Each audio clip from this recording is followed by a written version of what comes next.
Muy bien. Pues cuando queráis empezamos, chicos. Cuando me diga el señor secretario. Señor secretario.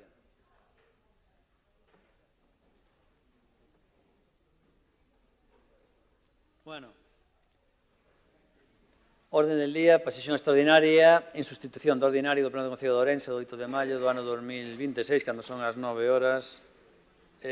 Un minuto.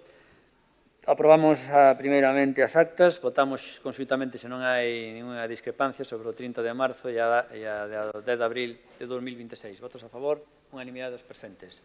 Temos unha ausencia, que é dun Concello de Democracia Orensana por temas médicos, e no Partido Socialista, pois, o recurrente ausencia do exalcalde de Ourense, Paco Rodríguez, co cual temos dúas ausencias. Punto número 2, posto de conhecimento da resolución dictadas dende a data de celebración do último pleno. Punto número 3, posto de conhecimento da liquidación do orzamento do Concello Municipal de Deportes e exercicio económico do ano 2025. Punto número 4, posto de conhecimento do informe de tesorería sobre o período medio de pago correspondente ao mes de marzo de 2026. Número 5, posto de conhecimento do informe trimestral das facturas en tramitar do primeiro trimestre do ano 2026. En a parte restrictiva xa empezamos cos temas que neste caso serían vinculantes, pois temos as mocións. A moción, como falamos antes cos grupos, a de natalidade e a de última. Facemos un intercambio, aquí vai de terceira moción, acabará indo de quinta. E agora vamos xa a parte resolutiva. Entonces temos, nas partes resolutiva temos unha resolución sobre a ordenanza de ruidos e depois temos dúas sobre urbanismo que facemos debate conxunto na segunda e na terceira, co cual vamos a parte resolutiva. Punto 6.1, resolución de alegacións e aprobación definitiva da ordenanza de protección contra a contaminación acústica do Concello de Ourense. Aprobación definitiva. O Concelleiro de Democracia Orensana, Fran Lorenzo, por favor, empeza este debate e o ten que... Esa non hai que ratificar na cuestión dos días. Señor secretario, quere dicir algo ao respecto, por favor? Si damos lectura al dictamen, nada más. Preguntaba si dábamos lectura al dictamen previamente al debate. Sí. Ben. Pois bo día, entón, dase lectura ao dictame da Comisión de Pleno de 30 de abril de 2026, adoptado con 4 votos a favor do Grupo de Democracia Orensana e 5 abstencións do resto de grupos, que é favorable ao seguinte acordo. Primeiro, desestimar as alegacións presentadas durante o trámite de información pública ao respecto á Ordenanza Municipal de Protección contra a Contaminación Acústica do Concello de Ourense, aprobada inicialmente no Pleno do Concello do 4 de xullo de 2025, polos motivos indicados no informe proposta da Xefatura do Servicio de Licencias e Disciplina Urbanística de 24 de marzo de 2026, ao que se presta conformidade expresa para os efectos de motivación do presente acordo. Segundo, aprobar definitivamente a Ordenanza Municipal de Protección contra a Contaminación Acústica do Concello de Ourense, conforme ao texto que consta como anexo 1 do presente acordo. Terceiro, ordenar a publicación do presente acordo en unión do texto íntegro da ordenanza definitivamente elaborada no boletín da provincia e no tabuleiro de anuncios da sede electrónica do Concello. E cuarto, notifíquese o presente acordo ás persoas interesadas, remitíndolle o seu informe proposta que lle serve de motivación coa indicación dos recursos legais procedentes. Moi ben, pois así xa empezamos co debate. Francisco Lorenzo, de Grupo de Goberno e Concelleiro de Democracia Orensana, cando queiras. Buenos días a todos. Gracias, señor alcalde. Bien. Hace ya un año, o más de un año, empezamos a trabajar en la redacción de una nueva ordenanza de ruidos, conscientes de la problemática que ello supone para todos los vecinos y vecinas de Ourense. Obviamente, conscientes de ello, teníamos que renovar una ordenanza que estaba totalmente desfasada y que es del año 2002. Desarrollamos una ordenanza para ajustarla y que se adaptase fundamentalmente a la legislación vigente, que es el Decreto 106/2015 de contaminación acústica. Una ordenanza que dotase de seguridad jurídica tanto a los ciudadanos como a los empresarios y gente que ejerce diversas actividades que pueden resultar molestas y que nos sirva como herramienta al propio ayuntamiento de cara a una gestión de esta problemática que generan los ruidos. Una vez se presentó a los grupos, prácticamente eso sí que hace un año de ello, se presentaron enmiendas, de las cuales fueron aceptadas 2 enmiendas del Partido Popular, una referente al mantenimiento de la zona saturada de ruidos mientras no se redacta y se perfila la nueva zona de protección acústica, las llamadas CEPAES, y otra enmienda referente, que coincide con la del Bloque Nacionalista Gallego, referente a los emisores de ruido en terrazas. También se aceptó una enmienda del Partido Socialista referente a las sanciones a la tipificación de las sanciones por incumplimientos de la ordenanza. Fue aprobada inicialmente el día 4 de julio y posteriormente expuesta al público con votos en aquel momento favorable del Partido Popular y la abstención del Partido Socialista y del Bloque Nacionalista Gallego. Después de someter la información pública, se fueron recibidas 43 alegaciones, las cuales han sido contestadas e informadas en el expediente, las cuales, a grandes rasgos, son prácticamente todas una copia de la misma, es decir, prácticamente es un copia-pega de la misma, repetidas en muchas ocasiones, y son contestadas y, en este momento, son rechazadas por diferentes motivos. Por un lado, hay propuestas que no son objeto de una ordenanza, otras no son de una ordenanza de ruidos, otras son peticiones que en este momento no son reguladas porque serán reguladas cuando se redacte, como he dicho, las CEPAE, si es una o varias, son temas que se abordarán en ese momento y no ahora, y otras que simplemente pues, que ya recoge la ley o que simplemente no son legales o no son objeto de que pueda regular un ayuntamiento. Con lo cual, eso lo tienen informado en el expediente y, como digo, esas 43 alegaciones fueron contestadas. El aprobar esta ordenanza hoy no es el punto y final de esta historia, sino que es un paso más en un camino y en una hoja de ruta en la que seguimos trabajando. Como he dicho anteriormente, una vez hoy aprobemos esta ordenanza aquí, será la herramienta base. El siguiente paso, y en el que ya estamos trabajando, porque ya está contratado y estamos en plena redacción, es la redacción de la zona de protección acústica especial, para lo cual ya se han empezado a hacer los estudios y mediciones preceptivas de cara a abordar su delimitación, así como las medidas que tenga que contener. Además, también estamos trabajando en la zonificación acústica de toda la ciudad de cara a la gestión de los objetivos de calidad acústica para hacer una gestión eficiente y que nos permita cumplir con los objetivos de calidad. Y otro tercer punto en el que estamos trabajando y que esperamos también activar en breve es el refuerzo de los medios que tenga este ayuntamiento para el control de los ruidos a través de, siguiendo un poco el modelo que están haciendo otras ciudades, como está haciendo Vigo, como está haciendo Ferrol, dotando de medios y de la formación necesaria a la policía local para tener muchos más medios de inspección, mucho más ágiles, de cara a que tengan el conocimiento y sepan usar los equipos necesarios para la inspección y la sanción de ruidos.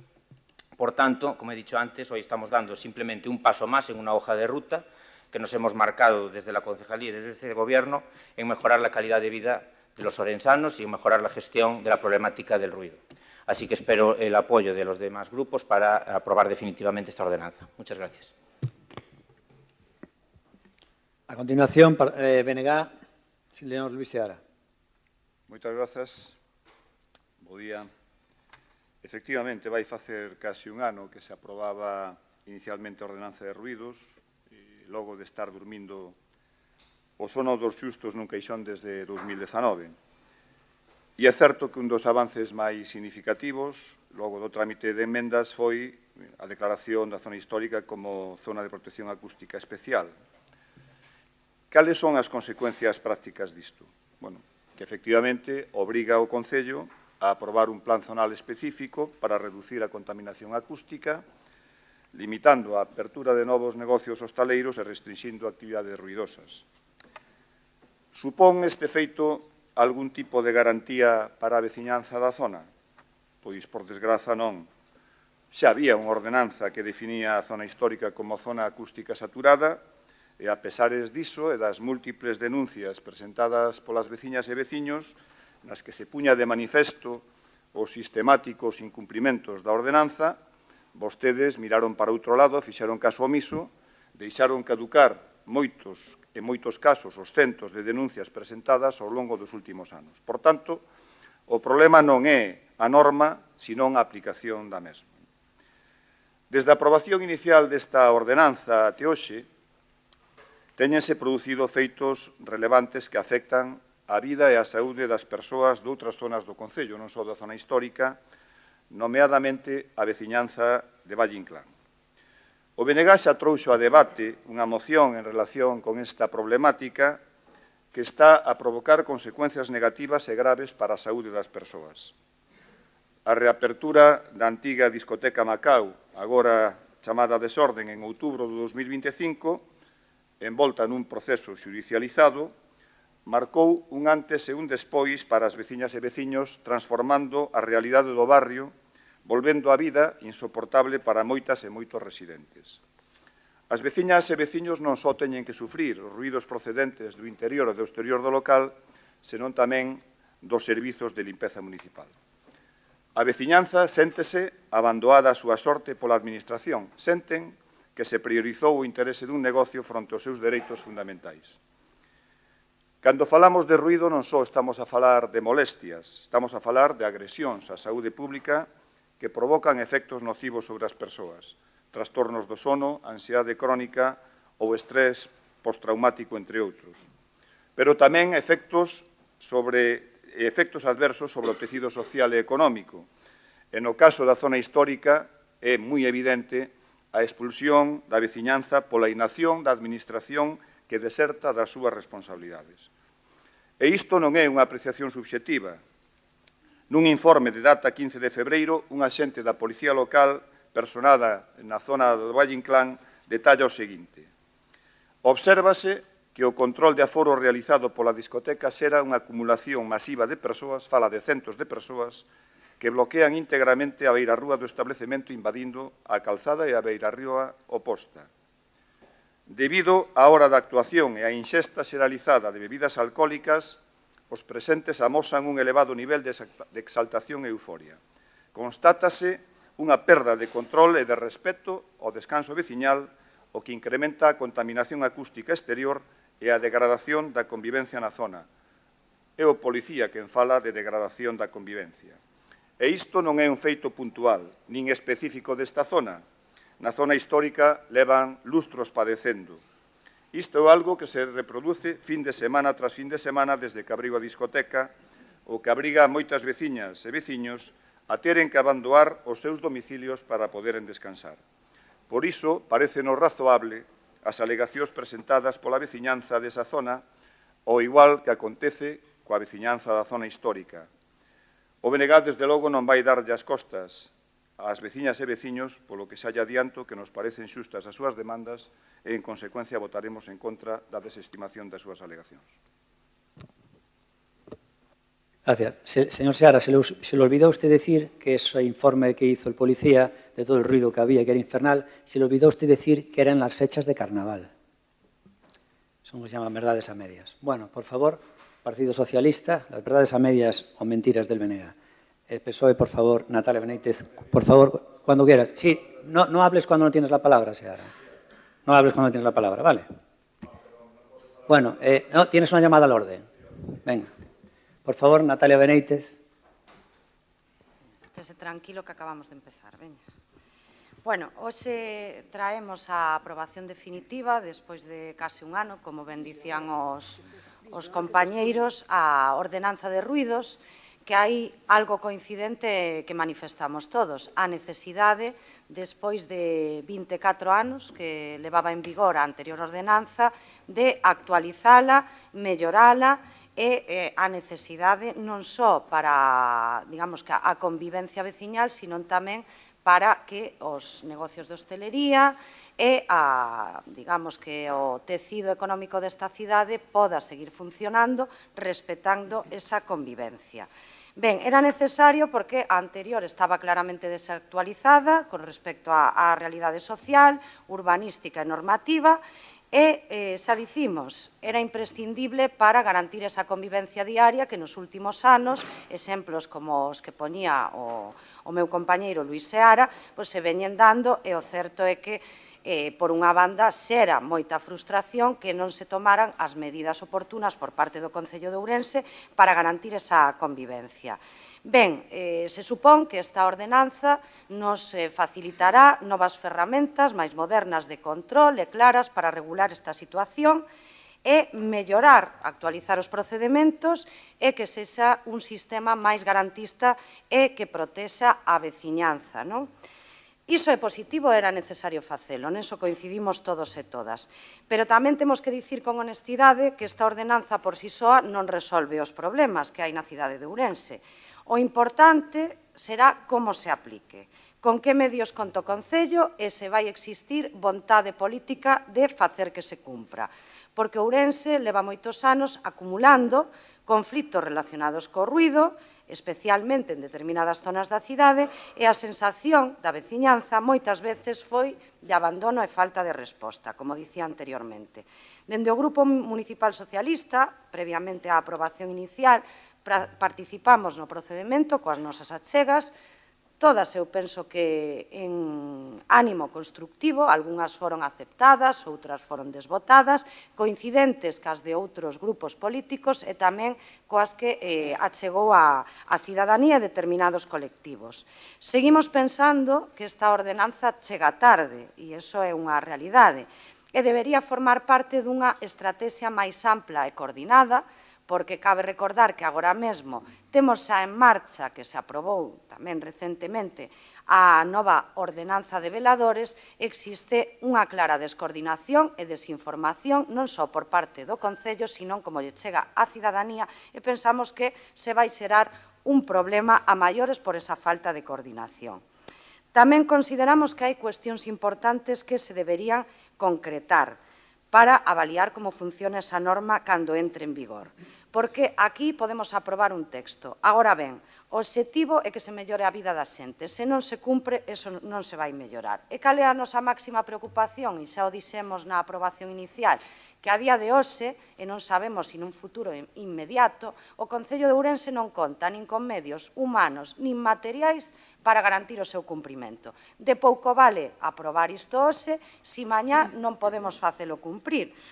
Polo tanto, en conclusión, por parte do Partido Socialista, por responsabilidade institucional, recoñecendo os avances que se producen coa aprobación desta nova normativa, sendo conscientes de que vai haber limitacións no seu cumprimento e nos xera dúbidas tamén de que o actual Goberno municipal, a parte de aprobala, poña en marcha recursos e adopte medidas de carácter institucional para que eso se leve a cabo, creemos que a aplicación efectiva non será real, pero o responsable é seguir adiante, aprobala, porque supón unha mellora dentro da situación que temos, que xa digo que é unha ordenanza obsoleta do ano 2002. E, polo tanto, a nosa postura, ao igual que na aprobación inicial, vai ser a abstención.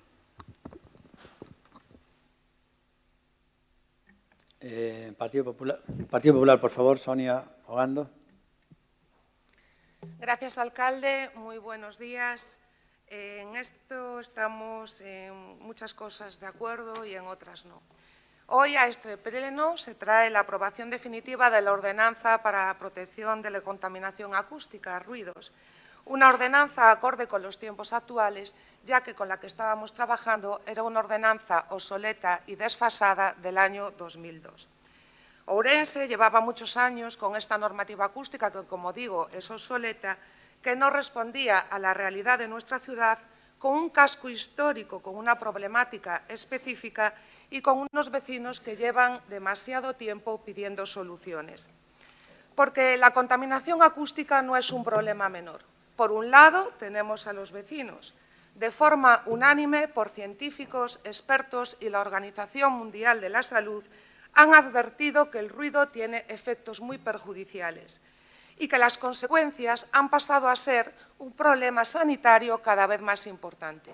Y, por otro lado, tenemos la hostelería.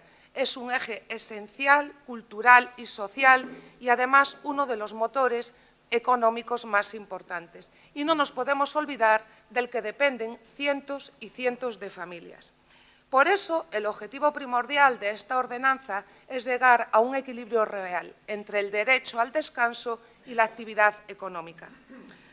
Para el Partido Popular, nuestro mayor logro y el más importante para los vecinos del centro es que el casco histórico se mantenga en condición de ZAS, zona acústicamente saturada.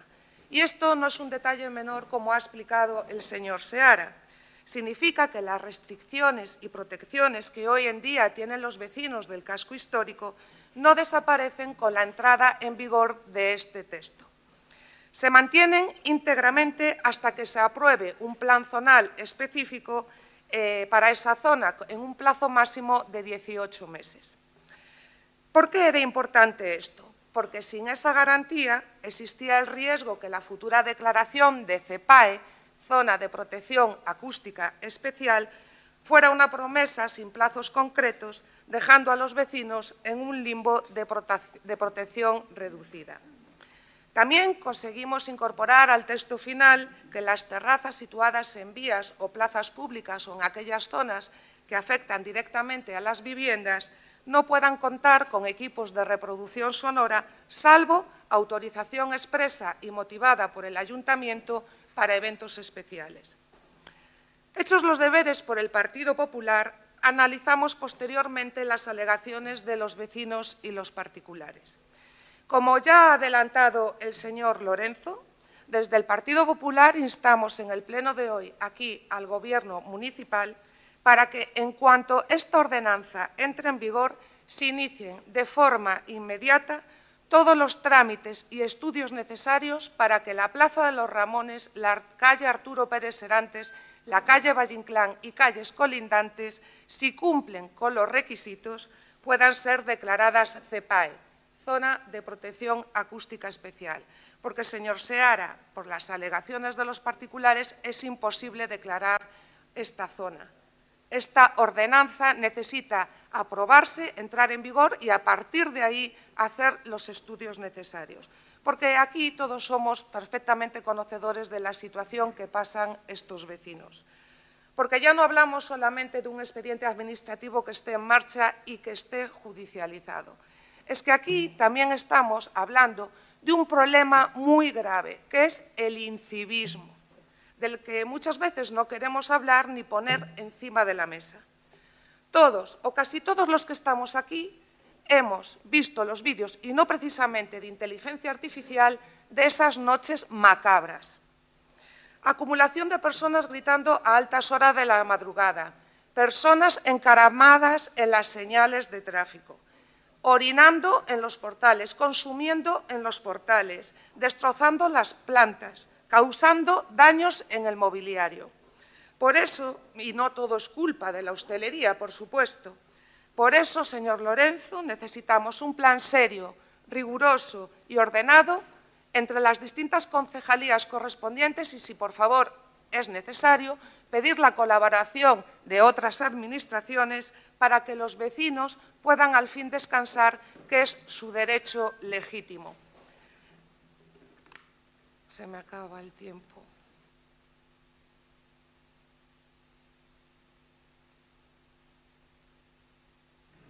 Continúe. Muchas gracias. Esta ciudad necesita convivir. Convivir entre quien descansa y quien trabaja.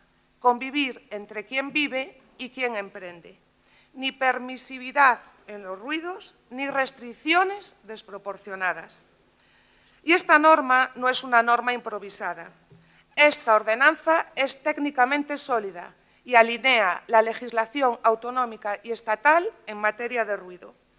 Pero desde el Partido Popular también dejamos claro que esta ordenanza no valdrá de nada si el Ayuntamiento no dota de todos los medios materiales y humanos suficientes para un control proactivo a partir de las denuncias. Y a día de hoy todos somos conocedores que no existen esos medios.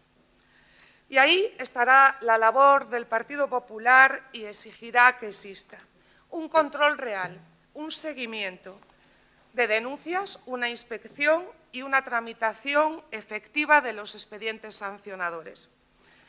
El Partido Popular ha trabajado para mejorar esta ordenanza, ha contribuido a hacerla más equilibrada, más garantista y más útil para los vecinos, por lo que vamos a votar a favor. Gracias.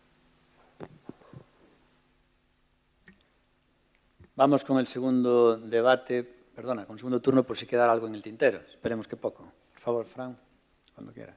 Sí, nada, un par de puntualizaciones. Bien, en primer lugar, cuando se hace demagogia al nivel que lo hace el señor Seara, pues se cae en una contradicción de base que es tremenda. Es decir, nosotros somos los adalides de la lucha contra el ruido y, sin embargo, preferimos que el Ayuntamiento siga con una ordenanza de 2002, porque vamos a votar en contra, y que no tengamos ninguna herramienta para poder combatirlo. Enhorabuena por el contorsionismo político. Obviamente, las leyes no son garantes, luego, que tienen que ir aparejadas de una aplicación, pero esto va aparejada a cualquier ley. Es decir, que haya leyes que prohíben y castigan que te roben por la calle no te quiere decir que eso no te vaya a pasar o no pueda ser posible, pero necesitas la ley, necesitas la herramienta para combatirlo, si no, estamos perdidos. Y en este caso el Ayuntamiento de Ourense, con la ordenanza que tenemos, pues lógicamente no tenemos herramientas para combatir. Como he dicho, y yo ya sé que ustedes se traen las intervenciones preparadas, pero lo he explicado en la mía primera, esto es un primer paso. Lógicamente es la base para luego la aplicación. Y como he explicado, esto va aparejado de la redacción de la zona CEPA, y por eso no hace falta que la señora Ogando me lo pida, porque como ya he dicho, ya estamos trabajando en su redacción. El refuerzo de medios. Cuando yo llegué a la concejalía había 2 tags para todo tema de disciplina, licencias, etcétera, etcétera. Hoy estamos 5, con 3 dedicados simplemente a disciplina urbanística y con orden de que prioricen todos los expedientes de disciplina relacionados con ruidos. Y, como ya he dicho, también el tema de la inspección es muy importante que adoptemos un modelo como el de otras ciudades en el que la policía local pueda, de manera inmediata, poder hacer las inspecciones relacionadas con las denuncias de ruido. Y en todo ello estamos trabajando. Obviamente, venir aquí con un caso particular a tratar de hacer demagogia cuando lo que venimos es a tratar una ordenanza municipal me parece, como he dicho antes, bastante demagogo. Y da igual la norma que tengamos, porque si un denunciante de ruidos, cuando el ayuntamiento va a tratar de inspeccionar, no permite la entrada para hacer una medición, pues difícilmente vamos a poder llevar denuncias adelante. Vale. Nada más, gracias. Luis Seara Benegá. Bueno, varias cuestións. Non hai ninguén máis contorsionista que vostedes, porque estamos no trámite de alegacións. A maior parte das alegacións xiran en torno a unha problemática concreta e vostedes rexeitanas absolutamente todas. Tiñano moi fácil aceptar as alegacións, incorporábanse as alegacións á ordenanza e aquí paz e despois gloria. E a ordenanza se iría adiante cos votos de todo o mundo. Decía antes, o alcalde acusaba a min de verdades a medias. Unha persoa que é capaz de manipular as resolucións judiciais, despois ten que recoller cable a última hora, acúsame a min de verdades a medias. Usted é un auténtico impresentable. É un auténtico impresentable. Está tan desesperado, alcalde, está tan desesperado, que xa non sabe o que fai. E, ademais de estar desesperado, está moi mal asesorado. Decía a señora Beneitez que por responsabilidade institucional. Bueno, pois eu non sei se é moi responsable institucionalmente condear a uns veciños e veciñas a non poder vivir nos seus domicilios e ter que marcharse as fins de semana porque é absolutamente insoportable o ruído que hai no exterior das súas vivendas.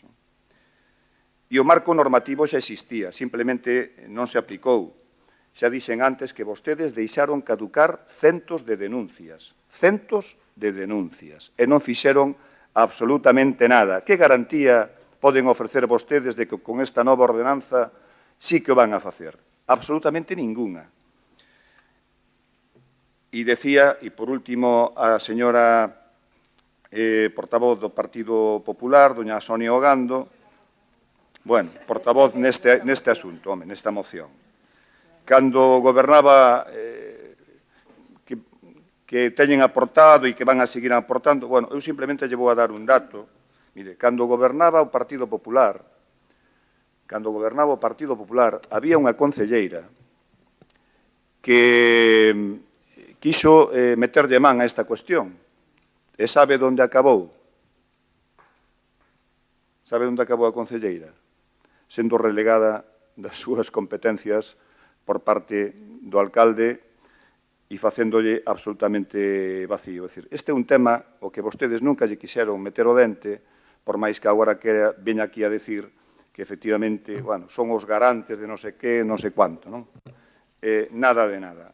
Nos mantemos o voto era moi simple, concelleiro, aceptar as alegacións ou, en todo caso, a discutilas, non?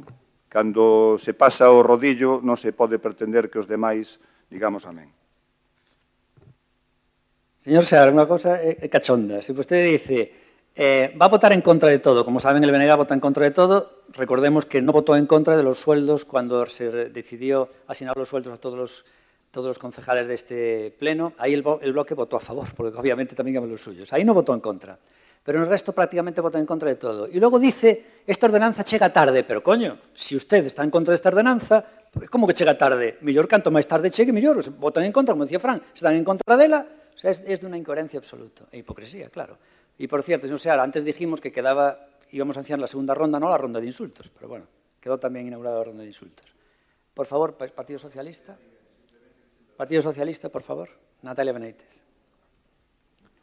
Nada, moi brevemente e para concluir, non?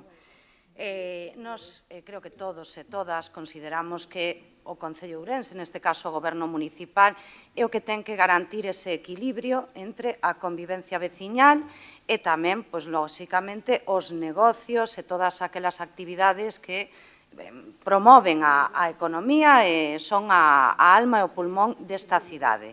Eso témolo clarísimo. Di o concelleiro que agora hai un compromiso para dotar de medios humanos e materiais a concellería e facer cumprir a norma e desenvolver esas CEPAE que se refiren a ámbitos concretos e que son fundamentais para axudar a esos veciños e os seus casos concretos. Neste caso, as alegacións presentadas que sí ou non se poderían aceptar, eso é moi matizable dende o punto de vista legal, pero o que realmente pode solucionar as súas vidas e mellorar esa convivencia é que se traballe nesas zonas concretas de protección acústica en esos lugares concretos, que tamén as hai noutros lugares da cidade. E, señor Seara, por responsabilidade institucional, tamén lle digo, o Partido Socialista aquí está para defender o interese público, non quedar ben nunha posición cómoda votando en contra de algo, senón aportando as súas propostas, vendo todo dende un punto de vista global e permitindo que o que teña que avanzar neste Concello avance. E quero rematar cunha cuestión tamén que neste caso é que se unha persoa neste salón de plenos, unha concelleira, defendeu sacar adiante a ordenanza de ruidos e escoitar a todos esos veciños e veciñas e traballar conxuntamente con toda a oposición a marxe de que hoxe se aprobe co Goberno de Democracia Orensana, foi dona Sonia Ogando. Moitas gracias. Bueno, esta ordenanza no tiene nada que ver con la que en su día quiso hacer Sonia Ogando, que quedó en nada. O sea, es una consultora que se contrató distinta, se hizo todo distinto de cero, es decir, todo el trabajo que hizo Sonia Ogando no se aprovechó nada, porque no valía para nada. Entonces no sé de qué habla, de que esto es Sonia Ogando. O sea, lo que hizo Sonia Ogando no se aprovechó nada, prácticamente. Es una ordenanza de ruidos que empezamos nosotros de cero, corrigiendo las mentiras del PSOE. Por favor, Sonia Ogando, ahora la susadicha. Cuando quieras, Sonia. Que antes dijiste que no ibas a intervenir, pero bueno, en el segundo turno. Hombre, visto lo visto, es inevitable. Al señor Lorenzo nada puede decir aquí el señor Lorenzo en el Pleno, que están con los estudios, pero yo también estoy en mi derecho de solicitar lo que sea las veces necesarias. Por lo tanto, la puntillita tampoco me la tomo. Estoy de acuerdo, sin embargo, también con el señor Lorenzo, que se vote en contra de una ordenanza cuando se hace una defensa de unos vecinos, que es la única solución para que puedan hacerse los estudios necesarios para que sea una zona de protección acústica especial, es con la entrada en vigor de esta ordenanza, no a través de unas alegaciones. Ahí le doy la razón al señor Lorenzo. El señor Seara no tiene vergüenza, y ya lo ha demostrado pleno tras pleno. Viene aquí a decirme a mí que se ha perdido la confianza y que se me retiraron las competencias. No, un momentito, diga la verdad. Hubo una única, acaba de decirlo. Sí. Poden falar, señor Seara, non pode falar. Bueno, pues nada. E tampouco é polo lixos, por favor. Bueno, siga. Quiero dejar, estoy en mi turno. Bueno, pues voy a dejar claro esto. Tranquilo, Seara, que non se che escoita. A mí... Deixa acabar a concelleira. Jo, va. es que encima sempre estáis interrumpiendo. Es horrible debatir con vosotros. Bueno, pues voy a decir una cosa para que quede clara. Aquí la única providencia que se dictó por el señor alcalde fue una única que atañía al Plan General de Ordenación Urbana en cuanto a las modificaciones. Nada más, una única providencia en un tema en concreto. Y después, en cuanto al señor alcalde, siempre empiezan las cosas desde cero. Los trabajos de los demás nunca son importantes. La culpa siempre la tienen los funcionarios, la tesorera, el interventor, la prensa, ahora la fiscalía, dentro de poco será un juez y tendremos aquí un lawfare. Decirle que se hicieron muchísimas comisiones de seguimiento con asociaciones de vecinos, representantes de la hostelería. Además, no voy a sacar pecho del trabajo. Se empezó con un borrador de la ordenanza de ruidos que cuando el Partido Popular dejó el cogobierno quedó en un asesor jurídico. Por supuesto, pasaron los años y hay que actualizarla. Y ese borrador está realizado por la misma empresa que ahora se aprueba con esta aprobación definitiva de la ordenanza de ruidos. Los demás nunca hacemos nada. Democracia orensana siempre empieza desde cero y es el que soluciona nuestros problemas. Nada más que decir.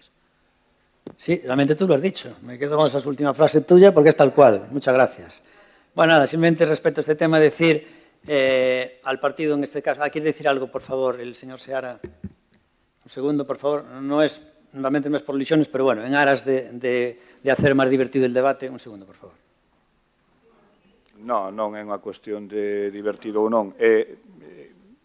Dase por aludida a concelleira, non me refería a ela. Bueno, pois sinto moito. Desde logo non era por vostede.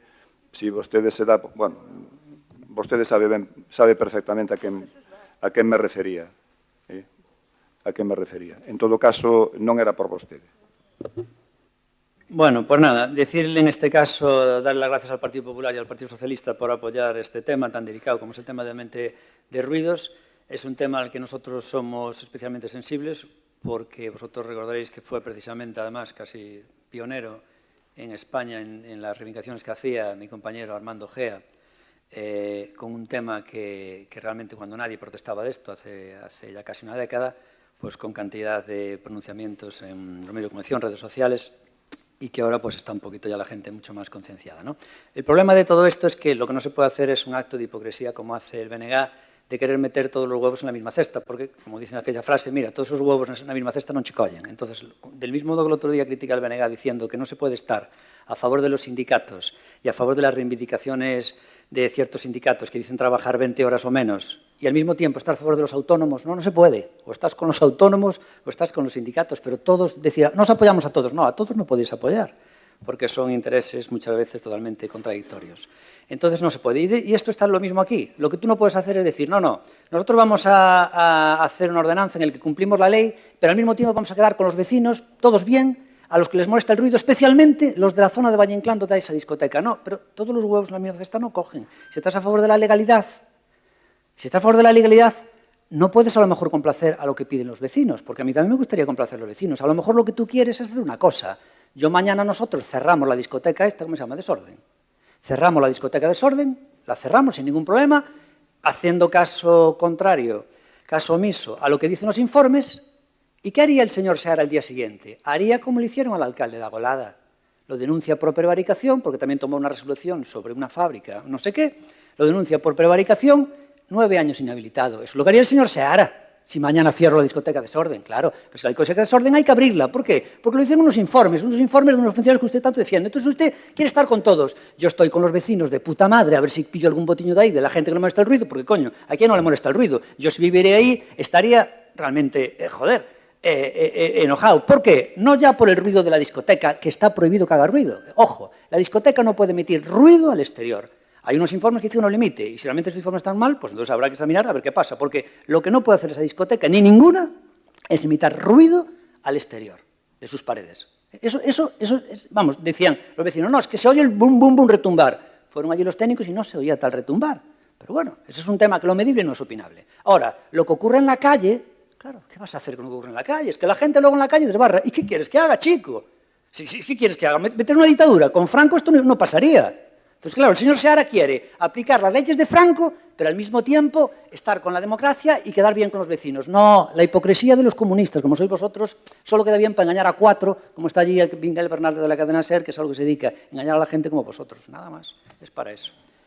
Respecto a las alegaciones, luego también dice el señor Seara una cosa interesante. Dice, se hubiera desatendido todas esas alegacións, pois xa estaba, coño claro, entonces as ordenanzas non las facemos nós, faina todo o mundo que fai unha alegación, o sea, tú imagínate, se atenderas todas as alegacións, claro que sí, entón xa, escoita, xa escusamos facer propostas, que as faga xa directamente toda a xente que digas tú que faga alegacións.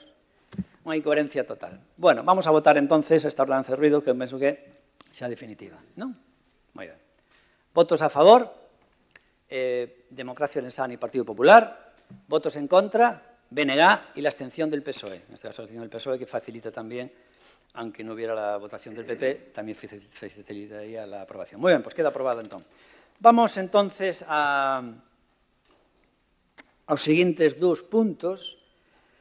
Que puntos son? Que se me ponen aquí. Ah, claro.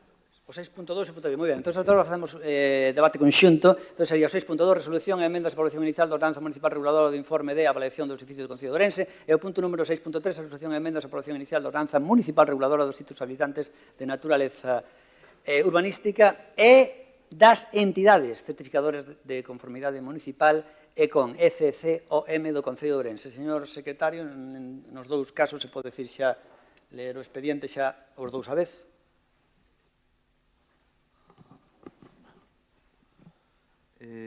Ben, primeiro, con respecto á ordenanza municipal reguladora do informe de avaliación dos edificios do Concello, foi dictaminado este asunto na Comisión de Pleno de 30 de abril de 2026, con 4 votos a favor do Grupo de Democracia Orensana e 5 abstencións do resto de grupos.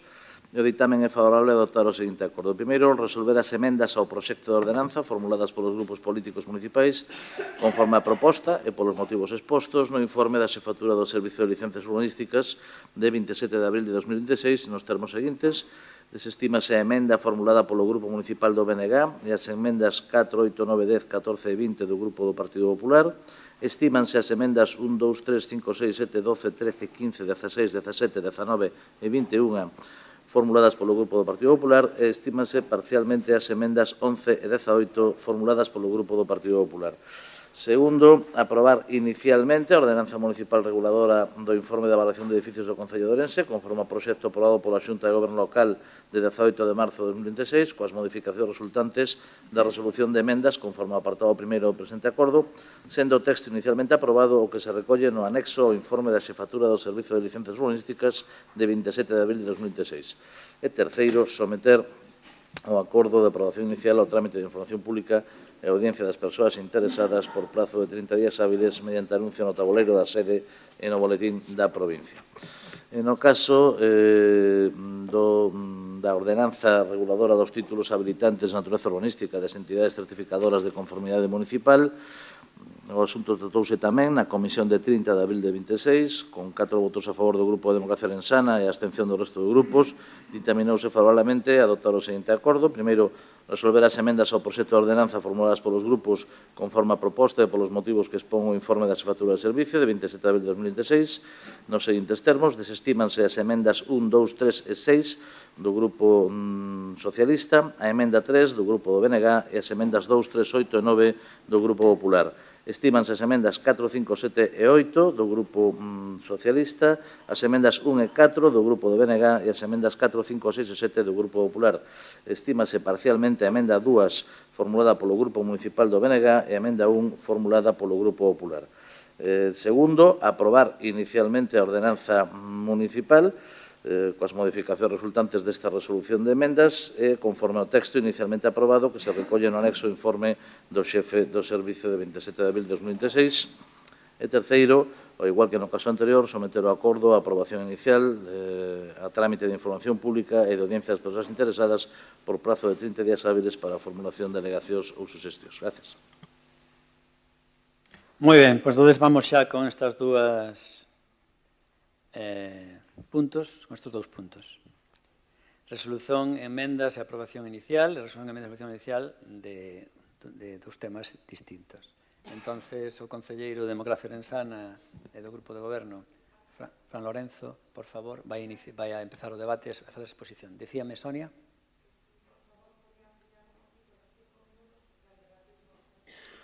Pero son 5 minutos y 4. Entonces, ¿tú vas a intervenir en los dos turnos? No, entonces, como no quieres que en el primero excederte un poquito, ¿no? Excederte un poquito, vale. Bueno, pero entonces, a ver si vas a utilizar 9. Entonces, estás cambiando los turnos. Estás fusionando los dos turnos en uno, pero bueno. En fin.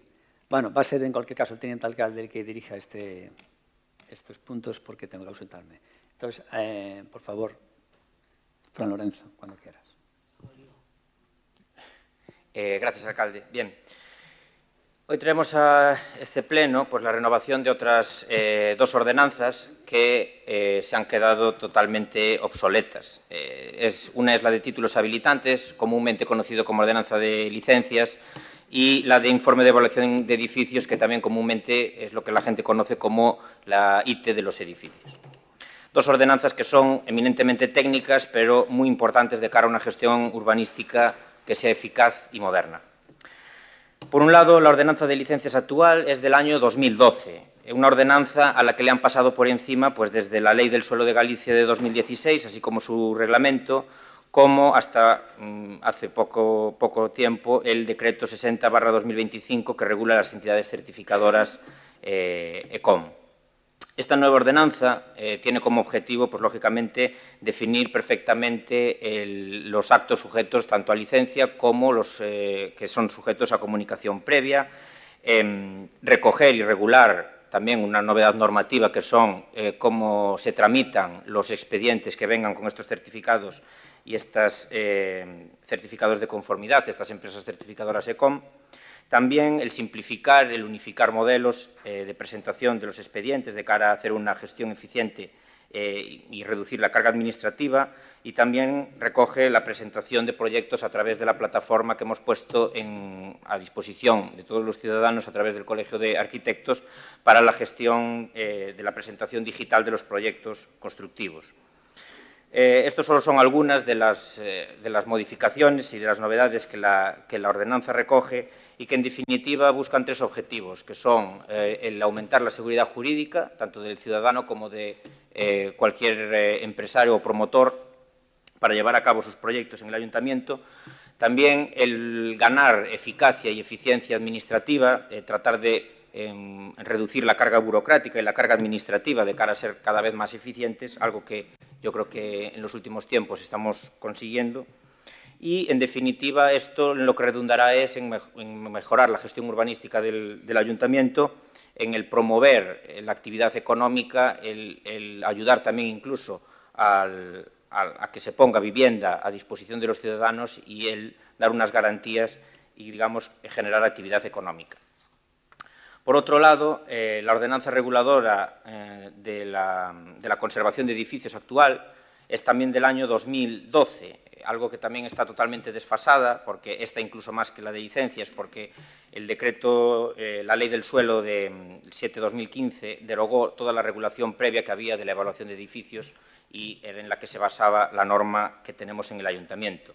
En la actualidad, el informe de evaluación de edificios se encuentra regulado por la Ley 1/2019 de Rehabilitación y Regeneración y Renovación Urbanas de Galicia y se desarrolla por el Decreto 34 de 2022 que regula este mismo informe de evaluación de edificios y creó el Registro de Informes de Evaluación de Galicia, con lo cual es evidente la necesidad de tener una ordenanza adaptada a la legislación actual.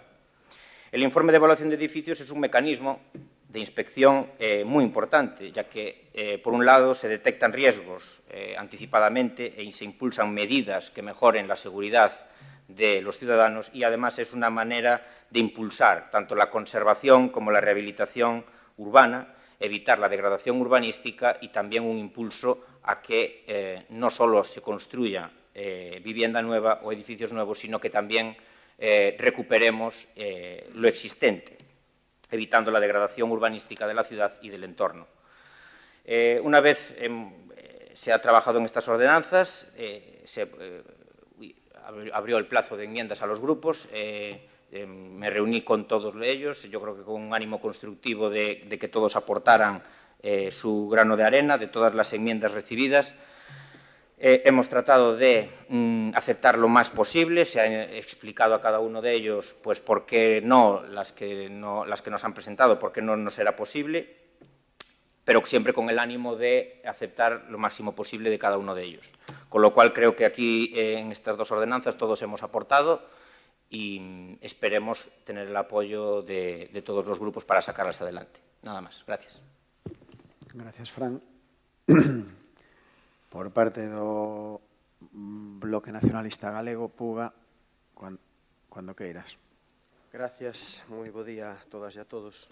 Bueno, certamente, con respecto a algunhas das cuestións que decía o concelleiro, Ourense hai algunhas zonas, especialmente na zona céntrica, non? Que o tema dos edificios e a situación de moitos dos edificios, especialmente edificios históricos, é unha auténtica pena, non? É unha mágoa que estén en esas condicións. Pero, bueno, con respecto a estas dúas propostas de ordenanza, ben, basicamente xa explicou o señor concelleiro en que consisten, é así, é dicir, sobre todo a de evaluación de edificios é unha transposición normativa que está en vigor nas outras cidades, máis alá de cuestións concretas de si a 50 anos ou 30 anos esas obrigas bueno, é algo que figura en todas as cidades do país. Nos fixemos unha única alegación que despois das explicacións que nos fixestes, pois, bueno, basicamente entendemos que é coherente co espírito que vai xa na propia ordenanza. E tamén, con respecto a outra ordenanza dos títulos habilitantes e a posta en marcha de funcionamento das entidades de certificación de conformidade, claro, este modelo de ordenanza é o correcto, non a través dunha instrucción que como se estaba facendo con anterioridade, porque non xa en aquel momento, cando se fixo por parte da Alcaldía de Instrucción, dixemos que o normal era telo todo nunha única ordenanza. Por lo tanto, benvida sexa esta ordenanza. Que ocorre? Que boa parte dela tamén non deixa de ser unha transposición normativa, porque temos que decir que na parte máis importante, que é onde se regula o funcionamento destas entidades de certificación, estas entidades de certificación de ámbito privado, temos que decir que non é o modelo do bloque, pero é algo que está nunha normativa que fai a Xunta de Galiza e o que corresponde aos concellos, en todo caso, é restringila ou adaptala, non? Non sendo o noso modelo, sí que é unha fórmula que se está utilizando prácticamente en todos os sitios, moi escasamente. A información que nós temos é que o uso que se fai destas entidades é moi escasa. Por tanto, nós o que facíamos nas nosas enmendas para trasladar que se incluíran en estas ordenanzas, pois iban basicamente en un duplo sentido. Primeiro, intentar axilizar ao máximo os prazos, tratar de que, en canto entrase unha solicitude tanto de licenza como de permiso, pois que se axilizasen a nivel interno o máximo posible os prazos, dai o que nos plantexábamos de que en 20 días se lle dera traslado a todas as unidades administrativas para que evalúen. E había outra fundamental para nós, que é fulcral en esta ordenanza, que independentemente de que as persoas que fagan a solicitude, sexan a nivel particular persoas físicas ou xurídicas, e independentemente da súa capacidade económica, que o trato sexa o mesmo. É dicir, que dé igual que quen solicita, por decirlo así, unha licenza de obra, poda ser unha gran empresa para facer un edificio ao seu xeito ou unha pequena persona que quere facer unha pequena obra.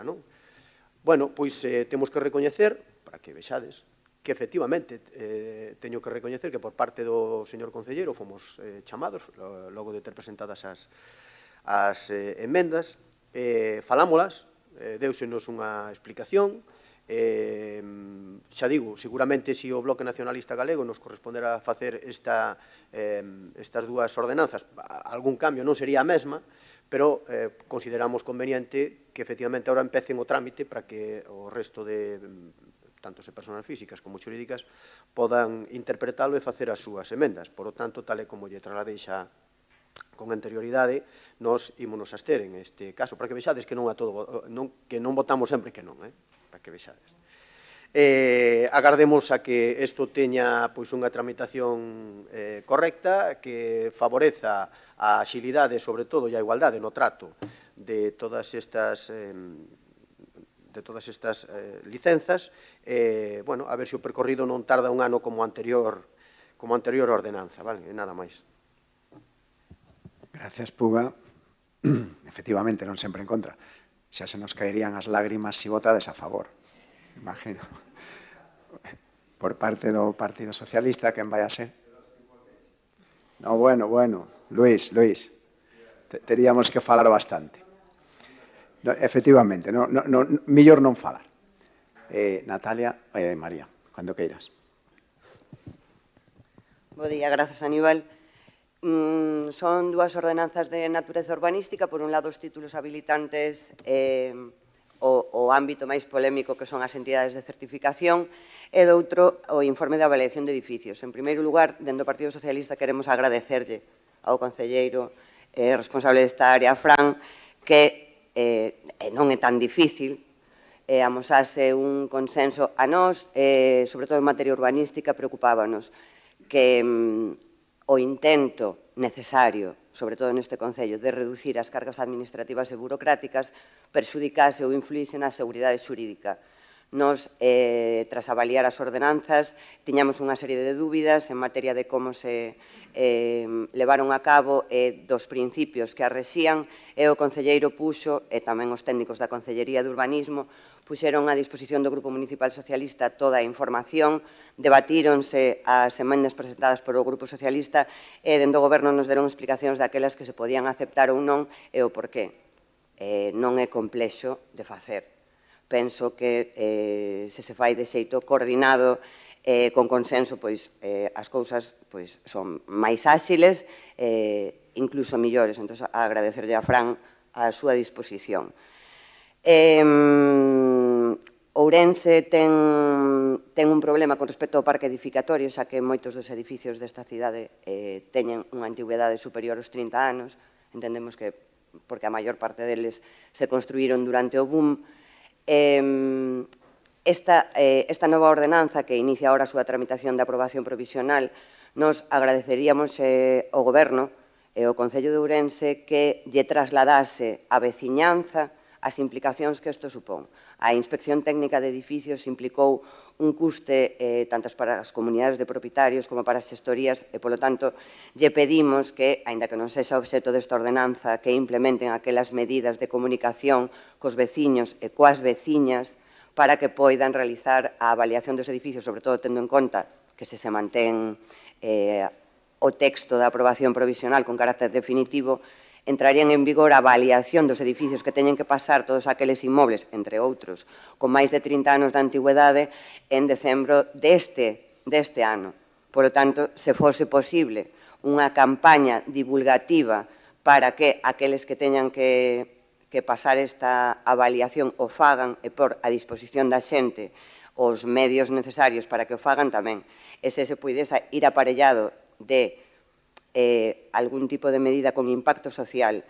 Na ordenanza non se avalía a posibilidade de que vai a ser máis caro facer un informe de avaliación de edificios que unha ITE. E, por lo tanto, deberían de implementarse medidas. Non é sinxelo, porque tratarse de comunidades de propietarios non se podería facer por tema de renta, pero sí que se pode avaliar de algún xeito en casos particulares e concretos que se poñan en coñecemento da Concellería de Urbanismo ou, polo menos, facilitarllo aos veciños e ás veciñas. E con respecto aos títulos habilitantes de natureza urbanística e das entidades de certificación que iniciou a tramitación neste Concello, de xeito, pensamos que non axeitado, están autorizadas por a Xunta de Galicia e o problema é que se privatice o urbanismo. É dicir, que se tes cartos, poidas conseguir unha licencia con anterioridade a outra persoa que non os teña. Eso, ao noso xuízo, non se pode permitir, porque non se poden privatizar os servizos públicos e o tema das licencias urbanísticas é especialmente sensible nesta cidade. O Grupo de Goberno acepta varias emendas do Partido Socialista nas que se inclúe, en primeiro lugar, que non se pode sustituir a vontade, a experiencia e o xuízo dos técnicos municipais. En segundo lugar, que os prazos, logo serán os que sexan, pero polo menos sobre o papel, os prazos de concesión dunha licencia tramitada a través dunha entidade de certificación ou tramitada a través dun particular do xeito habitual, polo menos de inicio, serán exactamente os mesmos, non abrindo unha vía para que haxa licencias de primeira e de segunda. Isto é o que se garante, de certo xeito, a través da aceptación de determinadas enmendas e a mellora, ao noso xuízo, desta ordenanza.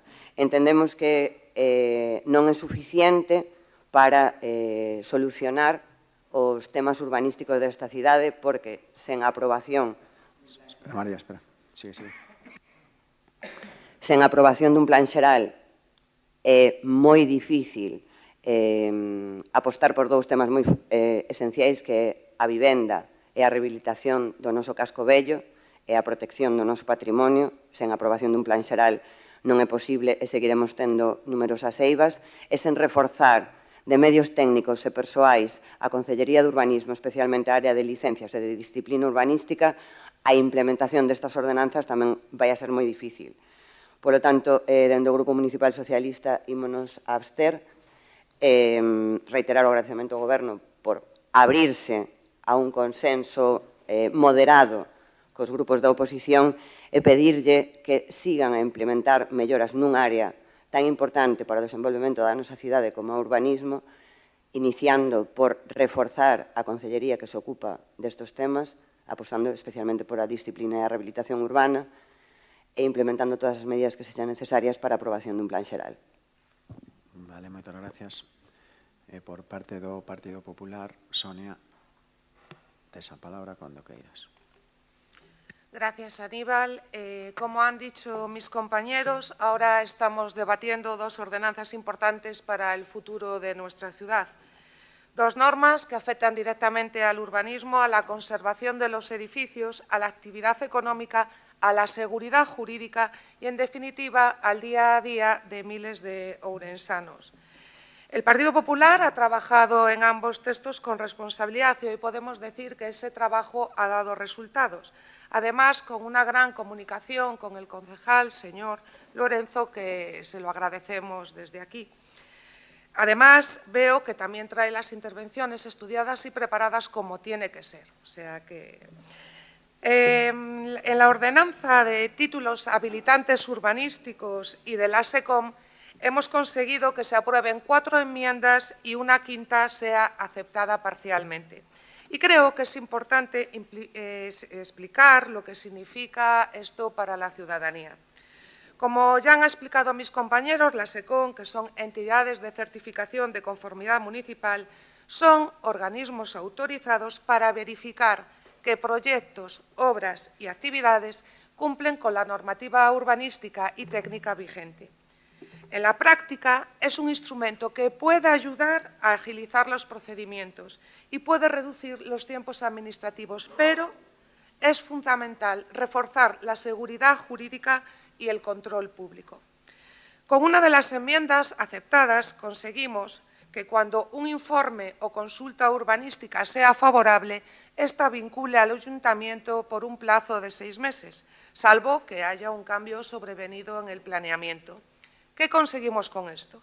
Reducir la inseguridad jurídica en la fase previa del proyecto, evitando inversiones en proyectos que luego resulten inviables y ahorrándole costes al promotor, ya que así puede conocer la viabilidad antes de redactar el proyecto completo.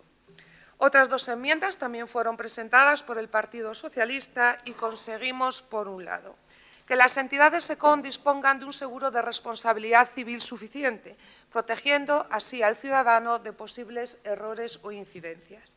Y la obligación por parte del Ayuntamiento de mantener un registro público en sede electrónica con todas las certificaciones emitidas por la SECOM que habiliten las actuaciones en el término municipal de Ourense, consiguiendo así esa mejora que deseamos en el control público y con más información accesible a los ciudadanos. Pero si es importante la ordenanza urbanística, también es importante la ordenanza de informe de evaluación de edificios. Estamos hablando de una norma que afecta directamente a la seguridad, a la conservación y a la calidad de los edificios y, por lo tanto, a la calidad de vida de los vecinos. De las 21 enmiendas presentadas por el Partido Popular, se han aceptado 13 y a mayores 2 parcialmente. Y esto demuestra que hemos hecho un trabajo serio. Pero quiero detenerme especialmente 2 en que afectan directamente a la ciudadanía. La primera, los plazos. Con el calendario inicial de la ordenanza era prácticamente imposible cumplir los plazos previstos antes de la aprobación definitiva de este texto. Y eso habría generado inseguridad y problema a miles de propietarios. El Partido Popular ha conseguido que este plazo se amplíe 12 meses. Los edificios anteriores a 1980 tendrán un plazo hasta el 31 de diciembre del año 2027. Los edificios entre 1981 y 1995 tendrán un plazo hasta el 31 de diciembre del 2028. Y los edificios no residenciales anteriores a 1995 tendrán un plazo hasta el 31 de diciembre de 2029. Y la segunda cuestión es mucho más importante porque es el coste para los vecinos, el coste económico, porque tenemos que ser conscientes de la realidad actual. Hay muchas familias y muchas personas que llegan con dificultad a fin de mes. Todo sube. La luz, el combustible, la compra, las hipotecas y los salarios en esta ciudad son los que son. Y este informe supone, además de una obligación, también un gasto más para los vecinos. Por lo que el Partido Popular hemos conseguido la posibilidad de un fraccionamiento en el pago. El Ayuntamiento, mediante una resolución motivada, puede acceder a un fraccionamiento del pago en un plazo máximo de 2 años si se acredita una insuficiencia económica documental. Y, sinceramente, creemos... Sí, ya está. Perdón. Y, sinceramente, creemos que esta es la política que necesita nuestra ciudad. Una política que combine la responsabilidad normativa con la sensibilidad social. Por todo ello, valoramos positivamente el resultado de estas 2 ordenanzas y vamos a votar a favor de su aprobación inicial. Gracias. Muy bien, pues pasado el primer turno, Fran, ya no te pongo ni tiempo, imagino que seréis cortitos todos. Muy brevemente, simplemente agradecer, bueno, pues lo que ya he dicho en la primera intervención a todos los grupos, pues su disposición a aportar en estas 2 ordenanzas, que yo creo que, ya te digo, son necesarias y son una herramienta más que nos va a permitir seguir avanzando e implementando mejoras en el servicio, que llevamos pues todo el mandato trabajando en ellas. Y simplemente sobre el tema de la SECON, que a mí me hace mucha gracia porque la ordenanza de títulos habilitantes, el tema de la SECON pues puede ser un 5% de la ordenanza y todo el mundo venía diciendo la ordenanza de la SECON, cuando realmente es la ordenanza de licencias. El tema de la SECON debería ser más que testimonial. Al margen de que podamos estar pues cada uno de los partidos más o menos de acuerdo con el modelo, la normativa autonómica es la que es y yo creo que es algo que tenemos que estar a disposición de los ciudadanos y, por tanto, debemos tenerlo recogido, implementado y saber cómo lo vamos a aplicar. Yo, personalmente, aunque teóricamente suena bien, yo creo que en la práctica su implementación es compleja, sobre todo a la hora de no de tramitarlos y de que vengan unos certificados por unas entidades privadas, sino a la hora de obtener las licencias de primera ocupación. Me preocupa ese punto y de cara a la seguridad de las personas que lo usen. Y yo creo que esta medida es una respuesta, quizá a lo mejor por matar moscas a cañonazos. Yo creo que en muchos ayuntamientos de Galicia el tema de las licencias urbanísticas es un tema que causa un colapso importante y hay un retraso importante. Y creo que los ayuntamientos en los cuales los servicios de urbanismo y de licencias funcionen y sean ágiles, yo creo que realmente se hace totalmente innecesario usar este tipo de certificados o acudir a este tipo de empresas privadas. Y personalmente creo que el servicio de licencias del Ayuntamiento de Ourense, nuestro objetivo es que a nadie le compense tener que llegar a este tipo de tramitación y yo creo que desde nuestro servicio somos más eficaces, más ágiles y ponemos a disposición mayor seguridad jurídica y tramitamos mejor, más rápido las licencias que tener que acudir a este tipo de entidades privadas. Puede que en otros ayuntamientos compense y es algo que está a disposición del que quiera y, de hecho, el tiempo está demostrando que prácticamente en el Ayuntamiento de Ourense el uso de esta figura es prácticamente residual y yo creo que con las mejoras que hemos venido haciendo en los últimos tiempos, creo que lo seguirá siendo y la tendencia es que se dejarán de usar. Gracias. Muchas gracias, Fran. Puga un pouquiño tamén. Poñoche tempo ou prefieres? Non. Cando queiras. Eu coincido co señor concelleiro en que o fundamental é ter un servicio dentro do propio Concello forte que axilice, pero iso non é o que temos, por desgracia. Iso non é o que temos, porque si algo hai é un retraso en algúns casos de 9 meses en concesións de algunhas licencias porque quedan entrampadas a nivel administrativo. Entón, a ver se con isto efectivamente se axiliza, se reforza ese servizo e o que nos dixemos, é dicir, igualdade de trato independentemente de que acudas a unha entidade de certificación ou que o fagas a través dos servicios do Concello. Señora Sonia Ogando, parecenos moi ben as alegacións, de feito estábamos de acordo tamén con elas cando nos las comentaron, pero non veña a botarse flores de que isto vai ser un aforro económico, porque o fraccionamento de pago fano hasta a Axencia Tributaria para a declaración da renta, con eso non imos a aforrar nada. Élle moito peor ás veciñas e veciños de Ourense que teñan que pagar máis pola auga ou polo lixo co apoio do Partido Popular. Gracias, Puga. María, non participas. Sonia, queres dicir algo ou xa rematamos? Nada más. Yo creo que es bueno un fraccionamiento en el pago dada la situación actual que tenemos y menos es nada, pero bueno, tampoco tengo mucho más que decir. Yo me siento orgullosa del trabajo realizado por el Partido Popular en estas dos ordenanzas. Gracias. Bueno, pois rematamos este debate conxunto, que si temos que votar cada unha dos puntos por separado. Votamos primeiro 6.2, votos a favor do mismo. Democracia Ourensana e Partido Popular, abstencións de Bloque Nacionalista Galego e Partido Socialista. E a súa vez o 6.3, votos a favor do mesmo, exactamente o mesmo, Partido Popular e Democracia Ourensana, abstencións de Bloque Nacionalista Galego e Partido Socialista. Bueno, ahora traemos dous puntos, o 6.4 e o 6.5. Primeiro teríamos que ratificar a súa inclusión no orden do día, non sei se hai algún problema, votamos a ratificación dos dous puntos conxuntamente e despois xa os debatimos. Votos a favor da ratificación destes dous asuntos por unanimidade. Pois o 6.4 é a adhesión do Concello de Ourense á Rede Digital de Emerxencias e Seguridade de Galicia para a xestión do Servicio de Comunicacións de Policía Local. Primeiro pasámoslle nota ao secretario para que nos...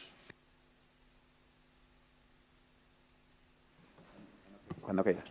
Gracias, presidente. Ben, dase dou lectura en extracto a parte dispositiva da proposta de acordo da Alcaldía de adhesión do Concello de Ourense á Rede Digital de Emerxencias e Seguridade de Galicia. O acordo que se propón adoptar sería, en primeiro lugar, aprobar a adhesión do Concello de Ourense á Rede Digital de Emerxencias e Seguridade de Galicia para a xestión do Servizo de Comunicacións da Policía Local con efectos do 1 de xullo de 2026 e vixencia inicial ata o 31 de decembro de 2030, nos termos e condicións recollidos nos documentos anexos 8 A e B que se unen ao presente acordo. En segundo lugar, autorizar e dispoñer o gasto correspondente á adhesión á rede con carácter plurianual, conforme ao cadro de distribución de anualidades que obra en poder dos señores concelleiros. Conforme establecido no artigo 174.1 da Lei de Facendas Locais, a autorización e realización de gastos de carácter plurianual subordinarase ao crédito que para cada exercicio autoricen os respectivos orzamentos e autorízase expresamente a ampliación a 5 do número de anualidades e a súa distribución conforme ao previsto neste apartado ao beiro do establecido no apartado 5 do artigo 174 da Lei de Facendas Locais. E terceiro, facultas a Alcaldía para a formalización do correspondente convenio de adhesión, así como para a realización dos trámites e xestións precisos para a total execución do presente acordo, ao que se une como anexo as condicións de adhesión do Concello de Ourense á Rede Digital de Emerxencias e Seguridade de Galicia para a xestión do servizo, que son unhas condicións normalizadas que ten establecidas Retegal por encomenda da Axencia Amtega, da Axencia de Homologación Tecnolóxica de Galicia. Gracias, señor secretario. Pasamos ya a palabra á concelleira Tamara Silva, cando queiras. Bos días a todos, bos días, Aníbal. Bueno, o que traemos aquí, como acaba de ler o señor secretario, é un convenio para adherirnos á Rede Digital de Emerxencias e Seguridade de Galicia, RETEGAL. Este convenio consistiría na suministración de portátiles suficientes de comunicación, os chamados TETRA, e tendría unha vixencia ata o 31 de decembro de 2030, tendría un custe de 30.812,41 euros ao ano, e unha adhesión para estar, bueno, onde xa están máis colectivos de emerxencias adheridos como 061, Policía Autonómica, Bombeiros Forestais. O que se trata é un pouco de estar todos en comunicación, en conexión ante posibles emerxencias. Por lo tanto, nada, simplemente solicitamos ao vosso voto a favor e nada máis. Grazas. Vale, gracias, Tamara. Por parte do Bloque Nacionalista Galego. Espera que poñemos. Luís, cando queiras. Sí. Antes de entrar nesta cuestión, a ausencia do alcalde é temporal ou xa non vai vir máis en todo o pleno? Tiña aí varias cousas e non sei, non teño nen idea. Como imagino... Non temos un orden de voo a tardar tanto, sabes? Cando el ten que salir e no momento en que poda rematar as súas cousas volverá. Ben, como imagino que estará escoitando detrás da cortina, quixera aclarar unha cuestión en relación con algo que dixo antes. Cando falábamos da ordenanza de ruídos, moi ao final dixo que, claro, que ao final a discoteca ten que abrir porque había un informe que decía que tiña que abrir e se non o facía, pois estarían prevaricando. Bueno, con respecto aos informes, porque el fala dos informes e da festa segundo lle convén, a mellor definición de como se fan determinados informes neste Concello fixoa o xuíz no auto de imputación ao alcalde por prevaricación. Eu creo que ese é a mellor definición. Luís, eu creo que deberíamos ceñirnos a isto. Cando este el, si queres, pois... No, simplemente era por comentar esa cuestión. Ceñímonos ao tema. Como xa se explicou, este sistema dá a posibilidade de ter ao mesmo tempo unha rede de servizo propio no Concello, Policía Local, Bombeiros e Protección Civil, e de entrar en comunicación cos servizos como o 112 de Galiza. Por certo, non o dixo a concelleira, pero desde hai uns meses xa están a funcionar uns equipos de proba, e polo que eu sei, polo que eu puiden falar con algún policía, é que están satisfeitos do funcionamento. Con esta petición de adhesión, o que se trata é de dar plena implementación por parte do Concello, por tanto, aumentar o número de equipos, é dicir, pasar do período de proba a plena implementación. Eu non entendo disto, pero din que esta é a tecnoloxía máis punteira, para este tipo de comunicación vencellada á seguridade pública recomendada a nivel europeo. Polo que puiden ver, hai xa un número moi significativo de concellos, creo que 116 que xa están adheridos, e si que hai unha cuestión que me gustaría que se aclarara o fío do informe da intendente xefa da Policía Local, que di nun dos parágrafos: a semade faise constar que no seu momento considerouse por parte do Concello a adhesión ao mesmo sistema para o resto dos servizos de seguridade, é dicir, extinción de incendios e de protección civil. Este é algo que me chamou a atención de por que estes equipos para a Policía Local e non para o resto dos servizos de seguridade. E, bueno, se mo poden explicar, pois sería interesante, non a min, sino ao conxunto das veciñas e veciños, e en todo caso xa lles adianto que vamos a votar a favor. Moitas gracias. Por parte do Partido Socialista, María. Espera que che poño tempo, perdón. Vaya, hombre, cando queiras. Nada, moi breve. Gracias, Aníbal. Dende o Grupo Municipal Socialista alegrámonos de que esta era unha reivindicación ou unha solicitude que facían dende a Policía Local de que o Concello de Ourense se puidese adherir a este sistema. É máis moderno, evita colapsos, macroeventos, incendios, apagóns, con respecto á tecnoloxía móvil, porque emprega unha tecnoloxía moitísimo máis punteira. No propio expediente indícase que esta é a primeira fase e que se tentará ampliar a bombeiros e a protección civil a maior brevidade posible, porque é un sistema que se ten que ir implementando a medida que, bueno, facendo probas, porque é fundamental comprobar que a rede da que dispoñen as nosas forzas e corpos de seguridade este operativa e ten que implementarse pouco a pouco. É un sistema que está funcionando moi ben no 061, nos Sergas, en moitos, máis da metade dos concellos galegos. Alegrámonos de que o concello, ademais é barato, tamén é un sistema máis barato que o que actualmente estábamos empregando no concello de Ourense, para as comunicacións da Policía Local, e entendemos que é unha millora para os nosos servizos públicos, así que o Partido Socialista vai a votar a favor. Simplemente puntualizar que no propio convenio se recolle que en situación de impago pode suspender o servizo. Entón, señora concelleira, se podemos estar pendientes deste tema porque é especialmente sensible e non podemos deixar as nosas forzas e corpos de seguridade sen comunicacións, pois magnífico. Nada máis, gracias. Gracias, María. Por parte do Partido Popular, Javier, cuando queiras. Hola, buenos días a todos. Nosotros también vamos a votar a favor de esta adhesión. Creemos que la interoperatividad entre servicios de emergencias en la comunidad autónoma es muy importante. También creemos que, aunque está recogido la posibilidad que sea una certeza que estos equipos se extiendan a protección civil y a los bomberos, porque además una de las características que tiene es que son operativas fuera de nuestro término municipal. Y en el caso de los bomberos, que en muchas ocasiones hacen salidas de apoyo a otros municipios en núcleos urbanos, ¿no? Pues creo que le sacarían un gran provecho. Nada más. Vale, muchas gracias. Pues no sé si es segundo turno, Tamara, por cuando quieras. Nada, simplemente o que me preguntou Luís Sara, creo que xa lle respostaron o resto de grupos, evidentemente é unha primeira fase, o resto irase adherindo a continuación. Bueno, comezamos por a Policía porque neste caso, por exemplo, actualmente tanto Protección Civil como Bombeiros xa ten un sistema de comunicacións, aínda que sí que nos vamos a adherir ás comunicacións interadministrativas, como comentaba o señor Novo. Gracias.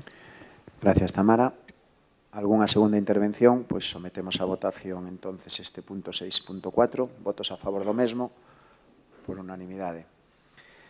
Punto 6.5 é o recoñecemento de compatibilidade para o exercicio de actividades privadas no expediente 226, bueno, o número ese que pon aí. Paso a palabra ao secretario. Cando queiras, Paco. Sí. A proposta que se formula dende a Alcaldía sería, en primeiro lugar, desestimar a solicitude de recoñecemento de compatibilidade correspondente ao expediente número 9188 do ano 2026 por incumprimento do requisito establecido no artigo 16.4 da Lei de Incompatibilidades do Persoal aos Servicios de Administracións Públicas relativo ao límite do complemento específico conforme ao exposto no informe do Servicio de Recursos Humanos de 5 de maio de 2026 que se entende incorporado ao presente acordo para os efectos da súa motivación. En segundo lugar, notifíquese a persoa interesada coa indicación dos recursos legais procedentes. Moitas gracias, señor secretario. Non sei, Tamara, cando queiras. Nada, simplemente neste caso, como acaba de explicar o señor secretario, a compatibilidade solicitada por un oficial de cemiterios. Neste caso hai un informe de recursos humanos que denega esta compatibilidade porque a Lei de Incompatibilidades establece unha prohibición de, que non se pode superar o 30% das retribucións básicas nas actividades con complemento específico. Por lo tanto, pois nada, creo que está explicado o motivo da denegación. Gracias. Luís, cando queiras. Sí. Lía onte que neste proceso de desclasificación de documentos que se está a facer nos Estados Unidos de América. Acaban de desclasificar non sei cuantos miles con respecto ao asasinato de John Fitzgerald Kennedy, non?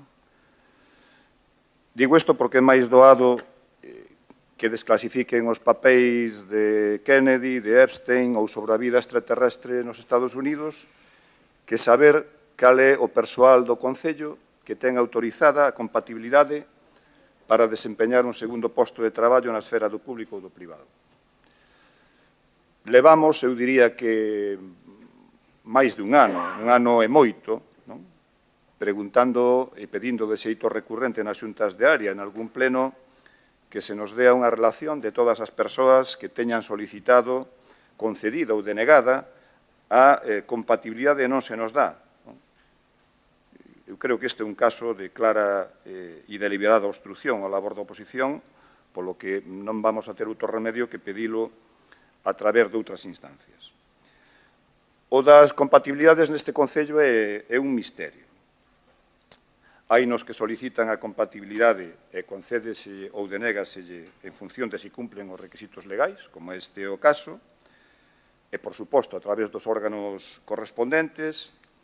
Hai quen goza de compatibilidade por silencio administrativo, hai quen exerce o mesmo labor en dúas administracións públicas e non sabemos, porque non temos esa información, se ten concedida a compatibilidade ou non, e despois está o alcalde. Unha mágoa que non estea aí, non? Porque a sensación que dá é que a compatibilidade para algúns neste Concello é a carta, non? Eu outro día, cando estaba vendo o expediente, vin que se solicitaba o recoñecemento para o exercicio dunha actividade privada por conta propia. Houve un momento no que pensei que era o alcalde o que presentaba a súa compatibilidade. Dixen, bueno, nunca é tarde, non?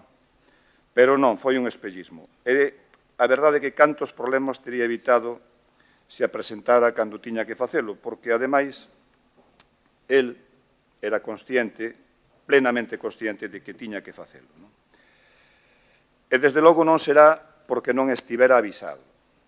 Insisto que é unha pena que non este aí, porque seguro que lle interesa saber isto que lle vou a dicir. Miren, estaba tan avisado de que tiña que presentar a compatibilidade ao alcalde que a propia Fiscalía, esa que reinterpreta el como lle sai dali, a través dun escrito presentado no Rexistro do Concello en xuño de 2024, advertíalle que estaba nunha situación irregular e pedíalle que continuara ca tramitación do expediente para que se pronunciara o Pleno. Vai facer 2 anos. Que fixo? Absolutamente nada. Non fixo nada porque pensou que era inmune diante da xustiza, que fixera o que fixera non lle ia ter custo algún, e non me extraña, leva feito tantas que é saído indemne delas que pensou que podería seguir campando polos seus respetos, pero hai un proverbio que di que a xustiza chega tarde, pero chega, e chegará. Eu, este é un presentimento, teño presentimento de que a súa viaxe política está a piques de rematar. En realidade, nunca debeu ter comezado, porque se algo ten demostrado reiteradamente cos seus actos é que é indigno de representar a Ourense e as veciñas e veciños. Moitas gracias. Por parte do Partido Socialista, María. Espera. Cuando queiras. Grazas. Con respecto ao expediente que estamos debatendo neste punto, xa que nos non imos entrar en debates que se solventan en outras instancias, sobre todo porque a xustiza ten que facer o seu traballo, dende logo fai, por desgraza, un pouco máis lento do que se require e espera, e os responsables públicos temos que facer o noso traballo e pensar no presente e no futuro desta cidade, non do alcalde de Ourense. Tamén o noso traballo é propoñer, construir e intentar solventar os problemas dos veciños e das veciñas desta cidade que a veces neste salón de pleno se nos esquece porque sempre estamos a falar de outras cuestións. Con respecto ao expediente que ven a este pleno, conta con informes desfavorables por parte de Recursos Humanos deste Concello. Aproveitar o expediente para indicar que débese reforzar o servizo de personal do noso Concello e implementar melloras no servizo de recursos humanos, o Partido Socialista vai a votar a favor da proposta de acordo que se trae a este pleno, tal e como se recollen nos informes técnicos que corresponden. Grazas. Gracias, María. Por parte do Partido Popular, Javier, cuando quieras. Espera. Con respecto al tema de las compatibilidades, no en este ayuntamiento, en general, yo creo que tenemos una legislación completamente obsoleta que en su afán de restringir se pasó de la raya, ¿no? Porque no sé por qué alguien que ejerce una actividad que no tiene nada que ver con su actividad como funcionario tiene que renunciar a parte de su salario de funcionario para poder ejercer esa actividad. Cuando después la ley empieza a poner excepciones y según qué cuerpos de la Administración no tienen que renunciar a nada y pueden incluso ganar más que como funcionarios de la Administración. Pero bueno, los servicios jurídicos tienen que informar en base a la ley y, por desgracia, y me parece una gran injusticia, en este caso se deniega. Solo no estamos de acuerdo en una cosa, con respecto al dictamen. El dictamen habla de la posibilidad que renunciando a un porcentaje del complemento específico sí que se le podría dar la compatibilidad. También se le podía haber dado aquí, en vez de negársela, condicionada a la aceptación o no. Quiero decir, nosotros como creemos que esa es la opción que se debería haber dado, no que si renuncia y que tenga que volver a solicitarlo o tal, si así lo desea, nos vamos a abstener. Y con respecto a saber quién tiene la compatibilidad o no la tiene en este ayuntamiento, cuando se aprobó la RPT del Ayuntamiento de Ourense en el 2002, había, por alegación de los funcionarios del ayuntamiento en la aprobación definitiva, se metió una cláusula de que si en el plazo de un mes de haber hecho la solicitud de la compatibilidad no se contestaba, el silencio era positivo y la tenían concedida por silencio. Prácticamente todos los técnicos del ayuntamiento que ejercían su actividad como funcionarios en este ayuntamiento, por lo menos hasta el 25 de mayo del 2007, la tenían concedida por silencio. En el 2012 se publicó otra vez el reglamento de la RPT y desaparecieron como 20 artículos, entre otros ¿no? Y a partir de ahí ya no hubo más concesiones por silencio administrativo. A mí no me preocupa tanto que quién la tiene concedida o no, como que el ayuntamiento no es proactivo, que tiene la obligación de serla en el control de las incompatibilidades, y hay muchos funcionarios, en concreto de un servicio de este ayuntamiento del que hablamos en el punto anterior, que tienen mucha relación y mucha actividad privada con el ejercicio de su actividad. Y no me refiero a los ingenieros, arquitectos o jurídicos que hacen informes en este ayuntamiento. Lo dejo ahí. Gracias. Muchas gracias. Segunda intervención. No sé si Tamara nada. Pues sometemos a votación este punto entonces. Votos a favor. Democracia Orensana, Partido Socialista, Bloque Nacionalista Galego. Abstención do Partido Popular. Bueno, pois damos por finalizada a parte resolutiva do Pleno e empezamos cas mocións.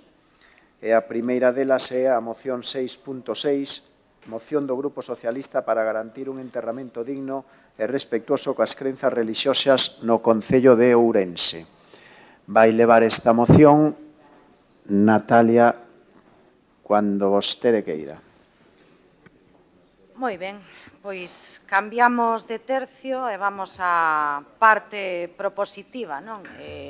A primeira das iniciativas que trae hoxe o Grupo Municipal Socialista a debate a este pleno, traémola precisamente porque creemos firmemente que Ourense é unha cidade diversa e profundamente intercultural. E por que o decimos? Porque cada día o podemos observar máis nas nosas rúas Hai un... A ver, se nos colocamos todos, porque Sí, por favor, veña, concentrarse. recolocamos. Sí, hasta para min, que estou acostumbrada. Sí.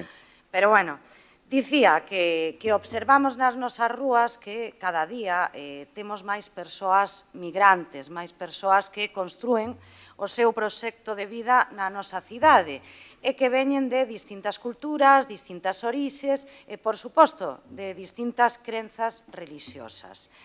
A comunidade musulmá, que é a que traemos hoxe aquí ao debate, é parte desa nova realidade social e, ademais, experimentou un gran ascenso a súa poboación na última década, diría eu, nos últimos anos.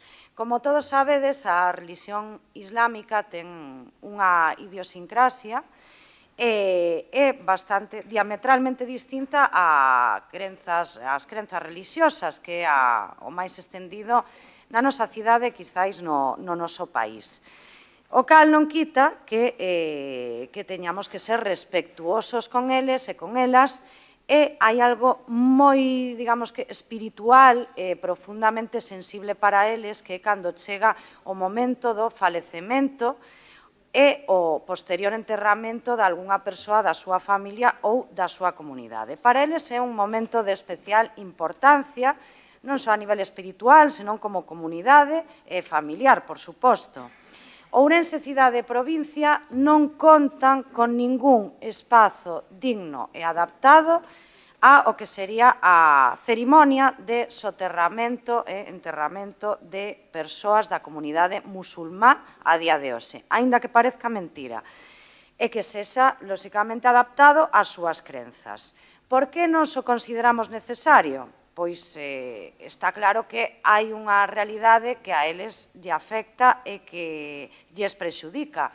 Para eles, dar soterramento aos seus familiares ou a calquera da súa familia supón un alto custe, non só polo que supón a repatriación, senón tamén o doble custe emocional, que todos sabemos que xa ten un custe de maneira sinxela, como calquera de nós facemos na nosa cidade ou na nosa provincia, pero para eles é doblemente forte.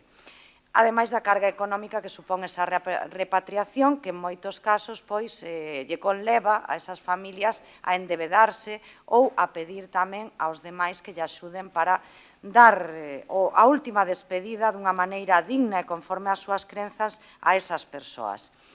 Ben é certo que hai outras cidades que si teñen, afortunadamente, ese lugar para a comunidade musulmán, e nos pensamos por que non Ourense atende a esta débeda histórica.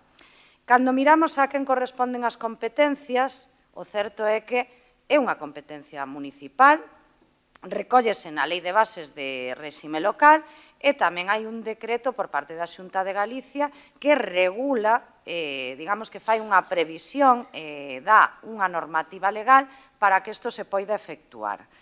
E como creemos que se debe facer en Ourense? Pois, lóxicamente, coa participación activa e a colaboración man a man coa comunidade musulmá por parte do Concello de Ourense, que non sexa habilitar só espazos dignos para o soterramento desas persoas, senón facelo ben.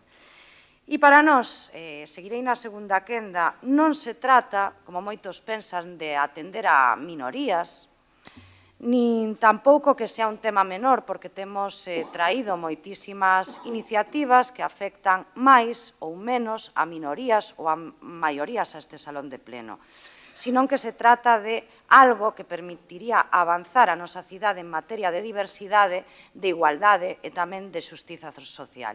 E iso é o que traemos hoxe co máximo respeto, coa máxima coherencia e coa máxima humildade dende o Partido Socialista. Gracias, Natalia. Por parte do Bloque Nacionalista Galego, Ruth. Moitas grazas, bo día a todos e a todos. Pois é verdade que nesta moción que se pon de manifesto que Ourense non é allea nin do que está a acontecer no resto do país nin no resto do mundo.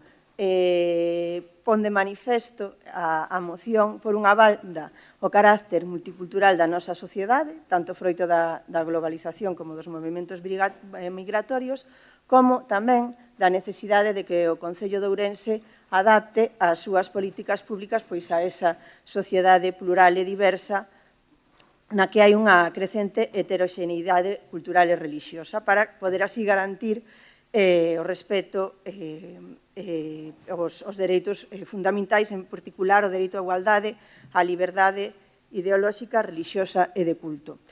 Hai un mes, a comunidade musulmá explicaba nun xornal local os seus ritos e os costumes funerarios e as dificultades que se atopaba tanto en Ourense como no resto do país para dar sepultura aos seus seres queridos segundo as súas crenzas religiosas.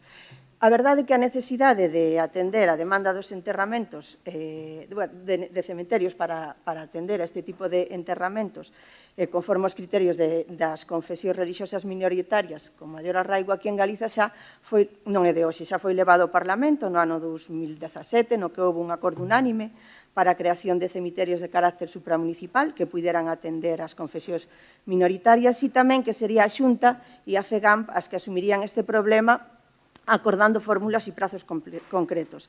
Despois de 5 anos, levouse outra iniciativa porque non se tiña feito nada e, finalmente, a Xunta modificou un decreto, pero no 2025, dentro do Bloque Nacionalista Galego, volvemos a leválo ao Parlamento, pois non se tiña avanzado na creación dese cemiterio de carácter supramunicipal para atender a demanda de enterramentos conforme a criterios de outras confesións religiosas minoritarias, pero con arraigamento en Galiza. Estamos no 2026 e continuamos coa mesma carencia. Non hai, a día de hoxe, un cemiterio no que se poidan realizar enterramentos conforme a criterios das confesións religiosas minoritarias. E como está a situación aquí en Ourense, no Concello de Ourense?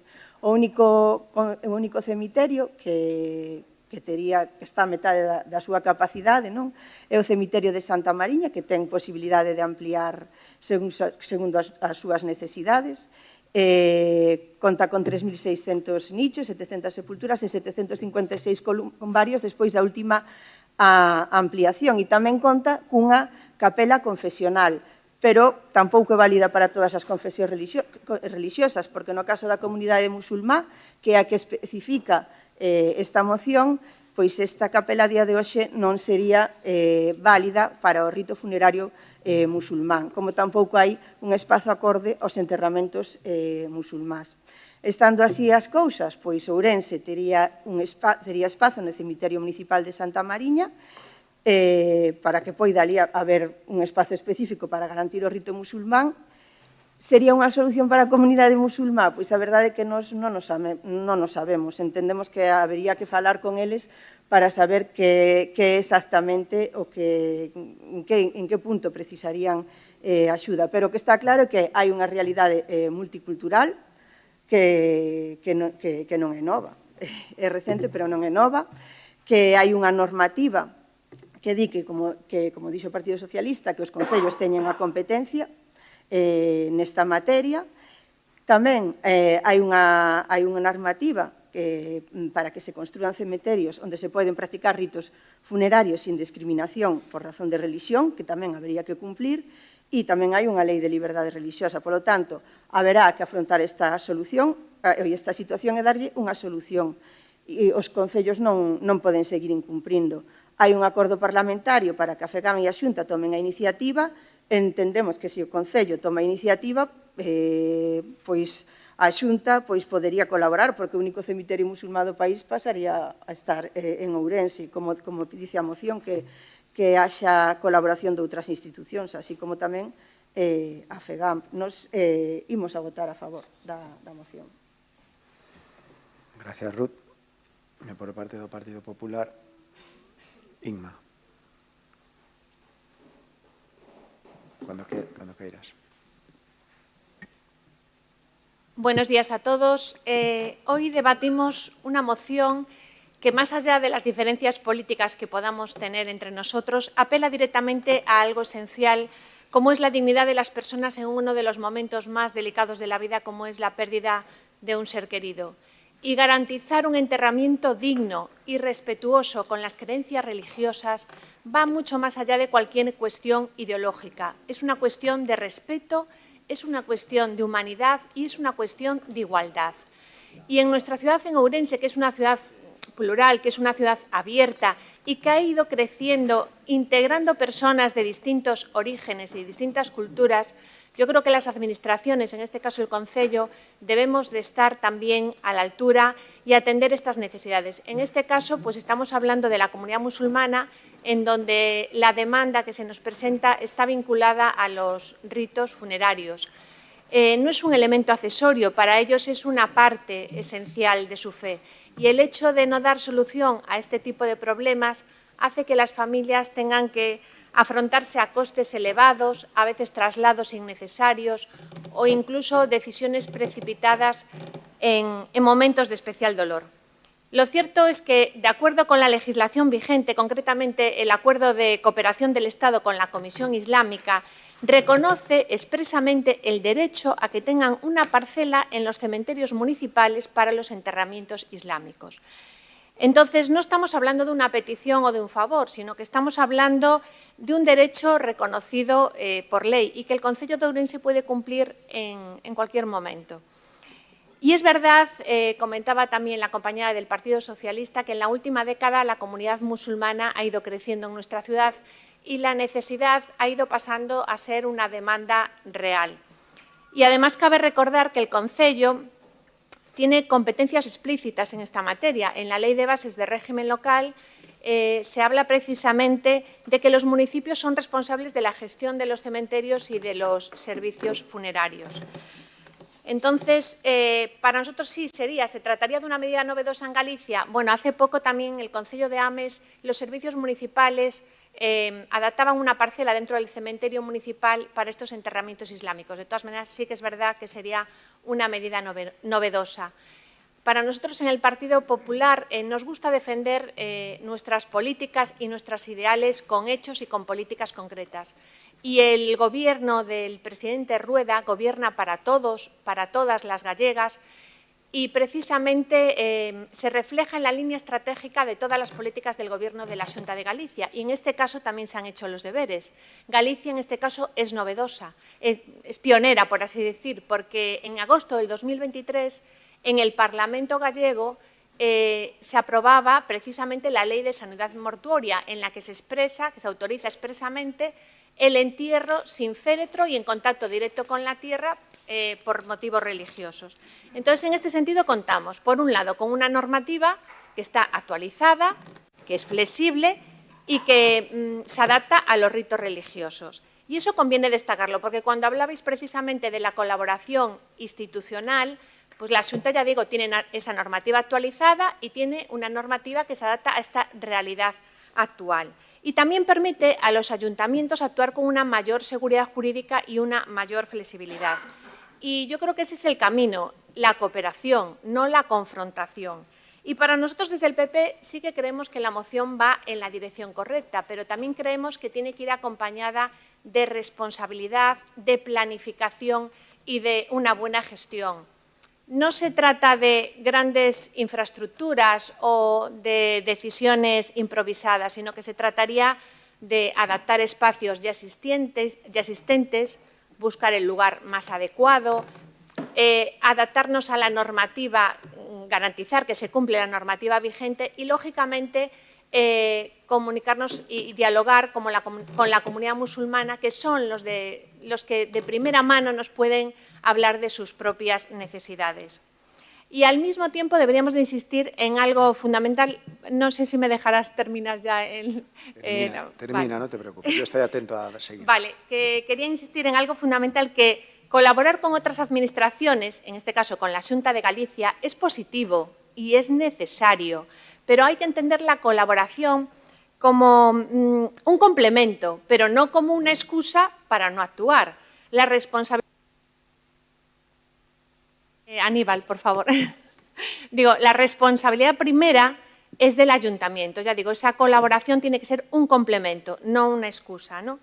La responsabilidad de dar el primer paso tiene que hacerla el ayuntamiento, y los vecinos de Ourense no esperan de nosotros debates estériles para saber de quién es la competencia, lo que quieren son soluciones. Y en este caso, pues en estas familias, para reducir costes innecesarios que tienen que asumir y soluciones, sobre todo, que refuercen la convivencia y el respeto mutuo, porque la convivencia no se consigue solo con grandes discursos, sino que se consigue mejorando, construyendo en las decisiones de la vida cotidiana de la gente. Y esta es una de ellas también. Por todo ello, desde el Partido Popular vamos a apoyar esta moción y lo hacemos desde el compromiso de que en el desarrollo se lleve a cabo con un rigor, con planificación, con diálogo y con una gestión eficiente de los recursos públicos. Para nosotros, en Ourense, deben todos los vecinos, independientemente de sus creencias, deben de poder vivir con normalidad y también poder despedirse con dignidad. Gracias. Muy bien. Gracias, Inma. Y por parte del Grupo de Gobierno, mi compañera Noa Rouco, cuando quieras, Noa. Buenos días a todos y a todas. Bueno, la moción que se trae hoy a pleno considero que es una moción muy humana, porque hablamos de un tema tan sensible como que hay ciudadanos de esta ciudad que cuando muere un ser querido no tienen la posibilidad de poder despedirse en donde han vivido. Y se encuentran con este problema, es decir, deberían de, pues, o bien lo trasladan a una comunidad autónoma que disponga de la posibilidad de realizarlo como ellos creen que es acorde a sus creencias, o incluso tienen que repatriarlo, con lo que el coste conllevaría. Hablamos de costes económicos, pero a mayores también hablamos de ese coste emocional que uno sufre cuando pierde a un ser querido. Entonces, imaginaos, que yo creo que todo el mundo ha pasado por eso, cuando pierdes a un ser querido, aún por encima no lo puedes hacer donde esa persona ha vivido y de la forma en la que le gustaría. Entonces, yo me imagino que en eso pues estamos todos de acuerdo, que independientemente de cuál sea la creencia y la religión de cada uno, todo el mundo debería de poder hacerlo y despedir a su ser querido de esa forma digna. Eso realmente habla pues, de respeto y de la ciudad que todos queremos que sea, porque en esto entiendo que estamos todos de acuerdo. Tengo que decir que la idea en sí no es novedosa. Efectivamente, hace creo que 2 meses salió en prensa local. Incluso esa persona, que es la representante de la comunidad senegalesa, se puso en contacto con nosotros hace una cosa de un mes. Y estamos en contacto por correo y, de hecho, estoy esperando a que responda para fijar un día y una hora para poder entrar en contacto con ellos y ver bueno, pues, qué alternativas hay y cuáles son sus necesidades en cuanto a esto. Además, destacar que ya hay una comunicación fluida con la comunidad senegalesa. Siempre que realizan fiestas acorde a su religión, hay ese intercambio, ponemos medios, incluso se financia estas celebraciones, asistimos. Es decir, hay un canal de comunicación fluido con ellos y va a ser utilizado pues, precisamente para tener ese diálogo, para poder llegar a algún punto común y poder ver cuáles son las alternativas. Bueno, ya lo dijeron las compañeras, efectivamente, esto fue llevado ya al Parlamento de Galicia el 15 de noviembre de 2023 y anteriormente en 2017 y creemos que realmente esa solución tendría bastante sentido porque no solamente sería de Ourense, sino pues para toda Galicia. Sería la creación de ese espacio a nivel autonómico y se destinaría pues, precisamente para enterramientos de religiosos como es el musulmán. Además, cuando tuvo el voto favorable de toda la Cámara, pues nos parece que debería realmente de ponerse en marcha y dar solución, como digo, a toda Galicia. Por eso, además, bueno, vamos a estudiar todas las vías posibles. Como digo, estoy a espera de que esta persona responda al correo y poder hacer un encuentro y poder hablar del tema. Y desde el Ayuntamiento pues, estamos dispuestos a todo tipo de propuestas y estudiar cuáles son las mejores alternativas que tenemos a día de hoy. Y en cualquier caso, bueno, pues desde todo el respeto que merece la cuestión, vamos a votar a favor. Y estamos de acuerdo en que existe esta necesidad y estamos aquí precisamente para poder dar solución a estos ciudadanos que son igual que los que no comparten esa religión. Gracias, Noa. Abrimos un segundo turno. Espera, que non creo que acabemos o tempo. Entonces, Natalia, cando queiras. Nada, simplemente agradecer tanto o tono como o apoio unánime de todas as forzas políticas. E, bueno, de maneira máis informal, pois decirvos que cando, neste caso, un grupo municipal toma a decisión de traer ou non a debate unha iniciativa, pois a veces vives situacións que en certo modo, pois ou dices isto é para tirar a toalla ou dices é máis necesario que nunca seguir loitando temos a ferramenta máis útil para facelo que a política, non? Está claro que a nosa sociedade transformouse nos últimos tempos, non? E parece que cando sonan palabras como diversidade, musulmá, quen dice musulmá, pois dice senegalés, venezolano, pois a veces, para unha determinada parte da sociedade, a máis cobarde, sae ese odio, esa frustración a través das redes ou a través de outros lugares que pretende calarnos ou silenciarnos ou desmobilizarnos en canto a loitar pola igualdade e polas minorías sociais. Eu tomei de outra maneira, non? E creo que é co que debemos quedarnos no día de hoxe. Esta proposta, que, por suposto, haberá as mellores, peores, máis representativas ou menos representativas, aúna ese consenso político tan necesario que demanda a nosa sociedade, non? E a pesar de que moitos prefiren o odio e a frustración, creo que todos e todas os que estamos aquí queremos que se atenda esta demanda histórica e, sobre todo, queremos nunha Ourense máis solidaria, máis empática e máis humana. Aunque a medida sea pequena, o gallá moitas máis para minorías ou maiorías que sexan deste ámbito ou de outros e que aunen necesariamente a política, porque así eliminaríamos moitos destellos de odio, de racismo e intolerancia na nosa sociedade. Moi ben, Natalia. Mensaxe que compramos todos, como queda demostrado. Ruth, nada. Partido Popular, nada. Noa, ningunha segunda. Queres cerrar algo? No? Espera. Nada, precisamente apoyar el tono de Natalia acerca del odio y el racismo. Perdón. Por desgracia tenemos que convivir con él y decir que al revés, que la presencia de diferentes culturas enriquece la ciudad y ayuda en vez de lo que puede pensar alguna gente. Moi ben, pois nada, pasamos a votar este punto 6.6. Votos a favor. Apróbase por unanimidade esta moción. Pasamos á moción 6.7, moción do Grupo Municipal do Partido Popular para recoñecer a Marita Souto como figura clave do termalismo en Ourense. Vai a defender esta moción por parte do Partido Popular Pepe Araujo. Cuando queiras, Pepe. Gracias, Aníbal. Bo día para todos. Ben, o que pretende o Partido Popular no día de hoxe é poñer en valor a figura de doña María Generosa Souto Figueroa, máis coñecida como Marita Souto, que no pasado mes de abril, como todos vostedes saben, nos deixou. Eu creo que todos os que estamos aquí tivemos a oportunidade de coñecela, pero a figura é tan grande, a complexidade do seu traballo e o seu andar por o mundo de Marita Souto, que penso que deberíamos, ademais do que llevamos a propoñeros aquí desde o Grupo Municipal do Partido Popular, facer un traballo para utilizar a esta muller como un exemplo do que é un saber vivir en sociedade e ser xeneroso e facer que o teu entorno avance positivamente, non?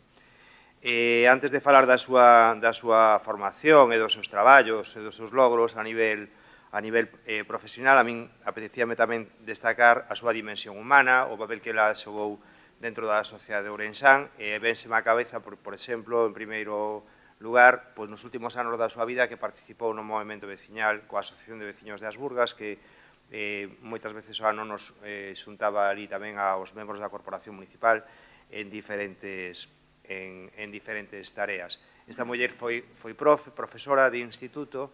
Estes días, para preparar a moción, decidín falar con dúas persoas que tiveron unha conexión directa con ela de forma profesional e tamén de forma moi personal, e estou seguro de que non lles vai a parecer mal que as nomee, e entenderán vostedes por que o fago. Unha delas é unha ex-concelleira do Concello de Ourense, doña Eugenia Díaz Abella.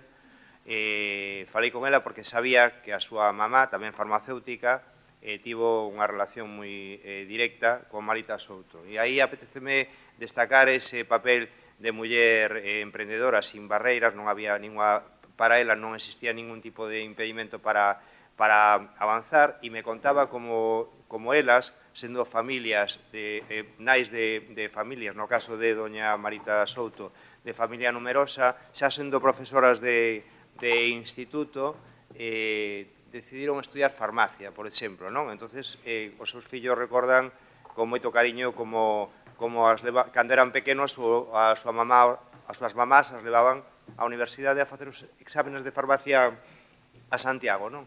En uns tempos moito máis complicados para as mulleres, moito máis complicados para avanzar, Marita Souto decidiu emprender constantemente. Aquí gustaríame destacar que a súa vocación de investigadora fixo, por exemplo, que fixera traballos que non teñen nada que ver con Ourense, pero sí quedan para o coñecemento das futuras generacións, como, por exemplo, estudiar a flora da Illa de Ons. Existe unha publicación na que do primeiro estudio sobre a flora e a fauna da Illa de Ons de unha muller que decidiu dedicar o seu tempo a esa parte da investigación. Cando estivo en Carballiño traballando como profesora, foi cando encontrou nas augas mineromedicinais a súa paixón para traballar e investigar sobre esta cuestión, non? E aquí é onde empeza o que podemos decir que sería a razón para que o Concello de Ourense debería destacala como filla moi especial por todo o que ten feito, porque todo o que é a base do termalismo moderno actual, todo o que tivo que ver co desenvolvemento do termal, por exemplo, levado a cabo por institucións como a Deputación Provincial de Ourense ou tamén o propio Concello de Ourense, teñen que ver coa labor investigadora desta muller, non? Que dedicou a súa vida a analizar fonte por fonte todos os manantiais termais da nosa cidade, da nosa provincia, e poñer en valor, porque ela creía firmemente no termalismo como un dos recursos fundamentais que tiña esta cidade e esta provincia.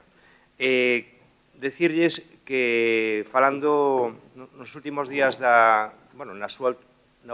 última etapa, eu recordo que veía no liceo moitas tardes, ela tiña unha mesa na que se sentaba sempre e que quedaba con xente que se notaba que estaba traballando, non? Era unha persoa xa con unha idade avanzada, pero que estaba estupenda, non sabemos que idade tiña, era un dos seus secretos, pero estaba sentada sempre nunha mesa, e nesa mesa, por exemplo, vina moitas veces charlando con Belén Quevedo, que é a responsable da Axencia de Turismo de Galicia.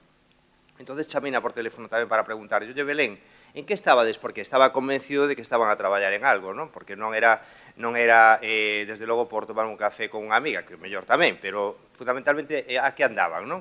E me dice, mira, pois ela tiña moitísimas inquietudes, además de que estaba moi preocupada por o desenvolvemento termal da cidade de Ourense, por a situación na que se atopa en este momento, pero ela tiña unha teima que tiña que ver con que o termalismo tiña que estar permanentemente conectado cos sistemas públicos de saúde en canto aos beneficios, non?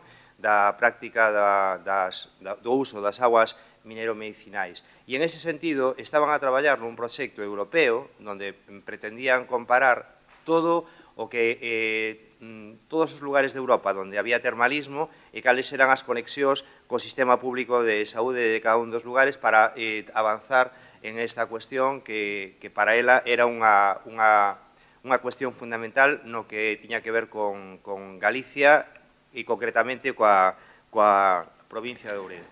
Pepe, fastídiame cortarte, pero que xa te pasaches un bo rato. Nada, non quixen interrumpirte, pero se continuar na segunda mellor. Gracias. Por parte do Bloque Nacionalista Galego, Luís, cando queiras. Bueno, eu penso que podía continuar, eu creo que non hai ningún problema. No, estaba superinteresante, o que pasa que, claro, pasou un minuto e medio xa. Deixa que remate. Pois perfecto, pareceme perfecto se todos estades de acordo. Pois veñan, remata, Pepe. Pois comentarlles que, bueno, que estaba con nesa teima de conectar o uso das augas mineromedicinais cos sistemas de saúde a nivel de toda Europa, non? Unha persoa que tiña recoñecementos de todos os colectivos que tuveran que ver co termalismo a nivel mundial. Aquí terán bueno, aparece na moción que era a medalla de ouro de Termatalia como a feira internacional, pero sociedades científicas francesas, sociedades científicas de todo o mundo, incluso a Federación Nacional avalada por a Organización Mundial da Saúde, a tiñan entre os seus membros ou a tiñan como considerada como unha eminencia mundial en materia termal. En outro eido radicalmente diferente, por exemplo, unha cousa que me chamou moitísima a atención, que me contaron que tanto a mamá de Eugenia Díaz Abella como ela, por exemplo, emprenderon actividade sindical desde a súa condición de profesora, por exemplo, impulsaron na cidade de Ourense o sindicato CSIC, nunha época na que tampouco era moi común que as mulleres tiveran este tipo de inquedanzas, ou que parece como que non podían telas, pois elas, desde logo, avanzaron. Aquí, penso que a cidade, o que pedimos basicamente é a apertura do expediente de honra, para unha apertura do expediente de honores, para que existan, darlle a posibilidade á sociedade de as achegas todas que se podan aportar para seguir engrandecendo a figura de Marita Souto, e para iso pedimoslle o apoio de todos os membros da corporación.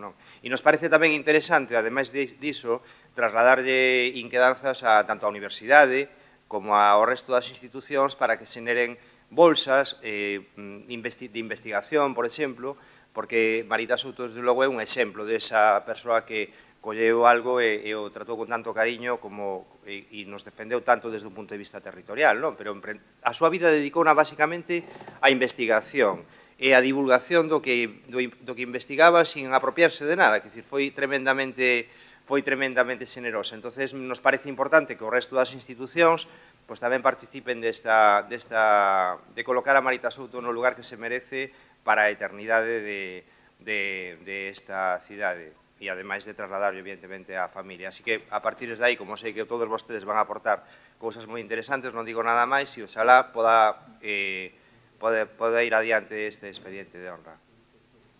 Vale, gracias, Pepe. Pois, Luís, facemos, se vos parece exactamente o mismo, explayadervos unha cuestión de... Que decir una cosa que se ha olvidado Pepe, sí. Porque doña Marita Souto y su familia no lo perdonarían. Doña Marita Souto, aparte farmacéutica, era doctora en químicas especializada en físico-química. Lo digo porque es su verdadera profesión. Ella era químico, doctora en químicas y es como ejerció. Pues, y lo tenía muy a gana. Pues muchas gracias por la aportación. Pues facemos así entonces un único turno e despois votamos a moción. Cando queiras, Luís. Ben, despois da laudatio que acaba de facer Pepe da figura sobranceira de Marita Souto, a verdad que pouco que destacar. En todo caso, por aportar algo, eu diría que efectivamente estamos diante dunha figura sobranceira no mundo científico, en particular no termalismo, dunha persoa moi respetada a nivel galego e internacional, como así acreditan os moitos méritos e recoñecementos xa destacados. Pero alén diso, eu tamén quero pôr en valor o contributo de Marita Souto abrindo a fiestra, abrindo as portas a outras xeracións que hoxe están a facer un fenomenal traballo divulgativo de investigación. Acabamos de asistir hai poucas datas a unhas xornadas da Escola de Enfermaría en relación co termalismo, é a segundo ano que o celebran. Non é doado, e tamén o explicaba perfectamente Pepe, que unha muller, tendo 6 fillos, chegue a donde ela chegou.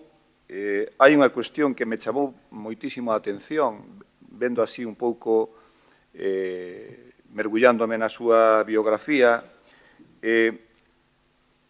polo menos isto pasou desapercibido, creo que para a maioría da xente, non?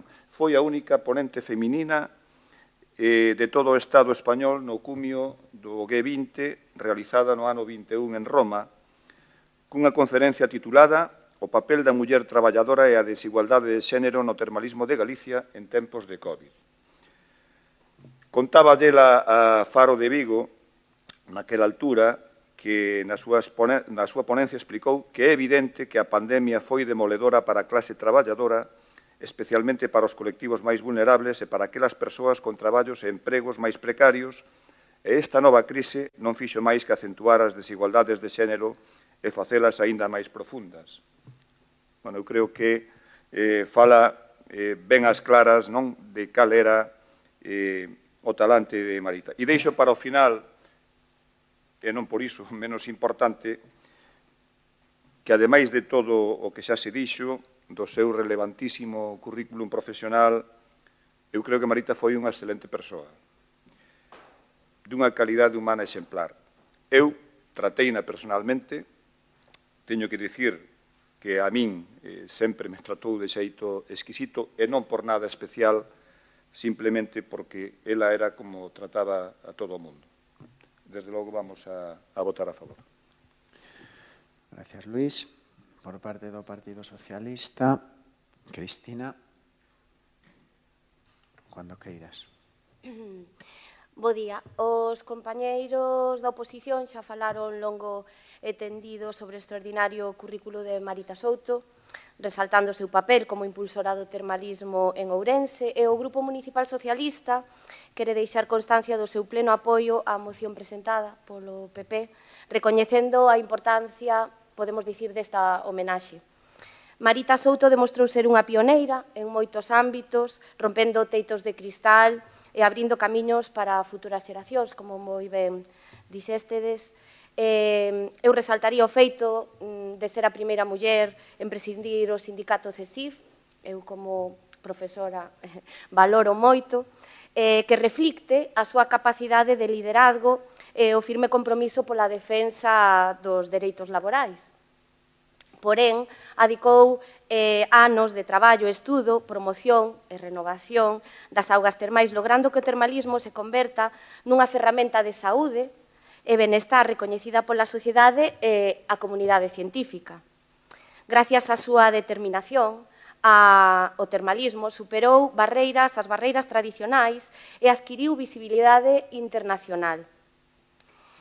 Ademais, como científica e docente, foi mentora de moitas persoas. Onte estaba eu estudando un pouco a argumentación na sala de profes, eu non tiven o prazer de coñecela, e comentei as miñas compañeiras e compañeiros se a coñecían, se me podían dicir algo sobre ela, e xa empezaron a falar de anécdotas de alumnado que non veñen ao caso, que fan os alumnos de todos os profesores, e que incluso ano pasado unha das súas fillas traballou comigo no instituto, que eu non o sabía, e ao final aí está o seu, bueno, a súa transmisión de valores, que iso é importante máis alá das anécdotas de excelencia, de ética e de compromiso social. É certo que o feminismo non é o eixo desta argumentación, mas non debe pasar desapercibida a importancia de visibilizar o papel das mulleres no ámbito científico e sanitario, e como eran capaces de lograr esa conciliación que comentabades, que hoxe en día ainda é casi imposible, vamos, é para admirar, é exemplo para nós, para as mulleres, que contribúen á innovación en sectores claves como o que nos ocupa. Neste contexto, é imprescindible tamén facer unha reflexión sobre o patrimonio termal de Ourense, valoralo e protexelo non só é un deber moral, senón tamén unha oportunidade para devolverlle a Ourense o protagonismo que merece no ámbito do termalismo, poñendo en práctica a visión que Marita Souto defendeu durante toda a súa vida profesional. En definitiva, o respaldo do Grupo Municipal Socialista, supoñemos dos demais grupos políticos, indica que o seu traballo trascende fronteiras partidistas e une a sociedade en torno ao seu legado. Marita Souto deixou unha pegada imborrable no termalismo e na comunidade ourensá, como estamos vendo, e podemos afirmar que Marita xa é historia da cidade. Moitas grazas. Moitas grazas, Cristina. E xa cerra o turno de intervencións desta moción. Noa, cuando queiras. Buenos días nuevamente. Bien, hablar de Marita Souto no es únicamente recordar una trayectoria, sino explicar por qué tiene ese valor público y por qué debemos de reconocerla desde esta institución.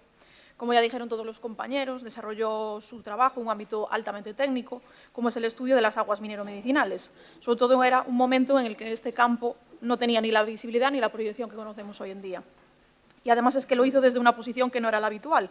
Como ya comentaron todos los compañeros, precisamente, mujer, y en aquella época no era lo habitual verla desarrollando pues, todo lo que ella estuvo haciendo. O sea, lideró espacios científicos rodeada de mujeres. Y en esos ámbitos académicos, lógicamente, no era lo habitual. Sin embargo, pues no solo estuvo presente, sino que asumió un papel protagonista y se podría decir que fue una pionera. Y no porque se le concediera ese espacio, sino porque lo ocupó con mucho trabajo y mucho rigor. Y sobre todo con una visión clara de lo que podía llegar a ser Ourense. Su trabajo contribuyó a estructurar un conocimiento que hoy es clave para que entendamos el posicionamiento termal que tiene nuestra ciudad y ayudó a sentar las bases de algo que ahora se considera evidente, pero en su momento no lo era así. Consiguió trasladar ese conocimiento más allá de los espacios especializados y, además, hay que subrayar que su implicación no se limitó únicamente a este ámbito. Participó en la vida social, en el tejido asociativo y en estructuras donde, de nuevo, no era lo habitual que lo hiciese una mujer en puestos de responsabilidad. Y eso también forma parte de lo que hoy se viene valorando, igual que subrayaron las compañeras anteriormente. Y es eso, no solo lo que hizo, sino desde dónde lo hizo y en el contexto en el que estaba. La ciudad apuesta por el conocimiento, por la puesta en valor de nuestros recursos y, sobre todo, el reconocimiento de esas personas que están ayudando a generar ese valor.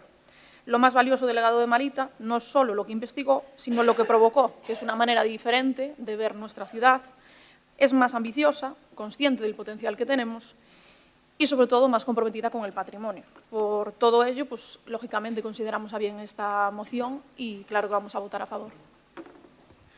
Vale, pues muchas gracias, Noa. Pois procedemos, entonces. Sí, por suposto. Que a raíz do apunte que facía Javier, penso que está ben, xa que llevamos a abrir un expediente de honra, non? Decir, a formación que tiña Marita, que era doutora, por eso quero ler, para non meter a pata. Era doutora en Ciencias Químicas cunha tese dedicada ao estudio químico analítico das augas termais e mineromedicinais da provincia de Ourense.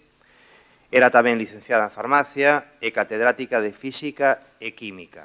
Ademais de todo eso, decir que nos seus recoñecementos a nivel nacional, a nivel internacional, era delegada da FEMTEC, que a delegada da Federación de Hidroterapia e Climaterapia avalada pola Organización Mundial da Saúde, decir que gracias a ela conseguimos que a cidade de Ourense tivera un congreso desta federación que se celebrará aquí no ano 2023, que foi ela a propoñer no congreso anterior, que era membro da Academia Europea de Doutores, que era medalla do Dr. Paul Coutier de París, e que era medalla de ouro de Termatalia, que este tema xa o habíamos comentado antes, ademais de ser históricamente membro do Comité Asesor de Termatalia durante todos estes anos. Tamén tivo o Premio Torques de Honra 2025 do Centro de Estudios Chamoso Lamas, que a distinguiu a Marita pola súa contribución á cultura, á investigación e á posta en valor do patrimonio galego, un recoñecemento que esta vez viña da súa propia terra. Gracias. Moitas gracias. Unha proba inequívoca do inmenso talento que teñen as ourensáns e os ourensáns sen ningunha dúbida. Bueno, pois sometemos a votación esta moción. Votos a favor da mesma. Apróbase por unanimidade. Como anunciou antes o alcalde mentes presidía o pleno, pois a moción terceira pasaba a quinta posición e debatimos agora a moción 6.9, moción do Grupo Municipal do Partido Popular para denunciar a perda de subvencións e fondos europeos no Concello de Ourense por falta de xestión do goberno local. Vai tomar a palabra por parte do Partido Popular Ana Méndez, cuando queiras. Señor Seara, antes de que se marche, quero... Vale. Primeiro de todo, quero pedir disculpas porque ahora teño que cambiar o meu estado de ánimo, que está bastante emocionado despois desta moción. Por suposto, quero darlle as gracias a todos os partidos políticos por apoiala, pero personalmente, a título personal, quero darlle un agradecemento moi importante para o meu compañeiro Pepe Araújo, que defendeu a moción, e tamén para o señor Seara, porque a título personal e con as palabras que dixeron de Marita, que lle tiña un cariño moi especial, pois quero yo agradecer pois públicamente. Agora xa podo cambiar o ton e vostede xa se pode levantar, se quere. Bueno, pois voume poñer seria porque esta moción que traemos aquí mereceo, sí, mereceo. Esta é unha moción que a facemos dende o Partido Popular realmente con crítica ao goberno local, pero tamén é unha moción que queremos facer e tratar de darlles, a pesares da crítica, darlles unha solución para cousas que creemos que teñen que facer no goberno local e que teñen que mellorar canto antes. O sea que quero que saiban esta parte crítica que facemos, pero tamén que o tomen como unha parte constructiva de dicirlles cousas que teñen que mellorar, porque estamos a falar de algo moi importante, de algo moi serio que son os cartos públicos, os nosos cartos, os de todos os cidadáns e as cidadás de Ourense. Estamos a falar do futuro desta cidade. Creo que todos os veciños teñen dereito a saber o que está a pasar coas axudas e coas subvencións e cos fondos europeos, porque este goberno local está devolvendo axudas, devolvendo fondos e moitas veces nin sequera chega a recibilos. Desgraciadamente, isto está se convertindo nun patrón por unha moi mala xestión. Eu teño que dicir, lles guste ou non. Ourense, como cidade, estámonos quedando atrás por unha falta de planificación e unha falta de control e de responsabilidade deste goberno local. Non é algo que nos saquemos da manga, é algo que ten feitos exactos. Algúns deses feitos que traemos nesta moción son cousas moi graves, como son, por exemplo, eses 3,5 millóns de euros que se perderon para a Praza de Abastos. E, ademais, por que se perderon? E que, ainda por riba, se perderon por non cumprir os prazos, que é algo que é inaudito. É verdade que hai unhas semanas recibíamos a noticia de que recuperaron parte deses cartos, pero que non os recuperaron pola boa xestión, senón que os recuperaron por un erro formal da Administración do Estado. Polo tanto, recuperaron parte, pero que siguen quedando 2.300.000 euros que se perderon de forma definitiva. Cantas cousas se poderían haber feito nesta cidade con 2.300.000 euros? Moitísimas, moitísimas que están sin facer. Pero que, ademais, perderon 3 millóns de euros, e falamos de millóns de euros e non nos damos conta o que significa eso na cabeza. 3 millóns de euros para rehabilitar a antigua prisión provincial. 3 millóns de euros que se volveron a perder por facer os trámites administrativos a última hora, sempre correndo, e evidentemente, cando as cousas se fan correndo e a toda presa, as cousas normalmente saen mal. E, evidentemente, ese proxecto pois non acadou. Si te vas a explayar moito, sigues na segunda ou prefieres terminar agora? Digo, porque vexo que igual botas agora outros 2 ou 3 minutos, millor na segunda. Por parte do Bloque Nacionalista Galego, Puga, cando... Pois... Xa... Despois... Será mellor, porque así falo... Pois veña, pois cerra, pero claro, ese é o problema de empezar con outras cousas, pero bueno, que neste caso era...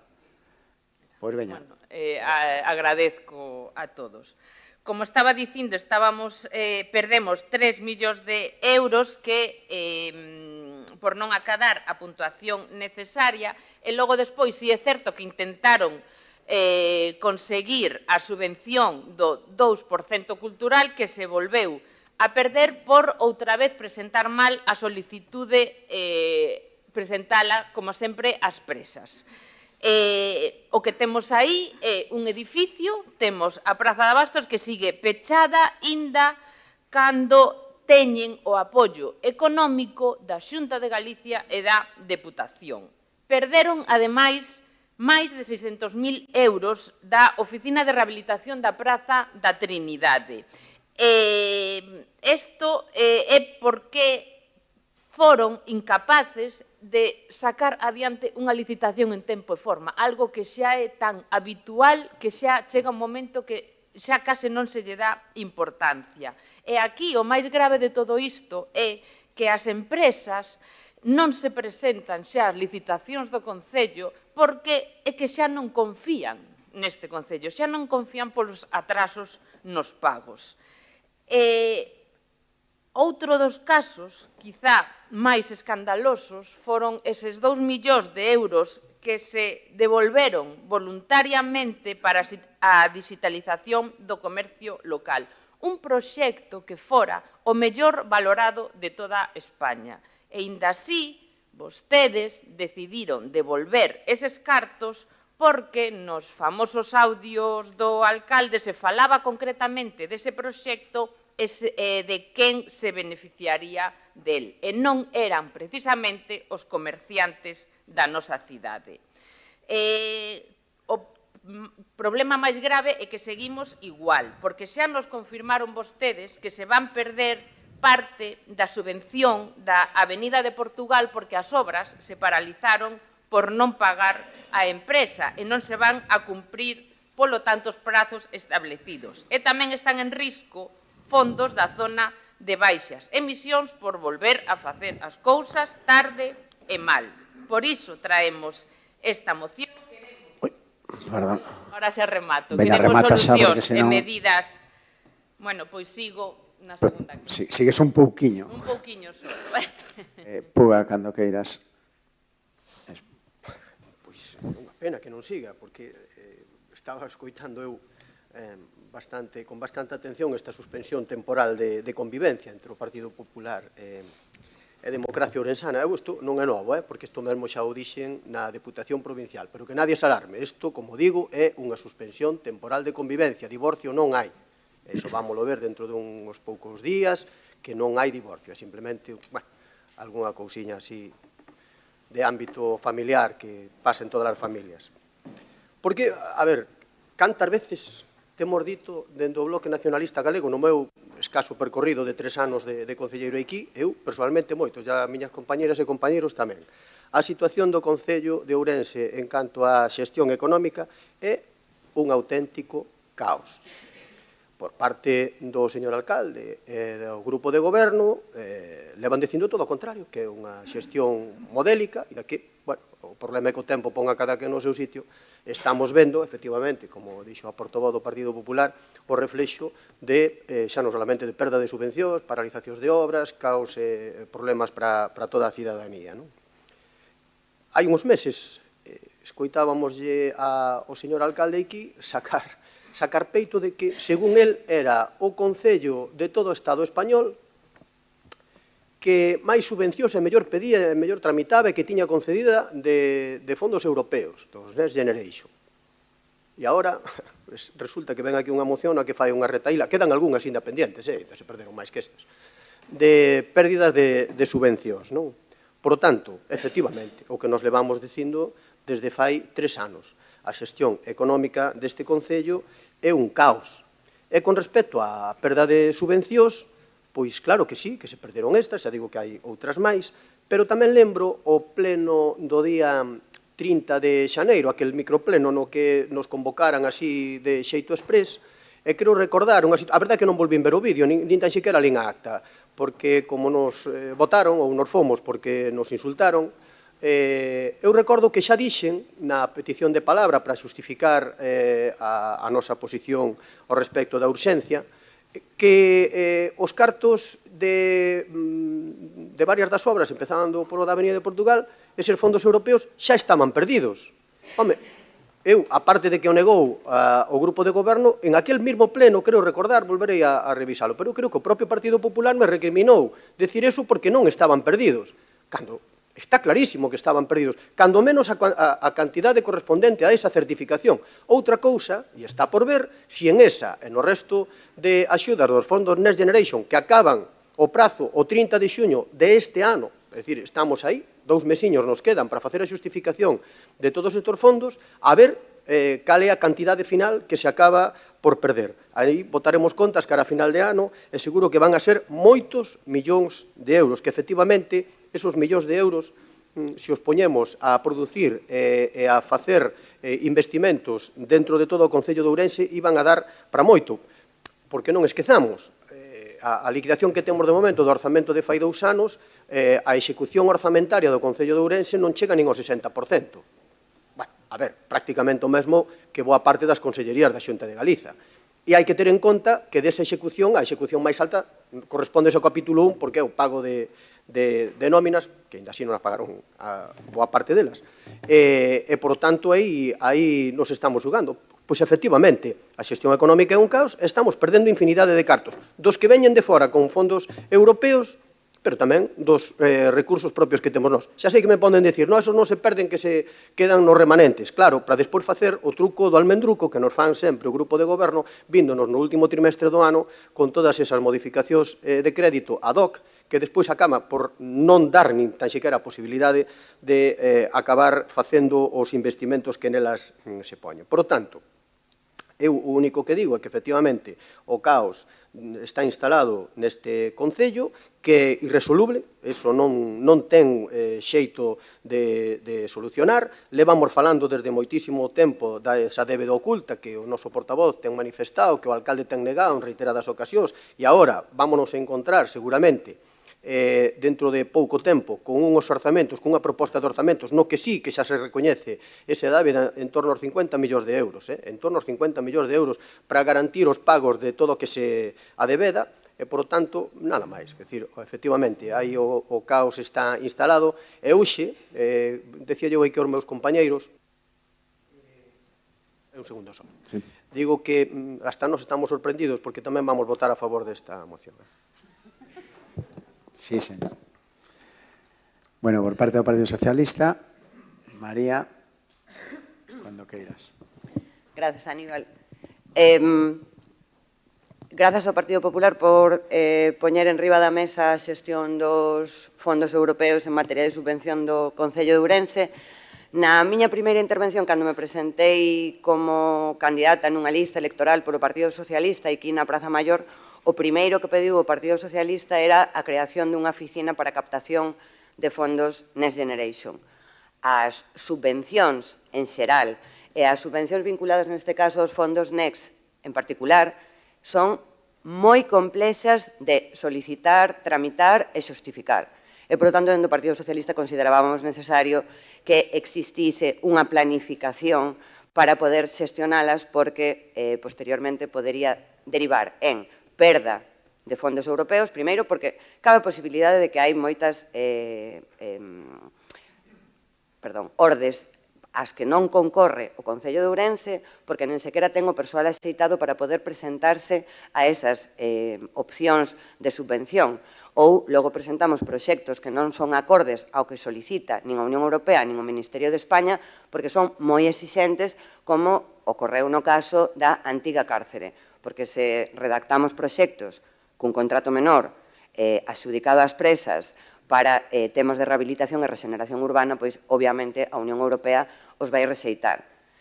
Por lo tanto, é fundamental, era fundamental, porque os fondos están vivos dende hai 3 anos e as convocatorias europeas, moitas delas se nos escapan.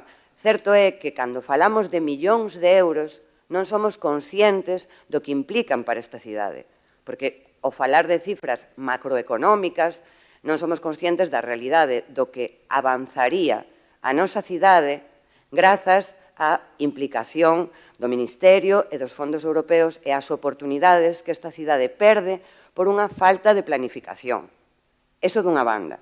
Doutra banda, Actualmente, o Concello de Ourense, por motivos de xestión e planificación económica, que non son responsabilidade da Concellería responsable da área, senón da vontade política de determinación de prioridades e obxectivos deste Concello, perde oportunidades. Perde convocatorias de concorrencia da Xunta de Galicia porque non temos aprobada a conta xeral, polo tanto estamos perdendo transferencias. O proxecto de orzamentos indica que as transferencias correntes, o que ingresa o Concello, é cada vez menos. Tiveron que subir as taxas da auga e do lixo aos veciños e ás veciñas porque non temos ingresos suficientes para cubrir os gastos deste Concello. Eso dunha banda. Doutra banda, actualmente, case todas as obras ou servizos, na súa maioría de parte, obras que están amparadas ou que teñen financiación afectada, teñen problemas de contratación, licitación e pagos. Hai non moito tempo neste Concello aprobouse unha modificación de crédito co voto a favor do Partido Socialista na que eu lle dixen ao alcalde que o problema non eran os cartos. Este Concello ten carto suficiente, temos liquidez, non temos débeda. Temos débedas coas concesionarias, pero non temos débeda como magnitude financiera.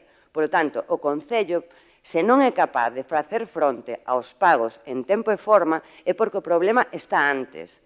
Está na contratación, está na licitación e está en facer as cousas cunha ausencia absoluta de planificación. Que significa isto? Primeiro, que perdemos oportunidades. Segundo, que esta cidade non avanza como debería e estáse quedar atrás como terceira cidade de Galicia. E non hai máis que pasear polas rúas, porque vemos moitísimas vallas de obra, pero non vemos proxectos de futuro para a nosa cidade que repercutan directamente nun beneficio á veciñanza. En terceiro lugar, estamos falando hoxe aquí que temos confirmados a perda de 10 millóns de euros, entre outros, porque todas as obras do goberno de democracia ourensana están sen pagar todas na súa totalidade. As vencelladas a fondos con financiación afectada. Entón, temos un problema que se pode solucionar de moitísimos xeitos. O primeiro é que necesitamos que quen leva o timón destas cousas, que Gonzalo Pérez Jácome, alcalde de Ourense, lles dé prioridade. Lles dé prioridade porque pensamos que non lle supón un custe electoral que esta perda de fondos europeos teña que facerse con fondos públicos. É dicir, non ve... Espera. Termina. Non ve un perxuízo para sí mesmo que os 2 millóns de euros que financia o Ministerio se perdan e os teña que abonar o Concello de Ourense. Non o ve. É fundamental que comprenda que isto logo repercute en que non podamos financiar gasto corrente. É dicir, se estamos empregando recursos propios que estaban financiados e perdemos esa financiación, logo os nosos recursos propios que deberían de destinarse a servizos públicos e a mellora dos nosos servizos públicos teñen que ser para pagar pufos. Tarde, con intereses, con xuros de demora, con conflictos xudiciais e, sobre todo, cun perxuízo enorme para os veciños e as veciñas da nosa cidade que son os que sufren as consecuencias deste tipo de pérdidas económicas. Gracias, María. E por parte do Grupo de Goberno, Tamara, cando queiras. Vou ir ao final do discurso de María. Ese perxuízo enorme para os nosos veciños e que teñan obras na cidade de Ourense como nunca antes tiveran. Ese perxuízo enorme para os nosos veciños que vostedes din é que esta cidade este revitalizando como antes non o facía. En cuanto ao Departamento de Captación de Fondos que tanto pedían o Partido Socialista e tamén o fai na súa moción o Partido Popular, dicir que non o temos e a pesar de non o ter, somos a cidade que máis fondos captamos, como dicía tamén no bloque nacionalista, sendo a segunda cidade galega que máis fondos gaña. E non o dicimos nós, dio o ranking do Goberno Central. Non o dicimos nós. Vale. Fondos, Mobourense 1, Mobourense 2, Nesgou, Perte de Auga, digitalización do comercio, rehabilitación, Edil, todo iso sin oficina que vostedes din, porque din que facemos contratos ás presas, pois no que tardamos en crear a súa oficina xa nin os teríamos. Pero vou a falar de temas que falou a señora Ana Méndez do Partido Popular. Fala vostede da Praza de Abastos, que perdimos a subvención da Praza de Abastos. Eu non sei como non se saltan as cores ao falar disto. Miren, a subvención da Praza de Abastos otorgaron no 2015. Tardaron 3 anos en licitar esta obra, mentras gobernaban vostedes. E só se adxudicou ata o 2019 xa con Gonzalo Pérez Jácome. E non sei se saben, lles lembro, que no 2020 houve unha pandemia. Ao finalizar a pandemia era inviable realizar esa obra en tempo e forma. Entón, explíquenme de quen é a culpa de perder a subvención da Praza de Abastos. De nós que non tivemos ningún ano para realizar as obras ou de vostedes que tardaron 3 anos en licitala e un en adxudicala? É que hai que ter papo. Trinidade 5. A Trinidade 5 si se licitou e quedou deserta, vale? Refacer proxecto, fondos da nosa parte, volver a licitar. Era imposible facelo en prazo. Solicitouse ao Ministerio ampliar o prazo, non nos lo concederon. E desistiuse dela. Non pasa nada. O que vostede di de que quedan desertas porque non pagamos é mentira, porque de todas as licitacións que temos feito, quedaron desertas 2. E mire que non temos obras, eu creo que unhas cantas, e contratos no Concello tamén. Marketplace. Logo de estudialo era inviable. Todos os concellos que se meteron de cheo neles foi un fracaso, un pufo. Temos un montón de ferramentas digitales de Amazons locais creados por aí que non lles duran as plataformas ni máis dun ano. Nos, ante iso, non vamos para adiante. Antiga prisión provincial, isto faime moita gracia, porque vostedes mesmos din, pechada durante máis de 40 anos. Bueno, vamos a dicir que nos levamos gobernando 7. Non sei cantos dices 40 gobernaron vostedes. Creo que sí que o saben, poden votar a conta. Nos Nícer 7 presentámonos en dúas ocasións para captar fondos e vostedes dentro dises 40 cando gobernaban, que fixeron? Porque creo que votaron bastantes máis anos gobernando vostedes dises 40 e aí está a cárcel, sen tocar. Avenida de Portugal, xa se debatiu aquí. Quebra da empresa. Que quebra a empresa non é culpa nosa. Non hai mecanismos legais para isto. As opcións que outra empresa collese non a quixo coller nas condicións que se ofrecían nese momento, porque, bueno, rescindir contrato e quitar un contrato de emerxencia para garantir a seguridade dos cidadáns. Que unha empresa quebre, que se presentou unha licitación e que tiña as súas garantías, non é culpa do goberno municipal. Como respostar e facelo o antes posible como se fixo? Sí. Zona de baixas emisións. Bueno, aquí os prazos xa eran irreais dende o inicio. O Goberno Central sacou unha lei en maio de 2021 que empuña a creación de ZBs a concellos de máis de 50.000 habitantes antes de 2023. Pero mesmo o propio Goberno Central non foi capaz de crear un regulamento para establecer como deberían de ser estas ZBs ata o 27 de decembro de 2022. O sea, dábanos 4 días para que os concellos podésemos executar todo isto. Exixía reglamento municipal, proxecto de ZBs, licitacións, eles comeron o plazo inteiro. Nós xa temos ordenanza creada, xa temos os contratos licitados pendentes de adxudicar. En concreto, somos o segundo Concello de Galicia en telo xa aprobado despois de Coruña, aprobámoslo en outubro. Creo que saiu esta semana na prensa, que Vigo acaba de aprobala inicialmente aínda esta semana. Vale, pero se queren dar vostedes leccións de plazos, pregúntenlle a Ferrol. Perdón, vou a continuar un pouco. A Ferrol, porque creo que aí gobernan vostedes, é a única cidade galega que ainda non fixo ningún trámite para aprobar ou levar adiante a ordenanza de zona de baixas emisións. Así que non nos veñan a dar a nos leccións de plazos.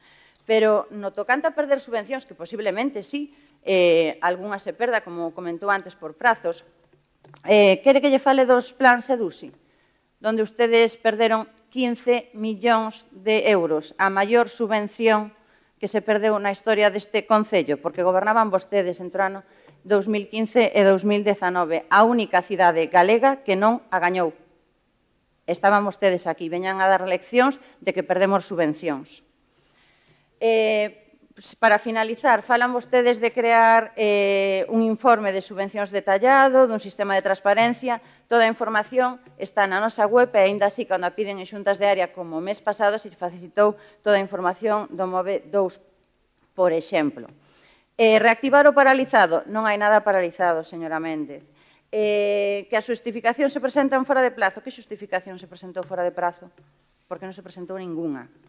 En canto a execución, podemos ter máis exemplos comparativos de execución. Todas as cidades están igual, Vigo, Santiago, Lugo, todas, porque a culpa non reside nas execucións, sino nas propias subvencións que a veces teñen uns prazos e son moi rígidas para cumplir con elas. Pero se quere, vai a mirar os grados de execución da Xunta de Galicia ou do propio Goberno Central de Fondos Europeos, que estamos igual. Desistir voluntariamente dunha subvención non é porque non nos interesa, non é perdela, é xestionar con cabeza. Nós, a maioría das obras que financiamos con fondos europeos, íamos a facer igual, con fondos ou sen fondos. Que veñen os fondos, benvidos sean, pero non por eso nos limita, non estamos esperando a ver que solución hai para ver que vamos a facer. Ese é o seu proxecto de cidade, porque nós vamos a facer igual. Gracias, Tamara. Abrimos un segundo turno. Intentade ser un pouquinho máis breve, sobre todo os que os esplayastes, neste caso Ana e Tamara. Cando queiras, Ana. Gracias, Aníbal.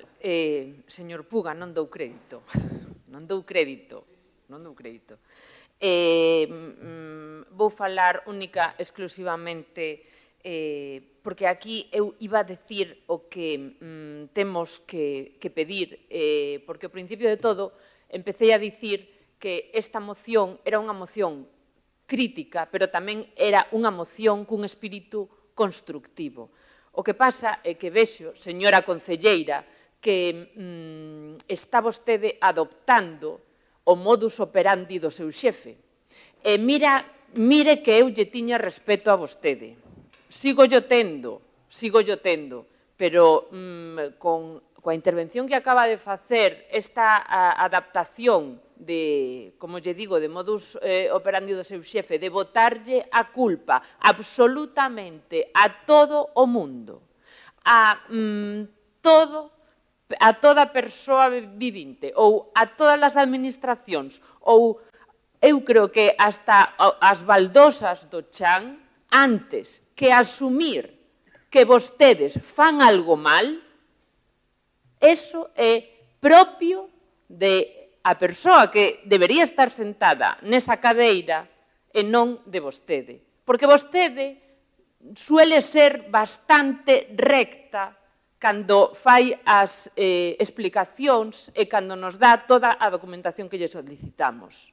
E vostede sabe de sobra os cartos que perden. Vostede sabe de sobra as cousas, as licitacións que non fan, as licitacións as que as empresas non se poden presentar porque non confían en que se lles vaya a pagar. Vostede sei que cree que aquí non teñen vostedes un proxecto de cidade, non o teñen, señora concelleira. Este goberno local non ten un proxecto de cidade, ten un goberno de remendos. E o goberno de remendos non pensa nun futuro para Ourense. Entón, se vostede adopta o discurso do alcalde de única e exclusivamente botarlle a culpa aos demais e non é capaz de entender que esta moción o que se lle pide é que reforcen un servizo que é o de promoción económica, que é o suficientemente importante para que non se perda nin un só euro, porque esta cidade necesita e moito. Non é capaz de admitilo, non é capaz de dicir, pois sí, necesitamos este reforzo. Pois, alá vostedes. Eu estou convencida de que os cidadáns e as cidadáns de Ourense, nos que eu me inclúo, como Ana Méndez, como persona, xa lle digo que temos dous dedos de frente e que vai chegar o momento en que non lle van comprar en absoluto ese botar a culpa a todo o mundo, antes que asumir unha mínima responsabilidade. Gracias. Puga, cando queiras. Sí, estos líos de familia traen estas cousas. Acabamos de asistir no último cuarto de hora a unha enlea entre Democracia Ourensana e o Partido Popular sobre quen perde máis. Si uns ou outros, uns na Xunta e outras no Concello. A ver, houve algunha cousa que me sorprendeu da intervención da señora concelleira. Quería entender que dixo que o Concello de Ourense, desde que goberna a Democracia Ourensana, está máis revitalizado que nunca. Pareceume entendelo, terei que ir a ata. Non sei eu se esa é a percepción que temos o resto de ourensáns. Haberá tempo de velo dentro dun ano. Por outro lado, tamén me sorprendeu. Parece que o único que lle interesaba era competir por ese ranking de concellos de ser os que máis pedían. Non os que máis executaban, senón simplemente os que máis pedían. Depois, non poñan excusas, nunca mellor dito, de mal pagador, porque, por exemplo, co tema da pandemia, houve unha suspensión administrativa dos prazos e unha habilitación de mecanismos para poder xustificar. Outra cousa é que fixeran mal as cousas. Se as fixeron mal, pois que lle imos facer? Para rematar, decir unha cousa, que estamos falando tan a lixeira destas cousas que é terrible, non? Digo, a impresión que pode sacar a cidadanía. Estamos falando de que efectivamente se admite ou se están de tirapuxa entre os millóns de euros que se están a perder, sexan propios ou sexan de fondos que cofinancian, que é lamentable. É lamentable porque efectivamente en todas as administracións, vamos a asumir, non todo se pode facer ben ao 100%, pero o que sí é certo é que hai, e iso podémoslo ver, hai concellos que foron evoluindo de un xeito progresivamente ben. Cando Ourense decimos que somos a terceira cidade, eu teño que decir que con este goberno, daqui a 4 ou 5 anos, imos pasar a ser a quinta cidade. Por qué? Porque nos vai pasar xa dentro de moi pouco tempo Santiago de Compostela e despois de Santiago de Compostela Lugo. Ese mérito sí que lle vai quedar para vostedes. Por qué? Porque efectivamente, farán cousas que lle salen mal, pero fan cousas, fanse investimentos. Vostedes virán co da Cincenta Ourense, pobreta, que está, non creo que a Xunta quixera favorecer especialmente nestes casos nin a Santiago nin a Lugo, simplemente que farán as cousas millor que fan vostedes.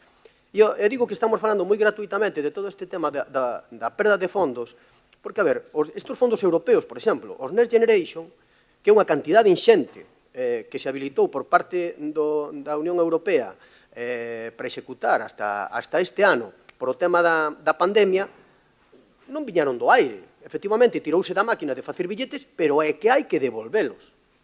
É que hai que devolvelos no próximo período, que vai do ano 2028 ao ano 2034, co actual marco financiero, a proposta da Comisión Europea do actual marco financiero plurianual, que vai entre o 28 e o 34, hai unha partida moi importante destinada a pagar esos fondos, que imos a pagar e tributar todos os habitantes da Unión Europea, favorecéramonos ou non. Iso que quere dicir? Que os que se favoreceron van pagar a súa alicuota e os que non nos favorecemos desos fondos tamén a imos pagar. Por qué? Porque hai que devolvelos. E de onde salen esos cartos para pagar os fondos Next Generation? Por de outras cousas, como, por exemplo, os fondos de cohesión ou os fondos da política agraria común. E, por tanto, ten unha repercusión terrible. Estamos falando cunha banalidade que a mí me parece que non deberíamos asumir. Entón, fagámonos, eu neso sí que vou a compartilo coa vocera do Partido Popular, fagámonos un pouco de reflexión ao respecto de como se xestiona todo isto e mellorémolo, cos mecanismos que consideremos conveniente e oportuno, pero mellorémolos. Xa perdemos moitos, polo menos non seguir facendo, non?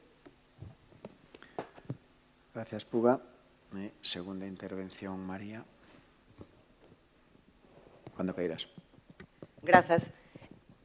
Puga, 4 ou 5 anos non van estar no goberno porque entendo que en maio de 2027 haberá un cambio de goberno cara á esquerda, espero. Entón xa intentaremos solucionar isto do mellor xeito posible. Como non están moi de moda as maiorías absolutas, entendo que gobernaremos co Bloque Nacionalista Galego, entón, pois, bueno, xa arreglamos. Ata esas, o tema dos fondos da Unión Europea, os NECs non están vinculados a un detrimento do financiamento da política agraria, pero, bueno, xa sería un debate macroeconómico sobre políticas europeas, que se queres, logo, pois, podemos tomar un café. Con respecto ao tema actual, o máis importante cando se goberna, ademais de gobernar e de facer cousas, ter un mínimo de capacidade de autocrítica. hai cousas que non, hai moitas cousas que non se fan ben neste Concello. Hai moitas cousas que se facían pior e se fan millor. Non podo citar agora un exemplo, pero as hai. É importante non estar permanentemente a defensiva, non axuda nada, pérdense cartos, perdemos cartos, moitos cartos públicos, perdemos oportunidades de financiación, de avanzar, perdemos oportunidades para esta cidade e todos estamos de acordo en que esta cidade debe ir cara adiante e cara a algún lugar. Ese lugar, agora mesmo, neste ano que lles queda, ten no que determinar Democracia Ourensana. O primeiro que ten que facer é pagar as obras que ten en curso de execución. Executalas en prazo, se pode ser, licitar as que están pendientes e informar a cidadanía do que fai. O alcalde de Ourense ten a costume de xerar moitísima máis alarma social, non explicando os problemas, porque todos podemos ter problemas cando se goberna. Gobernar é unha cousa moi complicada, é moi complexo. Non é mesmo velo dende fora e dar leccións de como hai que facer as cousas que logo facelo dende dentro. É complexo, comprendémolo, somos xente moi empática, pero cando se detectan erros evidentes e manifestos, haberá que porlle solución, non defenderse. Defenderse, xustificarse ou buscar un culpable, de verdad que eu non acabo de entender en que nos axuda a todos e, sobre todo, en que axuda a esta cidade. Eu, como cada quen, fala do que quere. Neste salón de plenos, eu vou aproveitar para especificar que todo o que estamos falando é grazas a un goberno socialista. Os fondos Next Generation foron unha aposta moi importante do goberno de España, do goberno de Pedro Sánchez, para axudar a xente, as persoas e tamén aos gobernos, independentemente da súa cor política, porque os fondos non son por concorrencia na súa meirande parte, e o Concello de Ourense ten problemas graves cando os fondos son de concorrencia competitiva, o 60% dos fondos que temos son de adxudicación automática. A concorrencia significa que competimos contra outros proxectos. A maior parte dos fondos, para que non aqueles concellos que teñan unha maior capacidade económica poidan optar a mellores fondos que a outros por aquelo da igualdade interterritorial, son de concorrencia non competitiva. É dicir, Pedro nos los dá directamente e logo nós somos incapaces de justificalos ou de executalos en plazo. Actualmente, o Goberno de España ten na Cenicienta de Galicia, que é esta a nosa Ourense, Cenicienta penso que non se di así en galego, verdad? Cincenta de Galicia, 700, así. Germán, non me quites o plano para que non se vexa o papel. Enfoca, Germán. Así. 713 millóns de euros agora mesmo, invertidos en Ourense. 6 xa perdidos ou rexeitados por o Goberno de Democracia Ourensana e polo Concello de Ourense. Son investimentos fundamentais para a nosa cidade e actualmente na vinculación máis alá dos grandes proxectos como María, ahora non sei se darche nin 30 segundos. Estás facendo un speech máis de Pedro Sánchez, por eso, xa non vai a... Pero dúas frases. Que todas as obras que fai Gonzalo Pérez Jácome, os 75-80% están financiadas por Pedro Sánchez e o Grupo Municipal Socialista. Eso, María, si sei que son esas as dúas frases, non che houvese dito, porque non é verdade. Tamara, tes os teus 4 minutos, vale? Bueno, señora Méndez, empezou falando de que ia ser constructiva, pero logo do seu alegato e da súa defensa na primeira intervención, constructiva, igual temos que revisar a definición de constructiva. Entón, na súa mesma linde lle contestei eu aos argumentos que vostede dicía, nin máis nin menos. Se non lle gustaron, sinto moito. Bueno, repito, non optar a unha subvención non é perder a subvención, simplemente é xestionar e decidir que se quere facer.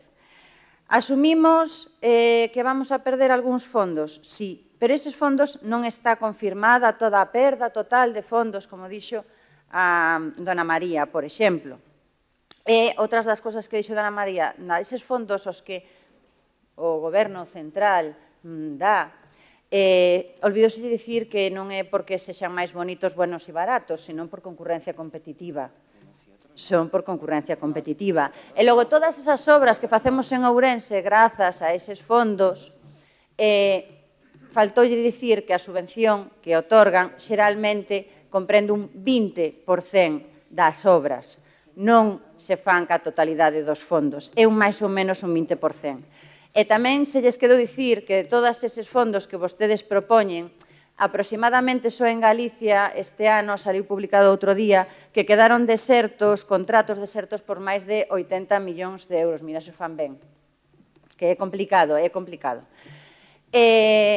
Si temos un proxecto, si facemos as obras e proxectamos as obras non porque nos vayan a conceder unha subvención, senón porque temos esa idea e queremos levála adiante. E se logo nos veñen fondos para poder axudar a financiala, perfecto, maravilloso, porque iso vai a revertir noutras cousas na nosa cidade.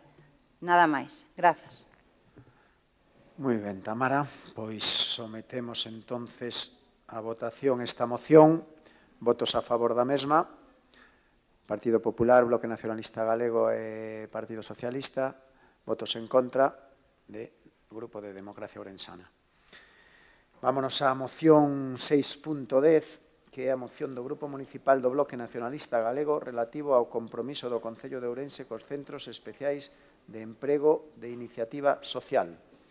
Vai a defender esta moción por parte do Bloque Luís Seara. Espera que lle dou un minuto máis. Cando queiras. Sí, antes da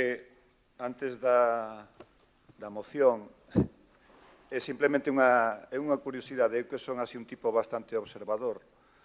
E gústame nos debates plenarios ver o que acontece ao meu arredor. Chámame poderosamente a atención, non sei se é unha coincidencia, que cada vez que está falando alguén da oposición, o secretario está aí pendente do teléfono, mandando mensaxes. Non sei se coincide que é por algunha cuestión persoal ou ten que ver co debate que se está producindo no pleno. É simplemente unha curiosidade. En este caso sí que por alusión sí que lle pode dar a palabra. Espera un segundo que che paro o tempo para que sigas despois. Paco. Podo lle enseñar despois se quere todos os WhatsApps.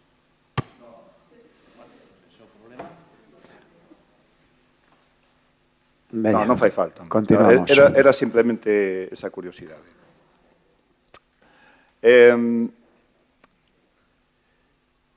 Antes falábamos de diversidade, de igualdade, e a verdade que os discursos foron francamente interesantes, pero despois, cando baixamos o terreo do concreto, vemos que todo se queda en augas de borralla, non? E por eso traemos a moción que traemos, non? Unha moción que fala precisamente de iso, da diversidade, da igualdade, da aposta do Concello pola diversidade. E esta moción vai sobre os centros especiais de emprego de economía social sen ánimo de lucro. O primeiro, quizáis, que hai que explicar é que son os centros especiais de emprego de economía social sen ánimo de lucro. Son centros que garanten a inserción laboral de persoas con discapacidade, priorizando o seu benestar sobre o beneficio económico. Por qué? Porque reinvisten as súas ganancias nesa propia misión social, ofrecen emprego estable, formación e apoio personalizado, facilitando a autonomía, a inclusión social e a cohesión. Fomentan, por tanto, a independencia económica das persoas con discapacidade, reducindo a dependencia de axudas públicas e potenciando a súa participación cidadá, promoven a diversidade na contorna laboral e igualdade de oportunidades e, ademais, todo isto é compatible co valor social. E tan é así que, ao longo dos últimos anos, hai abondosa legislación a este respecto que van desde directivas europeas respecto da reserva de contratos, unha lei recente que acaba de entrar en vigor o 10 de abril de 2026, que é a Lei de Impulso de Economía Social, que permite ás entidades locais establecer porcentaxes mínimos de contratación, ou a Lei de 4 de maio de 2016 de Economía Social de Galicia, que recoñece o interese xeral e social das entidades de economía social e as súas organizacións na comunidade. O outro día estivemos falando ca directiva dun dos centros especiais de emprego, que é a Spamadis, en donde nos trasladaban unha serie de inquietudes, de medos, a respecto da súa situación. E decíanos como e de que maneira o Concello de Ourense podería axudar e colaborar. E deso se trata, e por eso traemos esta moción a debate. Que é o que pode facer o Concello de Ourense para colaborar con estas entidades, sexa a Spamadis, sexa a Ixiña, para mellorar e facilitar a integración destas persoas con discapacidade física, parálisis cerebral ou persoas maiores dependentes. No seu día, a Spamadis xa colaborou co Concello de Ourense dun xeito activo, desenvolvendo traballos de limpeza, mantemento e conservación en diferentes espazos verdes da cidade. Un traballo, por certo, que ilusionaba e que enchía de orgullo as persoas que o desenvolvían, cunhos resultados, eu creo que francamente satisfactorios, pois o nivel de profesionalidade e implicación das traballadoras e traballadores é absoluto. Por todo isto é polo que nós plantexamos como acordo que o Concello de Ourense faga efectiva a través da asinatura de convenios ou contratos a colaboración cos centros especiais de emprego de iniciativa social que operan dentro do termo municipal. Hai exemplos abondosos, hai un exemplo no que nos debíamos de mirar, que, por exemplo, o Concello de Carballo, hoxe o gran modelo de referencia na colaboración coa economía social, un concello que destaca polo seu compromiso coa contratación pública responsable e o fomento da inserción laboral de colectivos vulnerables. Este é o que queremos trasladar e agardamos ter o apoio unánime do resto do Pleno. Vale, gracias. Por parte do Partido Socialista, vai a ser Olalla. Cando queiras, Olalla. Grazas, Aníbal. Bo día a todos e a todas. Hoxe tócame falar como concelleira, sí, pero tamén como traballadora social, e iso cambia todo. Porque cando unha persoa traballa día a día con persoas e familias que loitan por ter unha vida digna, sabe perfectamente o que significa unha entidade como a Spamais, sabe o que supón ter un espazo onde se recoñece o valor de cada persoa, onde se acompaña, onde se construa autonomía e onde se abre futuro. A Spamais nace do amor e da forza das familias de adido, de pais e nais que se negaron a aceptar que os seus fillos e fillas non tivesen un lugar nesta sociedade. De persoas que decidiron organizarse para abrir portas onde se atopaban con muros. E iso é algo que merece todo o respecto deste pleno. Cando falamos das Spamadis non falamos só dun centro especial de emprego. É un fogar, é unha rede de apoio. É un lugar onde as persoas escoitaron por primeira vez algo tan sinxelo e necesario como ti podes, ti vales, ti formas parte desta cidade. Falamos de historias de superación, falamos de persoas que cada mañá se levantan coa súa ilusión por ir a traballar, por sentirse útiles, por formar parte da súa cidade. Falamos de profesionais que poñen alma e corazón en todo o que fan, e falamos de familias que, gracias ao seu labor, poden respirar algo máis tranquilas. Como traballadora social, vi moitas veces o que significa para unha familia saber que o seu fillo ou filla ten un lugar onde se lle respecta, onde se lle dá unha oportunidade real, onde se lle acompaña con profesionalidade e con cariño. Vin o alivio, a esperanza e a tranquilidade. E isto todo non se pode perder. Durante anos, a Spamadis colaborou con o Concello en tarefas de mantemento e limpeza de espazos verdes. E quen traballamos con persoas sabemos o que iso significa para elas. Significou autoestima, independencia, sentirse parte da cidade. Non era só un emprego, era un proxecto de vida. Foi unha colaboración exemplar que fixeron con orgullo e responsabilidade.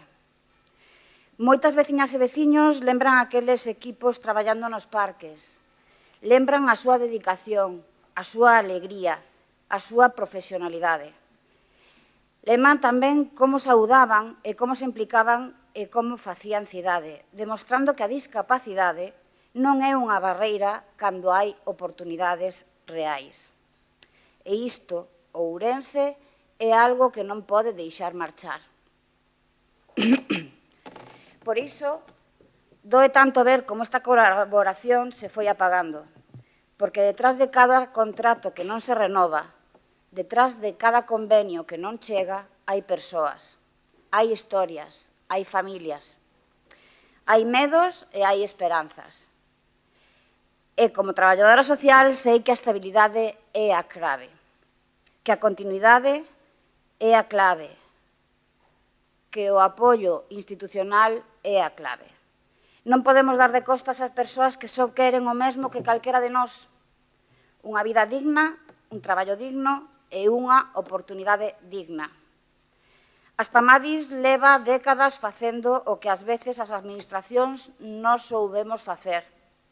Creer nas persoas, creer nas súas capacidades, creer que a inclusión non é un luxo, é un dereito. Dende o Grupo Municipal Socialista imos apoiar esta moción porque creemos nunha cidade que non deixa a ninguén atrás. Porque creemos que as Pamadis e o resto de centros especiais de emprego son todo un orgullo para a cidade. Porque creemos que cando unha persona con discapacidade consegue un emprego digno, gañamos todos e todas. E porque creemos que a inclusión non se celebra un día ao ano, senón que se construe con políticas serias, sociais. Hoxe non votamos unha moción máis, votamos por esas persoas que se atoparon en as Pamadis un camiño, unha oportunidade e unha vida mellor. Votamos por esas familias que tanto loitaron e votamos por unha cidade máis humana, máis sensible e máis xusta. E por iso, compañeiros e compañeiras, o noso voto será a favor, porque apoiar as Pamadis é apoiar o mellor de nós mesmos como cidade. Moitas gracias. Por parte do Partido Popular, quen dixeste? Noelia. Cando queiras, Noelia. Bueno, bo día, grazas. Din que o que cala outorga, e eu, polo tanto, non podo calar ante unha afirmación que se repetiu neste salón de plenos varias veces durante esta mañá por parte do Bloque Nacionalista Galego.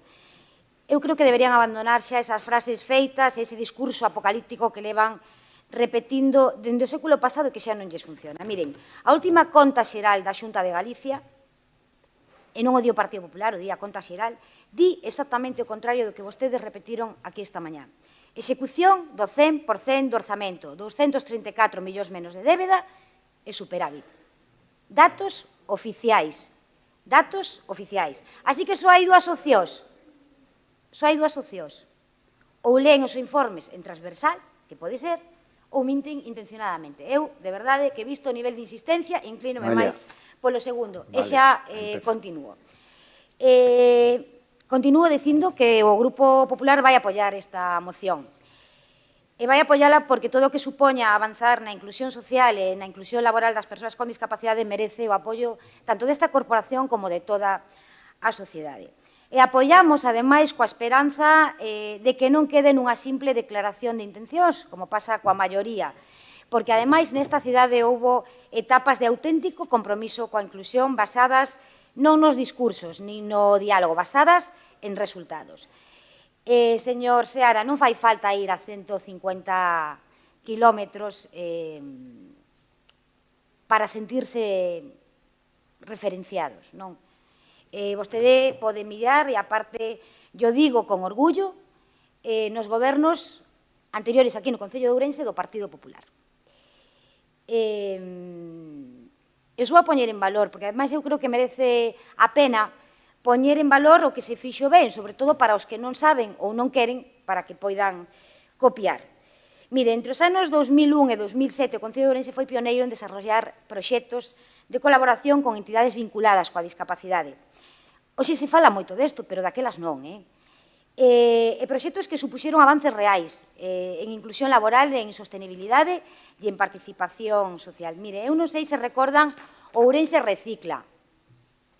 Ourense Recicla, unha estrategia de xestión de residuos cun premio a nivel nacional. Dato de contacto principal, Enrique Novoa López, Gobierno local del Concello de Ourense. Un programa adelantado no seu tempo, que combinaba, pois eso, a reciclaxe coa integración social e que daba oportunidades laborais para esas persoas con discapacidade. Ademais, a coste cero para o Concello de Ourense, para os cidadáns de Ourense.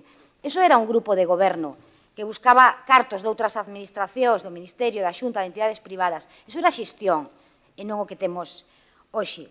E, por certo, un grupo de goberno bastante máis útil que se dedicaba a traballar en vez de andar perdendo tempo en fabricar titulares ou contos. Facían vostedes mención fai un momento o da Ceincenta para distraer aos cidadáns. Pero lle podo poñer máis exemplos. El vivero municipal abastece de plantas a la ciudad, personas con discapacidade. Hoxe, prácticamente, o viveiro, pois, nada que decir dil, e a inclusión laboral tampouco existe no viveiro. Pero, bueno, podía seguir. As Panas asume la limpieza de Alameda, el Parque de San Lázaro, el Jardín del Posío e la limpieza viaria de Aponte e o 21. Non vou entrar a valorar a limpeza da cidade hoxe, xa valoran os cidadáns todos os días cando saen á rúa. Pero é algo do que, dende o Grupo Popular, nos sentimos especialmente orgullosos. Ou a recollida selectiva da porta a porta de papel e de cartón. Isto sí que era creer de verdad e confiar nas capacidades das persoas. E non, pois, facerse unha foto ou colgar no Instagram ou no Facebook, pois, algún mensaje dices vacíos, porque ahora parece ser que todo se arregla con iso, non? O Partido Popular o entendeu fai máis de 20 anos. Podemos ir a Carballo, aparte eu teño boa relación con o alcalde de Carballo, que se apellida exactamente igual que a min, pero non fai falta porque temos oportunidades moi claras nas que mirarnos aquí no Concello de Ourense. Hoxe, desgraciadamente, temos unha corporación, non un grupo de goberno e un alcalde que está moito máis preocupado polas estridencias, polas salidas de tono e polo espectáculo permanente que por dar de verdade solución aos problemas dos ourensáns. E como lle gusta decir que lo medible non é opinable, pois eu creo que deberíamos tamén falar do medible nesta moción. E es medible? 30 segundos, non é? Bueno, como a todo o mundo, non? Non, como todo o mundo non, porque xa chega un punto en que xa saturo cando empezades falando de outras cousas, entonces chega un punto que sí, gústame ser respetuoso se se falan dos temas. Vos tamén falades moito de outras cousas. 30 segundos. Bueno, pois remato xa. Vamos a falar do que é medible, non? E é medible a ausencia de planificación, é medible o pouco que lle importa a este goberno as persoas que máis o necesitan, os maiores. Recordemos que os deixaron sin comer de un día para outro. Os rapaces, as actividades de conciliación reducidas a metade, as persoas migrantes. Miren o que está pasando nestes días. E as persoas con discapacidade. Por lo tanto, é medible que este goberno deixou pasar convocatorias e axudas de outras administracións destinadas precisamente a mellorar a inclusión social. Reitero, nos vamos a apoiar esta iniciativa coa esperanza de que non termine formando parte desa larga lista de promesas e acordos que despois non se materializan en políticas reais e que acaben traballo en contratos estables para estas persoas. Mais nada, moitas gracias.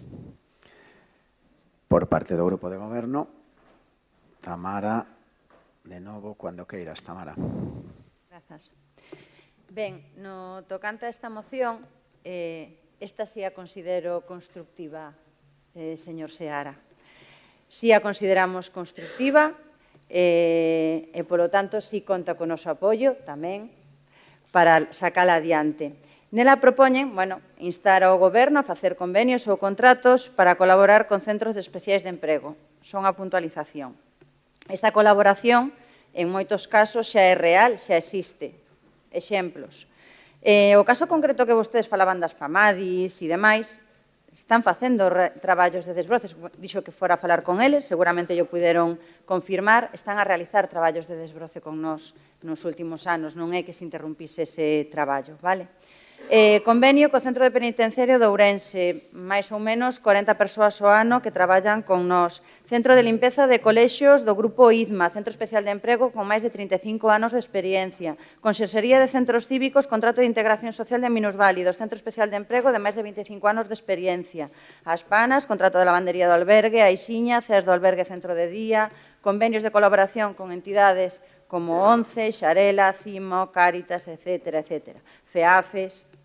Vale. Entón, non compartimos o da ausencia absoluta de compromiso institucional, unha frase que vai na súa moción, pero sí compartimos, por suposto, a finalidade de promover a inclusión sociolaboral destas persoas dos centros especiais de emprego que desempeñan unha función social de primeira orden, que todo isto evidencia que a política municipal, contrario ao que dixo a señora Pérez, non se limita a declaracións de intencións, se non se traduce xa en actuacións concretas que levamos a cabo, pero que, por suposto, podemos complementar e implementar, pero van a contar con o noso apoio. Moitas grazas. Gracias, Tamara. E abrimos unha segunda rolda de intervencións, empezando por Luís, cando queiras. Pois non ia intervir, e menos sabendo que esta moción conta co apoio unánime de todos os grupos. Simplemente agardar a que isto se concrete e sexa unha realidade a maior brevidade posible. Moitas gracias. O resto de grupos, alguén quere... Pois cerramos xa o debate desta moción, entonces, e sometemos a votación. Votos a favor da moción por unanimidade de todos os presentes. E vamos xa á última moción do día, que é a moción do Grupo Municipal Socialista para a creación dun... No, perdón, sí, para a creación de un plan municipal de apoio á natalidade ás familias. Vai a ser Natalia que na vai a defender. Subimos un minutiño. Cando queiras, Natalia. Grazas, Aníbal. E nada, neste pleno tan social, en certos momentos tan unánime en cuestións que nos unen e nos preocupan a todos, o Partido Socialista trae tamén unha proposta constructiva en positivo que eu creo que sería importante levar adiante na nosa cidade. Houve palabras e incluso frases que se repetiron durante a mañá de hoxe neste salón de plenos, non? Igualdade, diversidade, proxecto de vida, futuro... Non sei, creo que é importante poñer sobre a mesa os grandes retos que nos quedan por diante ao Ourense que queremos no futuro, non? Está claro que a nosa cidade ten un problema de poboación. Por que se dá isto? E o sabemos todos e todas, polo envellecemento poboacional, pola falta de nacementos, e os datos están aí. Existe un risco social, económico e tamén de mantemento dos servizos públicos, como non? Segundo datos do INE, estamos en torno, en Ourense cidade, aos 500 nacementos ao ano, segundo os últimos datos. Mentres que o número de falecementos se duplica e incluso chega a triplicarse nos últimos anos. Vaise paliando ese déficit grazas á chegada de persoas migrantes á nosa comunidade. Mais o problema está aí. E o problema vai directamente enfocado ás familias, porque a eso súmase os problemas de acceso á vivenda, súmase a estabilidade laboral e a mellora das condicións laborais das familias, a conciliación, que parece un reto imposible neste Ourense que vivimos, e tamén o custe e mantemento a marxe do acompañamento das crianzas. É dicir, quen se vai atrever a ter fillos ou fillas no Ourense de hoxe se as administracións e precisamente o Concello de Ourense, que é a máis cercana a eles, non pon sobre a mesa algún tipo de axuda extra. O seu proxecto vital, o destas familias e o seu futuro non só depende diso, pero eu creo que temos que facer o posible, polo menos para que o enfoquen en igualdade de oportunidades. A Xunta ten axudas de cara á natalidade, incluso a Deputación Provincial de Ourense, pero a día de hoxe o Concello non ten esas axudas. Eu creo que non podemos nin mirar para outro lado, nin debemos facelo.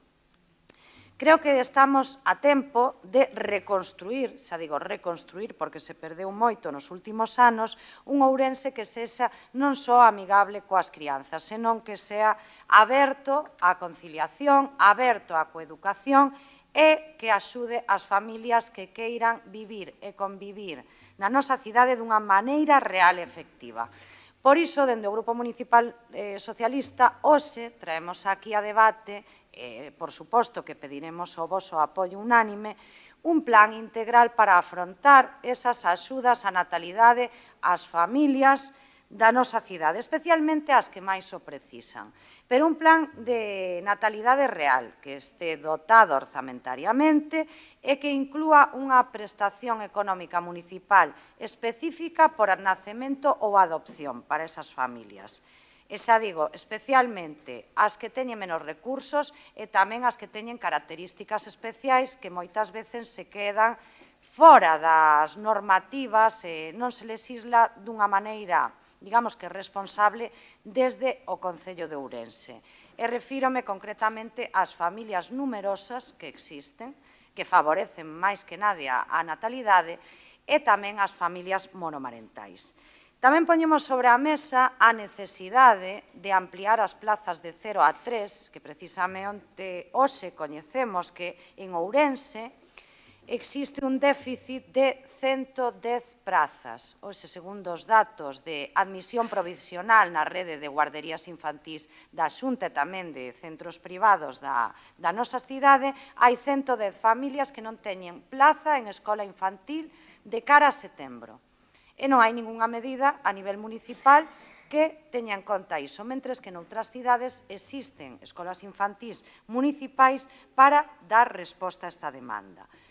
Tamén poñemos sobre a mesa, claro está, programas de conciliación real que se foron perdendo por o camiño. Non só para familias, senón que hai un caso específico no que queremos poñer o foco. E continuarei na segunda quenda para non gastar demasiado tempo. Vale, gracias, Natalia.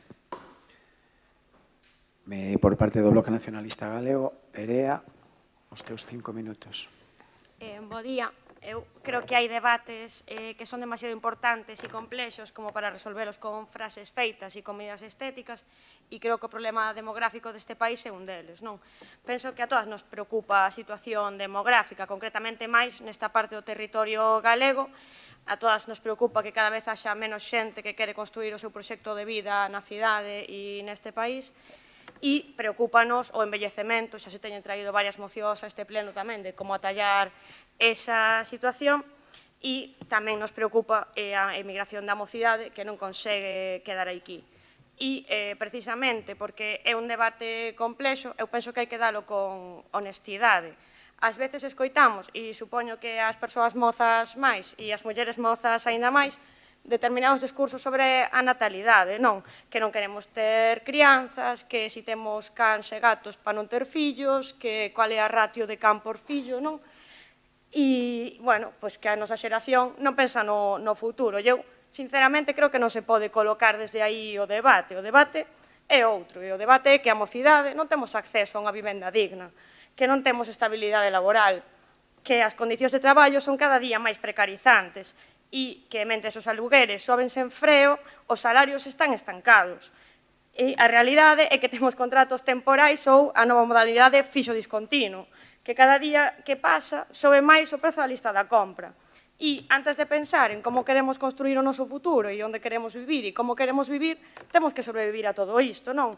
Todo isto que sucede mentres a vida pasa, mentres nos chegan os 30 anos sen poder pagar unha vivenda, un coche, sen poder emanciparnos. E con todo isto, pois temos que escoitar que non queremos traballar, que non queremos ter fillas, bueno, que somos a xeración máis preparada, pero con menos traballo de historia.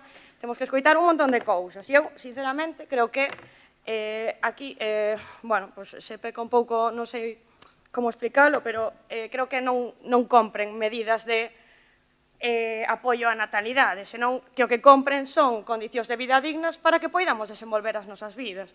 Porque eu creo que apoiar as familias non é simplemente anunciar axudas económicas puntuais, por moi ben que poidan soar nunha moción.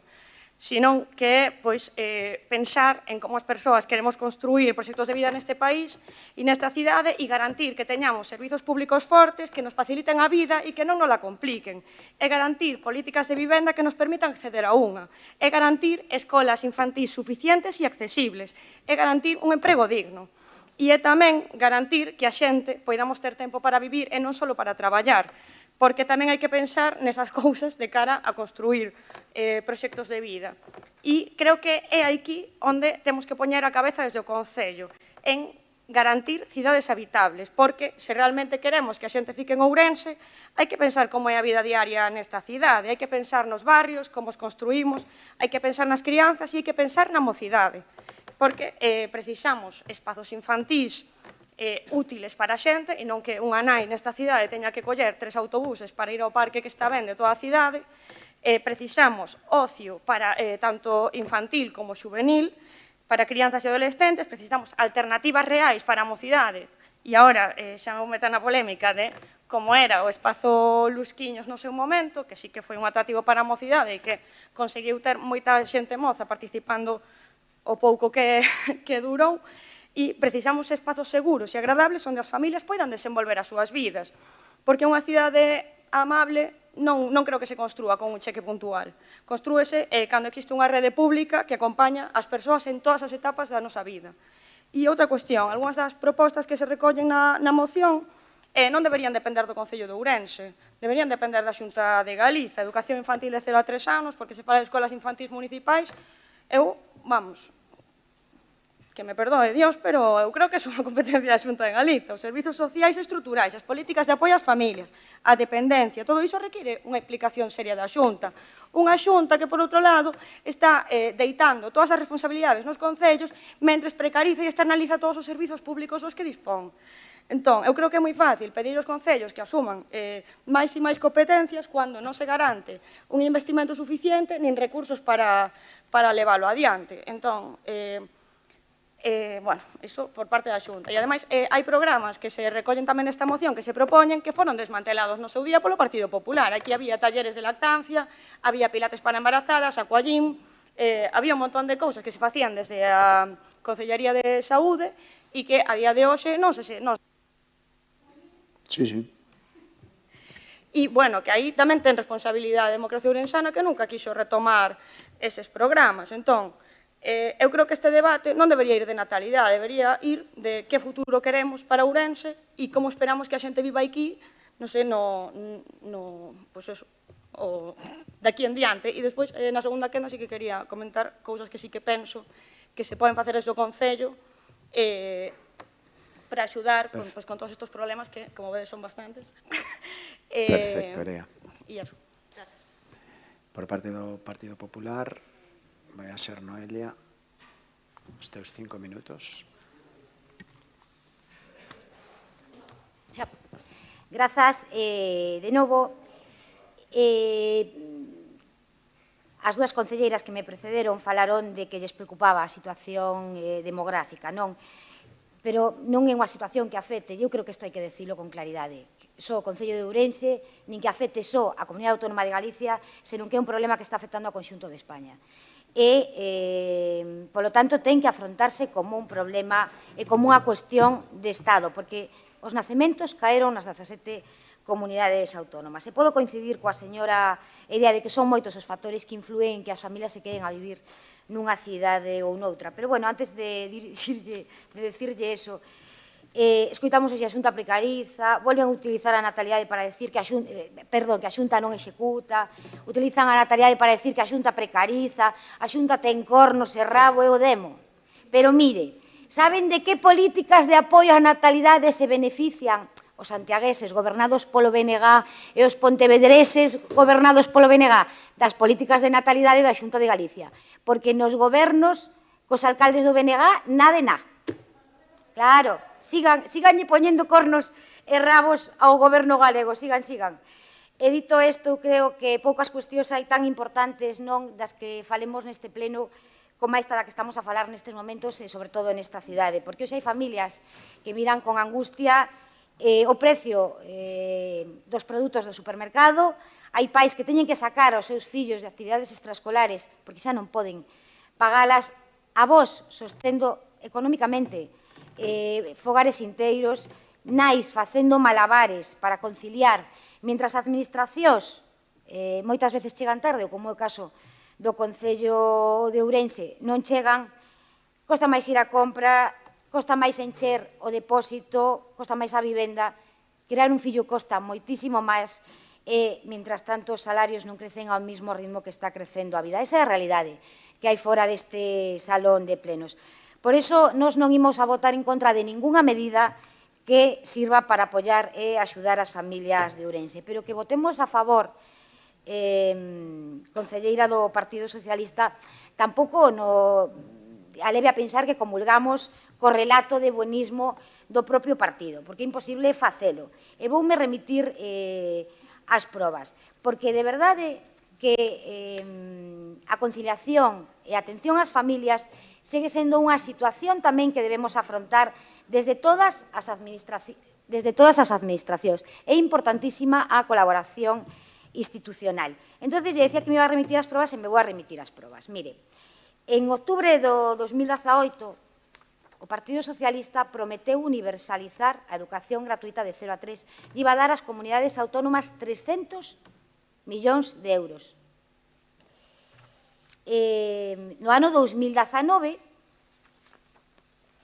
programa electoral do Partido Socialista, páxina 124, tamén prometeron a universalización da educación 0 a 3. No ano 2025, outra vez Sánchez, pondría en marcha un programa de ayudas, ya con 175, xa rebaixáramos a mitad, para que las familias que estén por debajo del umbral de la pobreza puedan escolarizar a sus hijos 0,3.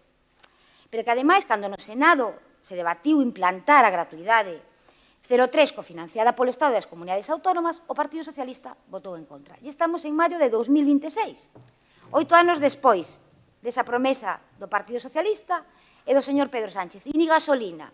Recuerde que era lo que decía que si un país sin presupuestos era como un coche sin gasolina. Pois non temos nin gasolina, nin presupuestos, nin educación, nin universal, nin gratuita. Maio de 2026.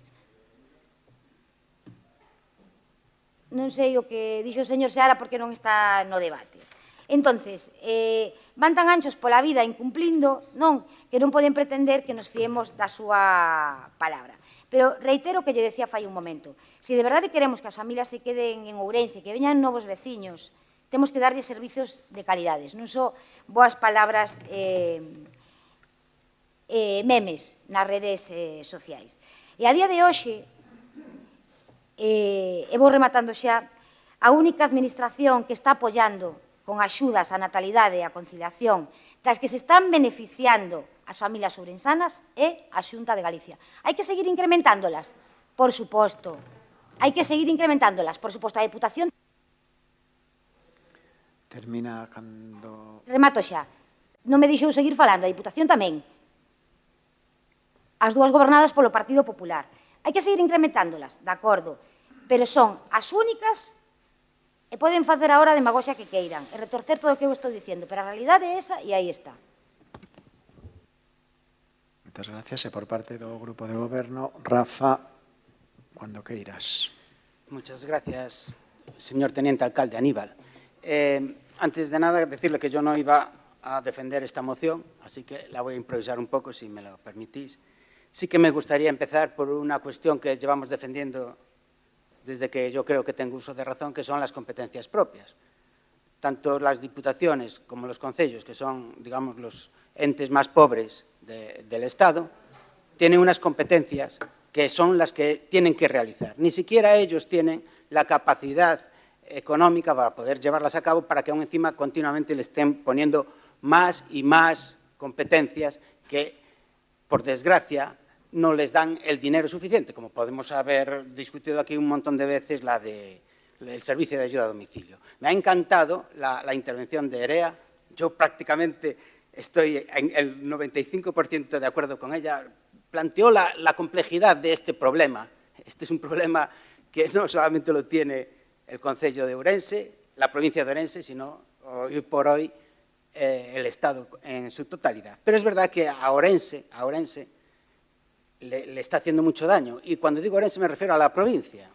Porque esto también me ha dado idea para llevar una moción a la Diputación en donde exijamos a la Xunta de Galicia, que creo que en este problema es el principal organismo que tiene que tomar medidas, llevar una moción porque dentro de poco la provincia de Ourense y, por lo tanto, Galicia va a perder un diputado en el Congreso de los Diputados, que es un poco de fuerza. Cada vez Galicia va a tener menos fuerza. Y si Santiago, iba a decir el Gobierno del PP en la Xunta de Galicia, no nos apoya, no apoya a la provincia de Ourense, pues vamos a quedar toda Galicia perjudicada. Aparte de eso, les quiero decir una cosa. Las competencias, creo que en sanidad, en educación y en servicios sociales, la tiene la Xunta de Galicia. Pero también es verdad que el Gobierno del Estado, aquí los que traen la moción esta, son también muy responsables de todo lo que está sucediendo. Ellos, que tienen unos presupuestos calculando de 400.000 millones,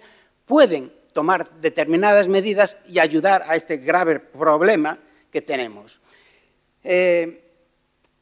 Me hace gracia porque no me dio tiempo a tomar demasiados datos y voy así un poco a refilón, pero les voy a decir una cosa. Miren, esto de tomar las típicas medidas que venimos aquí del buenismo, vamos a hacer esto, vamos a ayudar, mire, esto solamente se ayuda como ha hecho el PP y el Gobierno de la Xunta de Galicia. Les pongo un ejemplo, Santiago de Compostela, una ciudad prácticamente hoy por hoy artificial. ¿Qué quiero decir artificial? Que ha pasado en 10 años de 87.000 habitantes a más de 100.000. Como decía el señor Luis Seara, dentro de poco vamos a ser una de las ciudades... Puga. Perdonad, Bueno, vale, pues vamos a pasar. Pero no es culpa, no le pueden ustedes achacar... A nosotros nos pueden echar muchas veces la culpa, vale. Tenemos ciertas responsabilidades, pero esta responsabilidad es tanto de ustedes, los de la Xunta de Galicia principalmente, y del Gobierno del Estado. Y no vengan aquí, porque yo creo que ya están en periodo electoral, a intentar ganar votos. Entonces, lo que ustedes pueden hacer, me voy a poner un poco más tranquilo, que si no, todo el mundo me dice, te pones como loco. No, no, es mi forma de expresarme.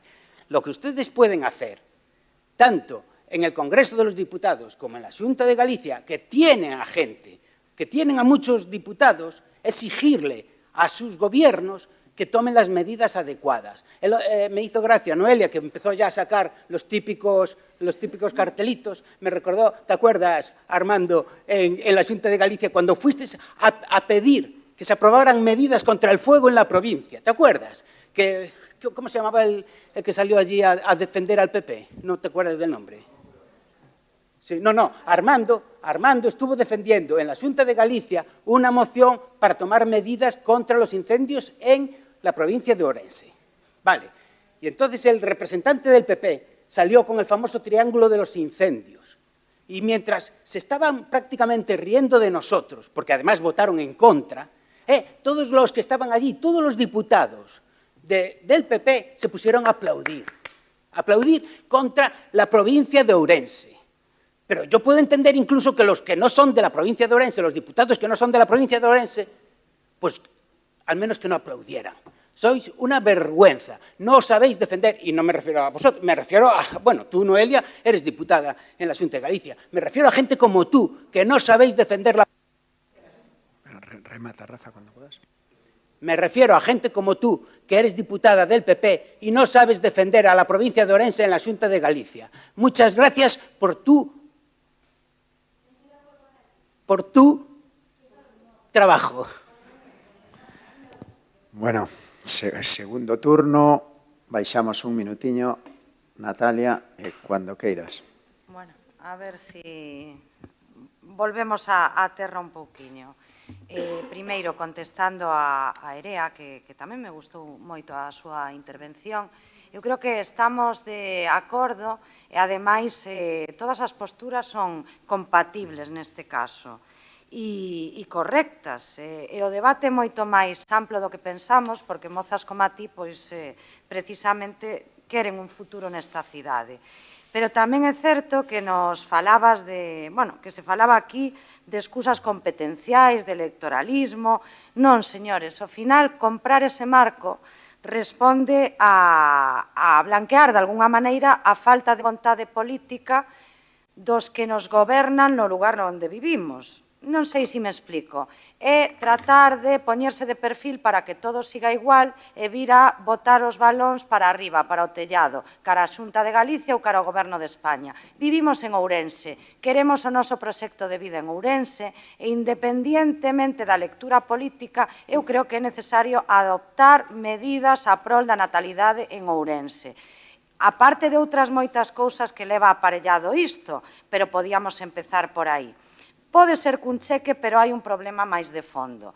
Neso recollo o guante a EREA, porque nadie millor, e o sabe tamén o Bloque Nacionalista Galego, sabe o que perdeu esta cidade nos últimos 10 anos en canto a conciliación, en canto a apoio ás mulleres embarazadas, en canto tamén ao futuro desas crianzas e familias. Nadie mellor que o Partido Socialista, porque nos pusemos en marcha, da man do Bloque Nacionalista Galego, medidas pioneiras de apoio a esas familias, a esas crianzas e a esas mulleres.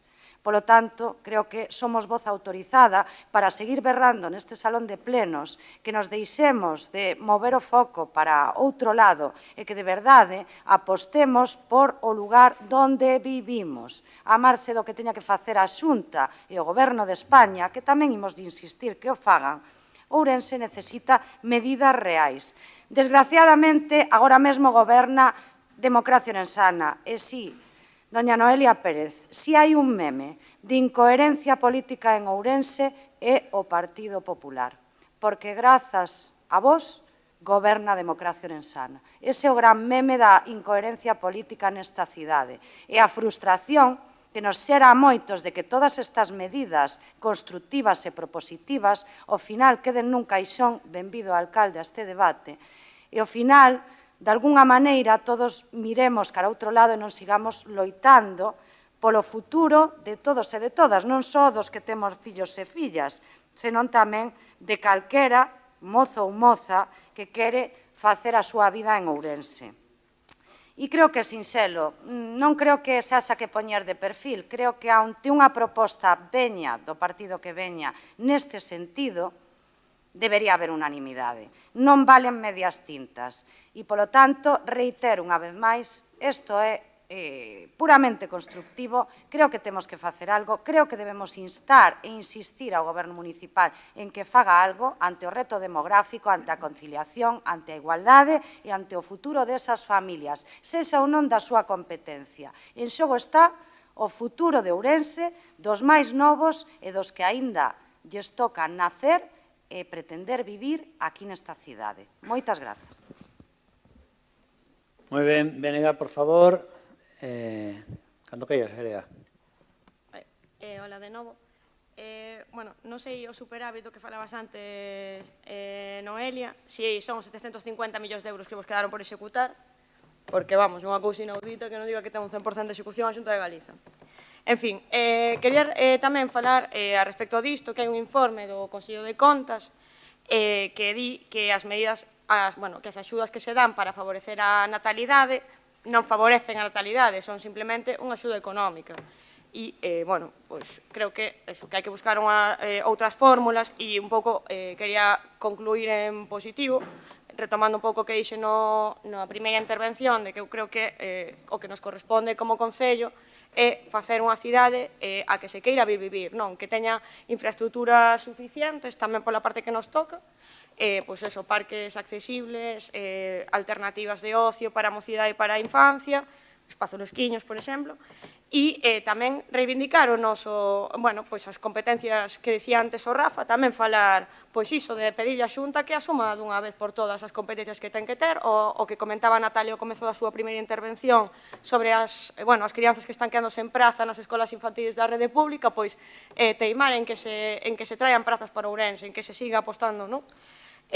Polo público. Eu creo que iso, que as cidades tamén educan e tamén coidan, e a forma en que as construímos vai determinar moito, pois eso, se a xente da miña xeración queremos criar aquí ou preferimos irnos a outro sitio onde hai un parque moito máis accesible, onde os servizos públicos non están absolutamente desmantelados, onde hai alternativas de ocio, onde os coles non me... bueno, un montón de problemas que supoño que entedes vos mellor que a min, que aínda non me tocou, se toca.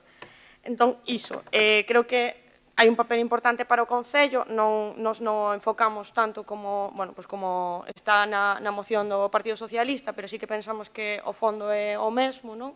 Que hai que apostar por, bueno, pues uns modelos de cidade que sexan para todas.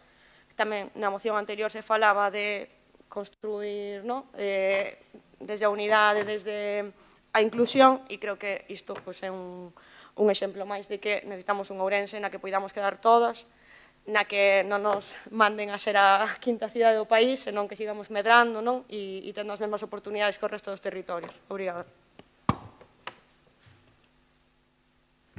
Partido Popular, por favor. Quen fala? Noelia, sí. Noelia. Gracias, alcalde. Señora concelleira do Bloque Nacionalista Galego, vostede que xa naceu neste siglo, deixe de utilizar mantras do Bloque Nacionalista Galego do século pasado. Bueno, xa naceu neste siglo, que cando empezou neste siglo, cando empezou a ter uso así de neste siglo. Deixe de utilizar os mantras do seu partido do siglo pasado e modernícense un pouco. Miren, señor Cachafeiro, envolverse cada día na bandeira do victimismo, bueno, pois é fácil, o difícil é xestionar.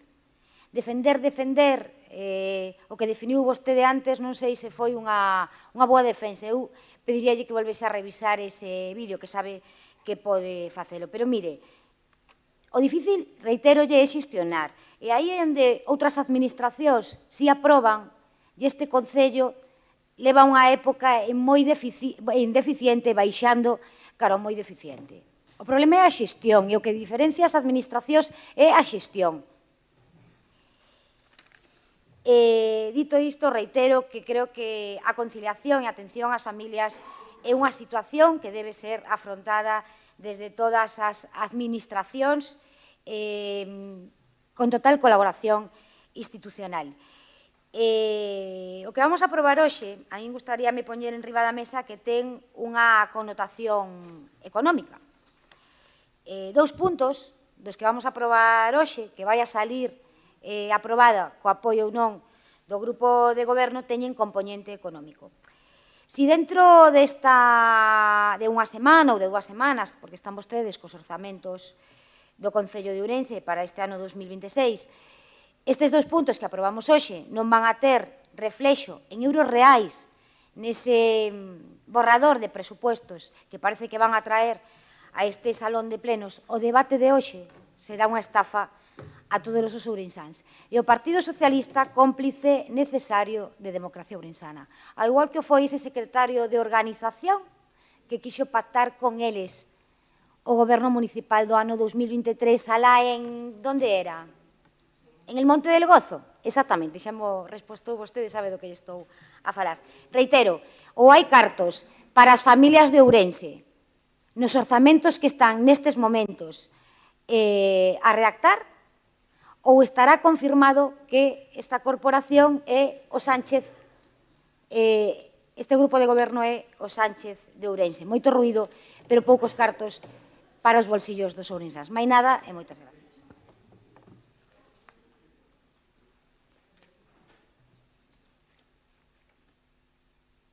E agora, de Democracia Ourensana, Rafael Martínez Cachafeiro, Rafa Reporter. Muchas gracias, señor alcalde.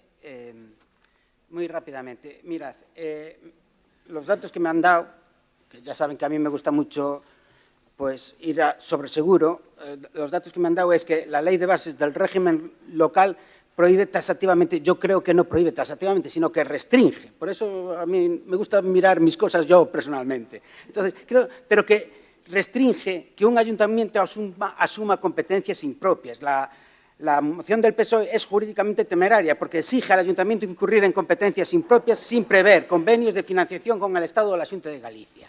Lo que quiero decir es que, como ha pasado otras veces, cuando ustedes empiezan a quejar de leyes, como por ejemplo la famosa ley Montoro o determinadas leyes, ustedes son los que las tienen que cambiar. Y llevan años y años con leyes que saben solamente criticarlas, que además a mí me hace muchísima gracia, tanto aquí como en la Diputación, cuando se critica la ley Montoro del año 2012, que nadie la quiere cambiar.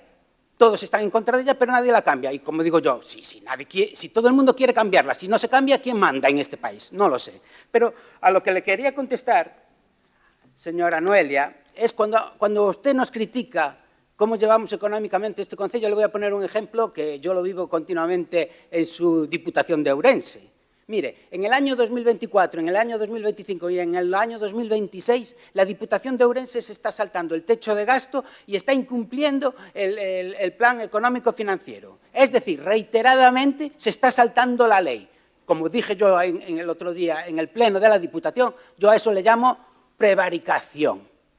Cuando tú sabes perfectamente que no te puedes saltar la ley y te la saltas por donde quieres, yo le llamo prevaricación. Creo que sí. Bueno, decid lo que queráis. Cada uno es libre de interpretar la ley como quiera. Y yo la interpreto de esa manera. Luego habrá otros jueces que la interpretan por aquí y otros que la interpretan por allá. Y por lo visto los partidos políticos también la interpretan cuando quieren, porque viendo a nivel nacional cómo interpretáis vosotros las leyes, cuando os favorecen están bien y cuando os perjudican os fastidian, pues es eso. Lo que quiero decir es, competencias, cada uno tiene las suyas. Los que están incumpliendo son la Xunta de Galicia y el Gobierno del Estado. Empiecen ustedes a darnos lecciones haciendo bien las cosas y no nos vengan aquí a criticar cuando ustedes están haciendo las cosas muchísimo peor. Muchas gracias.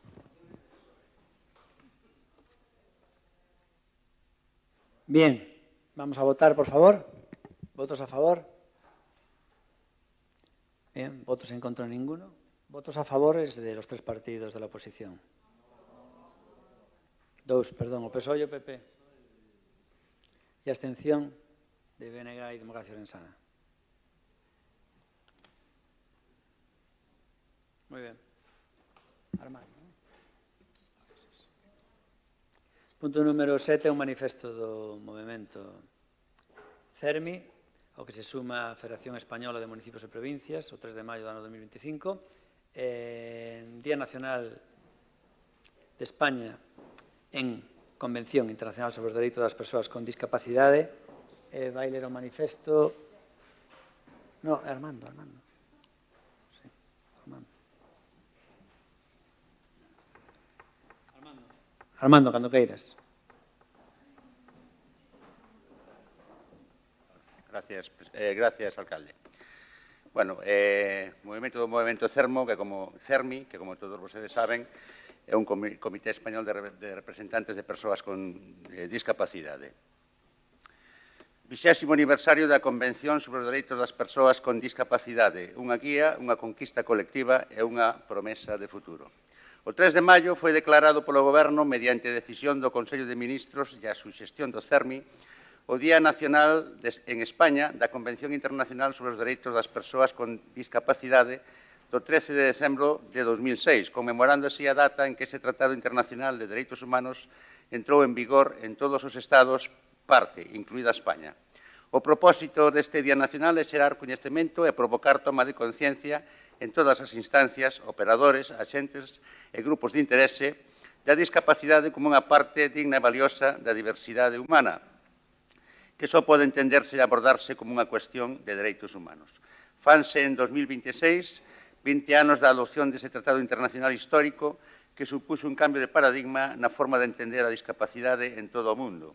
A Convención consolidou definitivamente a consideración da discapacidade como unha cuestión de dereitos humanos, situando as persoas con discapacidade como titulares plenos de dereito, con capacidade para decidir sobre as súas propias vidas e participar en igualdade de condicións respecto ás e aos demais na sociedade. Trátase de ter unha concepción integral do apoio ás persoas, non só respondendo ás súas necesidades materiais, sino tamén pondo foco na súa esfera emocional. 20 anos despois, desde o CERMI e a FEMP, queremos celebrar este aniversario como un fito de progreso colectivo, recoñecer os avances alcanzados e reforzar o compromiso cunha inclusión plena e afectiva. A Convención representou unha auténtica disrupción no ámbito internacional de protección dos dereitos humanos e unha transformación profunda do enfoque tradicional cara á discapacidade. Fronte a visións asistencialistas ou meramente médicas, sentou as bases dun modelo sustentado na dignidade inherente, a autonomía persoal, a igualdade de oportunidades, a accesibilidade universal e a participación plena na sociedade de todas as persoas con discapacidade, incluídas as mulleres e nenas con discapacidade. Grazas a este instrumento xurídico internacional vinculante, a discapacidade deixou de ser invisible no sistema global de dereitos humanos e pasou a ocupar un lugar moito máis destacado nas políticas, na legislación e na conciencia social. A Convención foi tamén unha influencia positiva para a actuación dos poderes públicos, ao proporcionar un marco estable para orientar leis, políticas e decisións públicas desde os principios de igualdade, inclusión, accesibilidade universal e participación. A súa achega non se limita á protección fronte á discriminación, senón que impulsa unha acción pública máis proactiva, transversal e transformadora. Nestas 2 décadas, a Convención impulsou cambios significativos que melloraron as condicións de vida de millóns de persoas con discapacidade e das súas familias. Entre os avances máis significativos destacan, primeiro, o recoñecemento xurídico e a protección de dereitos con reformas legislativas en numerosos países para garantir a igualdade e combater a discriminación por motivo de discapacidade. Segundo, unha máis amplia participación das persoas con discapacidade e das súas organizacións representativas na gobernanza, na elaboración de políticas públicas, consolidando o principio de nada sobre nós sen nós. Terceiro, avances na accesibilidade universal que permitiron progresivamente eliminar barreiras nos espacios físicos, tecnolóxicos, comunicativos e cognitivos. Cuarto, un maior acceso á educación inclusiva, ao emprego e á protección social, elementos fundamentais para cimentar a autonomía. Quinto, o recoñecemento do dereito a vivir de forma independente e a ser incluído ou incluída na comunidade, fortalecendo modelos baseados en apoios personalizados e procesos graduais de desinstitucionalización, pero que resulta imprescindible contar con recursos efectivos que promocionan a autonomía e con canles de participación na toma de decisións. Sexto, un aumento na toma de conciencia social que contribuiu a modificar percepcións, barrer presuicios e recoñecer o valor da diversidade humana. Estes logros foron posibles gracias á acción conxunta de institucións públicas, organismos internacionais, sociedade civil organizada e, moi particularmente, do movimento asociativo da discapacidade. Tamén as empresas, como actores sociais esenciais, tiveron un papel decisivo á hora de facer efectivos os dereitos da Convención mediante contornas laborais, bens e servicios accesibles. A súa implicación foi igualmente clave para avanzar nunha responsabilidade compartida que sitúa a inclusión dos dereitos humanos no centro da súa actividade. En España, a Convención serviu de marco para catapultar reformas legais e políticas públicas orientadas a garantir a igualdade de dereitos e a non discriminación das persoas con discapacidade. O movimento representado polo CERMI desempeñou un papel crucial na promoción, defensa e monitoreo da súa aplicación a través do recoñecemento do seu papel como mecanismo independente de seguimento desde o ano 2011. A incorporación do enfoque de dereitos humanos en ámbitos como a capacidade xurídica, a accesibilidade, a educación inclusiva, a igualdade de xénero, a protección social ou a participación política, supuxo avances sustanciais cara a unha sociedade máis xusta e inclusiva. O camiño continúa porque, a pesar dos progresos alcanzados, o pleno cumprimento da Convención sigue sendo un desafío. Persisten barreiras visibles e invisibles, desigualdades e situacións de discriminación xeradas en ocasións polo estigma que impide que as persoas con discapacidade poidan exercer os seus dereitos e seren incluídas nos procesos de toma de decisións en igualdade de condicións. Esta situación require manter e reforzar o compromiso colectivo.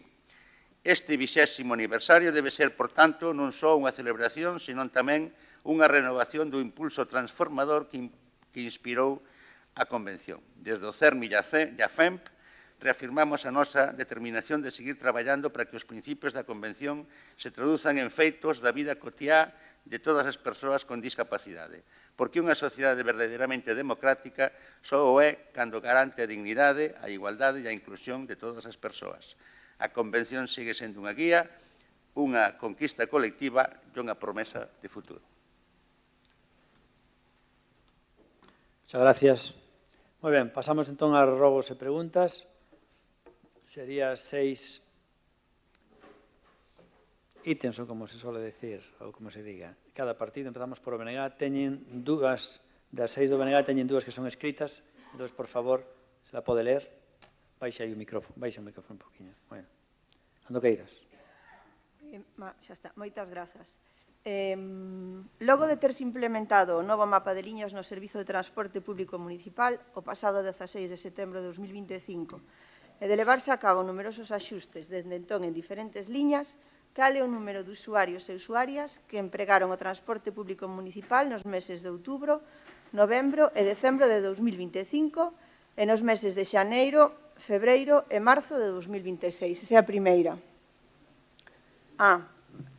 En base aos datos solicitados na pregunta anterior, cal é a porcentaxe de incremento ou diminución do número de usuarias e usuarios en relación aos meses e exercicios anteriores á implementación do novo mapa de liñas. Vale, xa lle pasou a información ao jefe de servicio, entón contestaremoslle por escrito en breve. Vale, dase información públicamente. 3, por favor. Grazas. Despois, desde a súa toma de posesión no ano 2019, observamos que este Concello adoptou unha práctica reiterada na xestión do auditorio municipal, que resulta, como mínimo, preocupante dende o punto de vista da transparencia e da legalidade administrativa. As usuarias que desexan alugar o auditorio vense obligadas a contratar o servizo de técnico de son cunha empresa elexidas en concurrencia pública. Esta imposición mantense aínda cando as propias usuarias dispoñan dun técnico de son. Ademais, chama a atención que os pagos derivados deste servizo non figuren na contabilidade municipal, pois hai que contratar e pagarlle obrigadamente directamente á empresa escollida, non se sabe en base a que polo goberno municipal, o que induce a pensar que se está a eludir o procedemento legalmente establecido para a contratación de servizos, incorrendo presuntamente nunha irregularidade administrativa por evitar a necesaria concorrencia. A pregunta é: cando ten previsto o Concello ou ben licitar este servizo ou ben asumilo como propio para garantir os principios de publicidade, concorrencia e transparencia? Vale, eu penso que a xente que dice que ten técnicos non trae técnicos, non ten que utilizar os dali, excepto para temas de apoio e moitas veces de conexións que teñen al marxen do que é esa mesa de mezclas.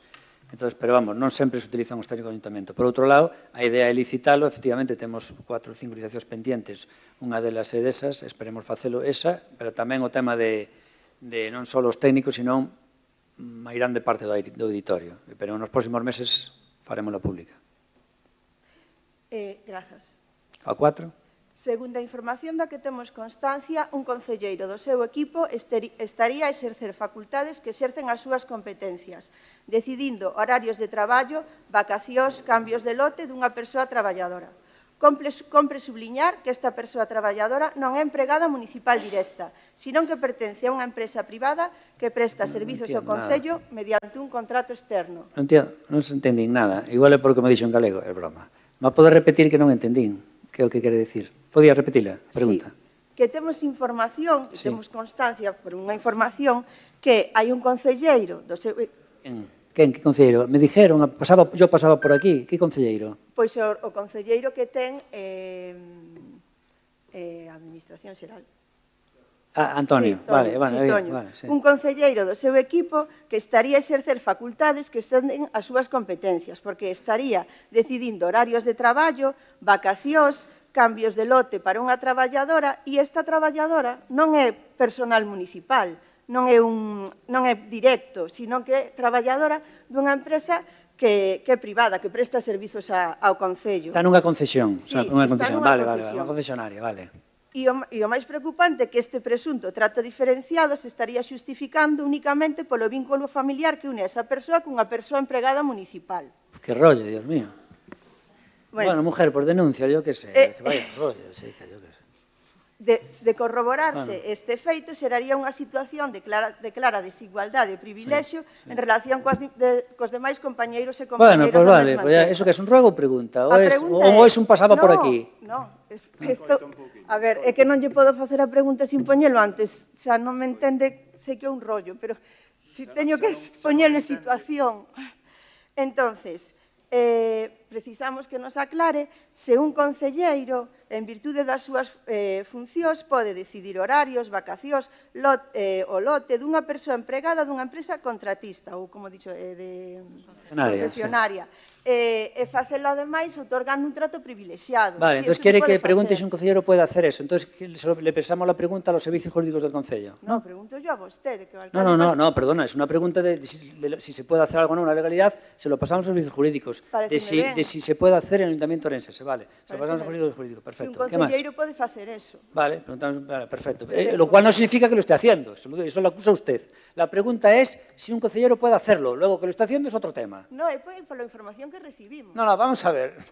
Bueno. Tú estás diciendo si un concelleiro puede hacer eso, entonces preguntaremos eso a los servicios jurídicos. Sí, lo cual no quiere decir de tal, vale, Sí, lo cual no quiere decir que lo está haciendo, ¿me entiende? A nos parece Venga. nos ben que pregunte, como Venga, lle la vai quinto. como lle vai preguntar ao servicio técnico si Yo la pregunto a los técnicos, le paso eso y a ver si lo entiendo, lo que usted me diga. Vale. ¿Cómo? Le paso la transcripción que usted me dijo y a ver si lo entiende. Allá los servicios jurídicos, que se maten con el texto.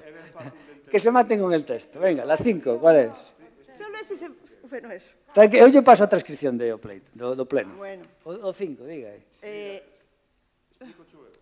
No. Explico a maiores para que o entendas. Se queres, manda yo ao servicio jurídico. Veña, dalle.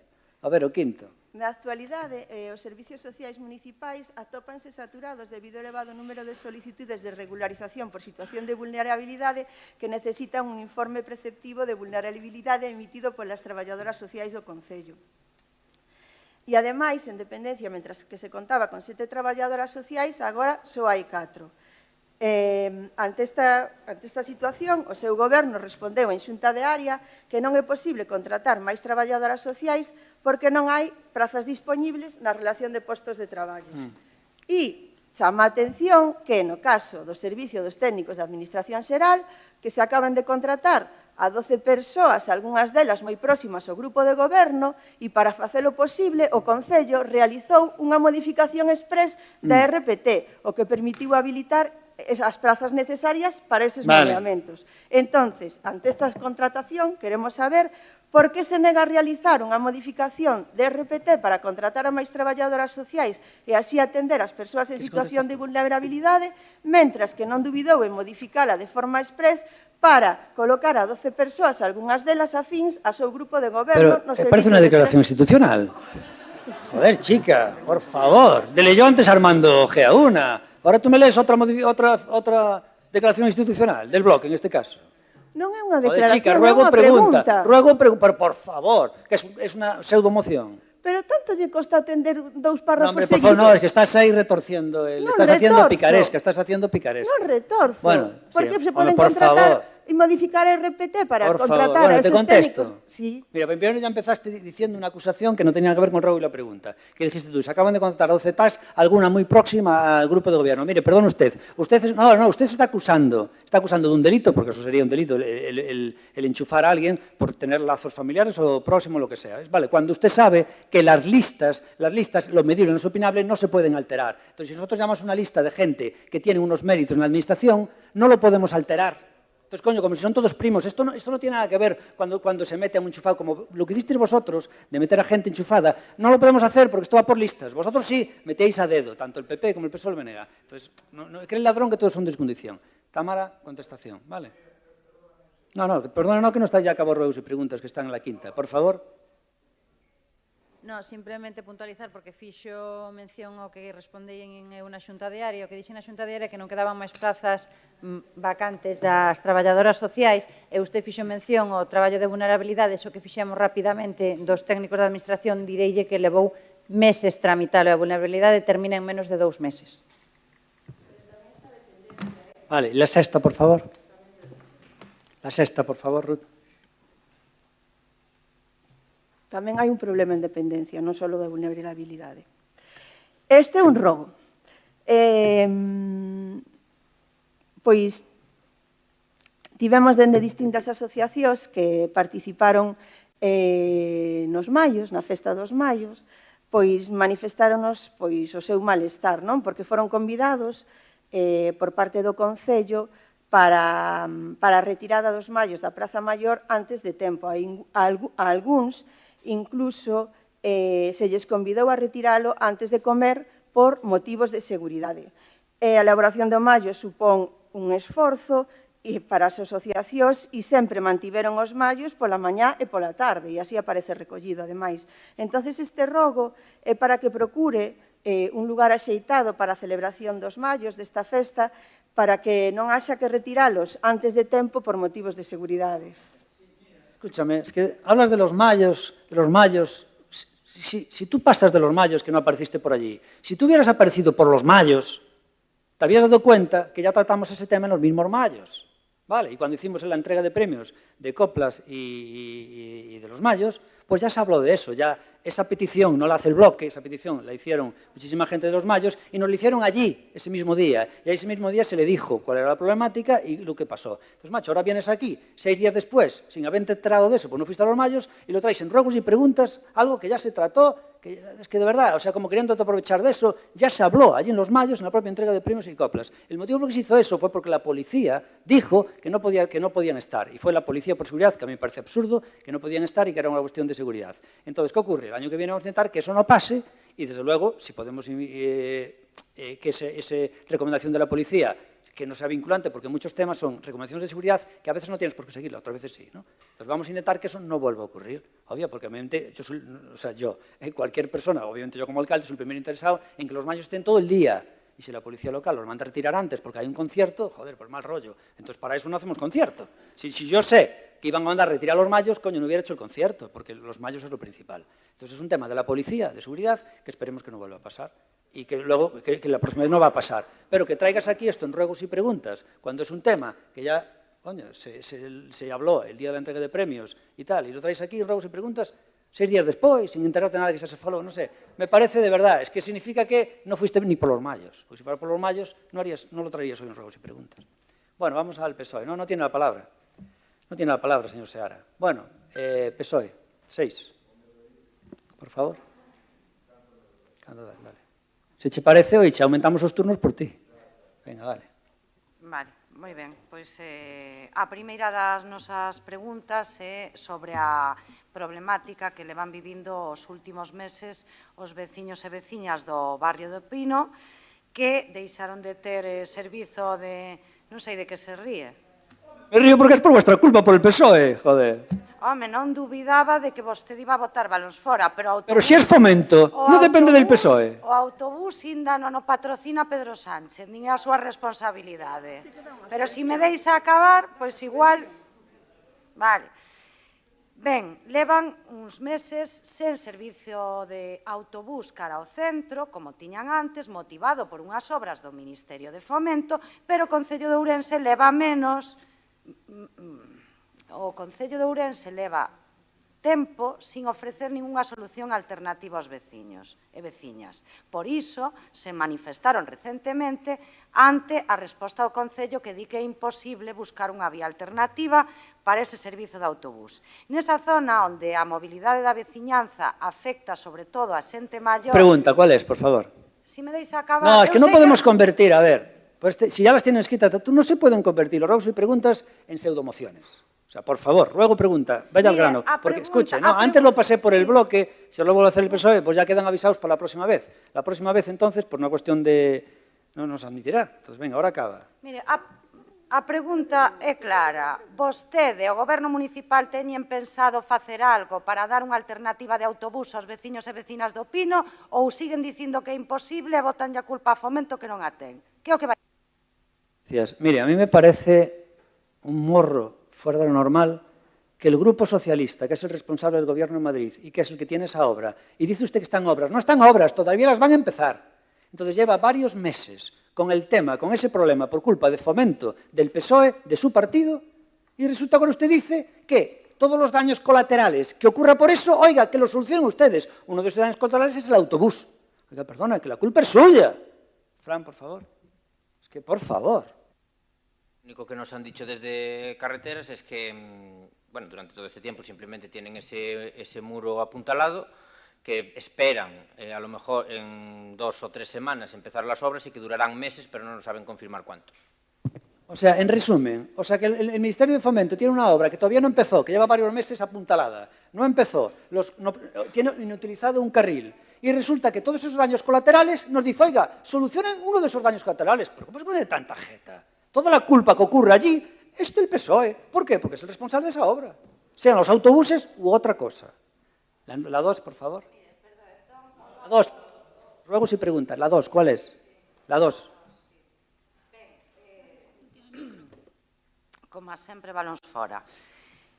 Sobre outra situación que está empezando a ser tamén preocupante, o colapso que teñen diariamente de tráfico na rotonda do Couto os veciños e veciñas, motivado, que tamén dirá que é culpa doutros, e incentivado últimamente pola paralización das obras da Avenida de Portugal, queremos saber se o Goberno municipal ten pensado estudiar e levar adiante a proposta para habilitar un novo carril nesa rotonda para que teñan acceso ao Centro de Saúde do Couto e ao Pazo de Xusticia e desconxestionar ese problema de tráfico que levan tendo e que polo de agora o Goberno non está nin se lle espera.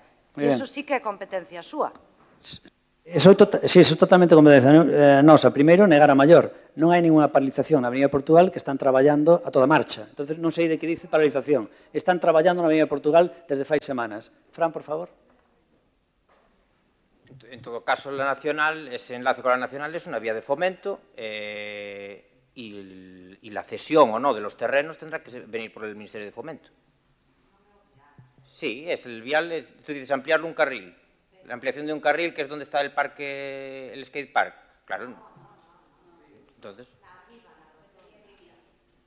Arriba en la rotonda. No sé. Estamos en obra, muller. Venga, número 3.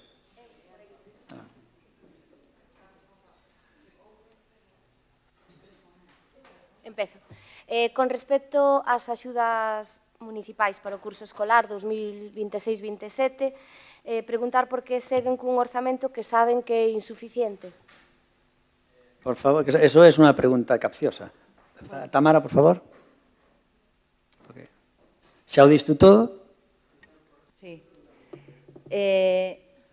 Nunca se quedaron ningunhas axudas de libros, de becas nin de comedores sen crédito. Se deu resposta sempre a todas. Actualmente temos un presuposto prorrogado e nos novos xa vai ampliación de crédito para este destino. A 4. Sí, corríxame se me equivoco, pero fai anos que o Concello non colabora coa Miteu. Podemos lembrar o porqué? Outra vez? Bueno, porque Camiteo. Bueno, porque entendemos que es una colaboración económica excesiva para el muy poco público que presenciaba ese espectáculo. Entonces entendemos nosotros que tenemos que utilizarlo en otra serie de eventos donde el coste repercutivo por espectador es superior. Y nada más, entendemos que además la calidad que tenía pues no era una calidad suficiente. De hecho, nuestra teoría la avalaban los espectáculos. Está haciendo un espectáculo a pie de calle donde se reúnen 40, 30 personas y tal, que a mí no me parece normal tener que pagar miles y miles de euros por un espectáculo que realmente arrastra pues muy poquita gente. De hecho, no somos los únicos que hemos dejado de financiar el Amiteo. Ha habido más organismos que lo han hecho. Bueno, creo que la universidad también, uno que tenía, porque, a ver, esto todo pertenecía al entorno de Sarabela y tenían varios negocios con el Ayuntamiento de Orense, negocios entre comillas. Por un lado tenían el auditorio casi a su disposición, un mes entero más 4 actuaciones o 3 pagadas a un precio en el que iba muy poca gente, y luego tenían 3 o 4 festivales que había que hacer sí o sí. Y claro, uno de la universidad, no sé cuánto, al final todo mismo, muy poca gente y entendemos que un coste muy elevado. Entendemos que ahora el dinero que estamos gastando en espectáculos para la ciudad de Orense tiene una repercusión muy superior y un ratio de gasto económico por espectador superior, que es de lo que se trata, llegar a la gente. Es la pregunta ahora número 5 del PSOE. Recentemente tivemos coñecemento da existencia dun expediente disciplinario incoado a un bombeiro. Se pode o Goberno municipal informar da situación na que se atopa este tema? La información que tenemos habrá que preguntar a personal, pero lo que sabemos es que creo que se le sancionó con 15 días de empleo y sueldo y nada más, me parece. Y que todavía no está cerrado porque ahora supongo que estará en fase de alegaciones o algo así. Vale, pero está en trámite. El 6.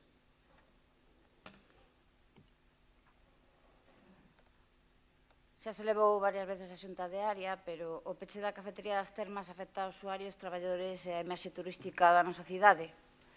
Por que unha instalación municipal que era tan utilizada permanece todavía pechada? Se ten o Goberno pensado tomar algunha medida para a súa... Ardoutariz. Sí. E se ten o Goberno pensado tomar algunha medida para a súa reapertura e restablecer o servizo. Sí, a idea é ligalo a ordenanza de termalismo que trouxemos aquí e que votastedes en contra. Vale, o sea, que pregúntame por o tema da cafetería, cando realmente votastedes en contra do termalismo. é que vamos a facer o que o Partido Popular nos propoñía, que era aceptar a alegación do Partido Popular para estendelo tamén a máis termas de Ourense. Eso no que quedamos. Por favor, non podes falar, mira que pesado o tipo isto, que non tens a palabra nin por alusión nin por nada, que non podes falar, home, pero non podes falar. O número 6 non podes falar. O número 6, un segundo. Un segundo, por favor, un segundo. Creo que non se dá. Procede a cuestión de orden agora que estamos en relacionamento. Un segundo, por favor. Un segundo, por favor. Vamos a escoitar ao señor secretario. Pide un concelleiro unha cuestión de orden cando estamos en rogos e preguntas acabando o pleno. Sí. Terei que escoitar que é o que propón, pero unha cuestión de orden pode plantearse en calquera momento dende que empezamos ata que rematamos.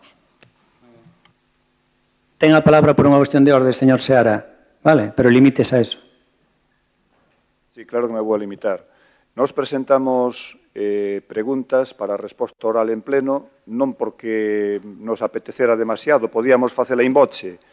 As preguntas para resposta oral en pleno indican eso, que se resposte no propio pleno.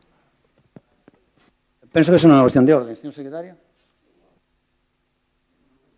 Entendo que é unha cuestión sobre o procedimento, neste caso, de resposta, de tramitación dunha pregunta, e como tal eu entendo que é unha cuestión de orden que corresponde resolver a alcaldía. O regulamento orgánico sobre o tema das preguntas, o que di é que as preguntas formuladas por escrito con 24 horas de antelación serán contestadas ordinariamente na sesión ou por causas debidamente motivadas na seguinte. Entonces, xa o motivei, co cual, entonces para a seguinte.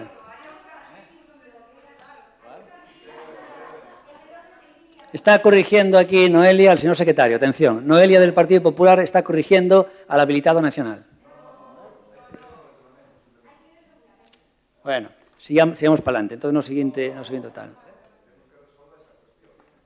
Facemos entonces un receso. Sí.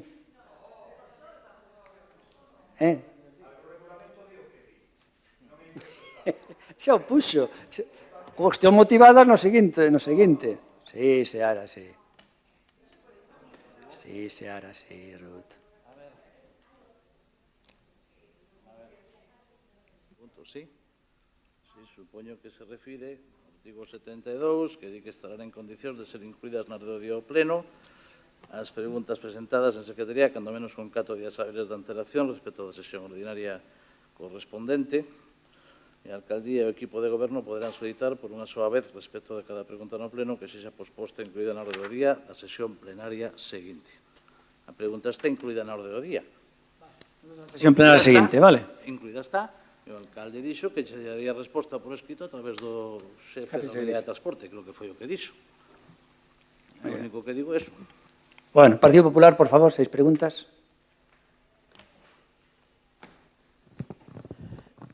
Un rogo o 19 de febreiro unha veciña da cidade presentou 434 firmas por cunha eiva que tiñan cunha das liñas de autobuses. Preguntouselle en xuntas de área á concelleira e a concelleira dixo que se lle respondería por escrito. Non recibiron ata o momento a contestación por escrito, rógolles que, por favor, que lle contesten a veciña por escrito. Que veciña é? Que nome é? Bueno, dígame. No, dígame, por favor. Alcalde, 2 ruegos. 1. Hace unos plenos le pedí que había un problema con el baño, con la casa de baños de Outeiro, la de los Santa María, al lado de la cárcel, que estaba ocupada y se comprometió conmigo que iba a desocuparla. Por la razón que sea, se han dado contraórdenes de que para que se desocupe.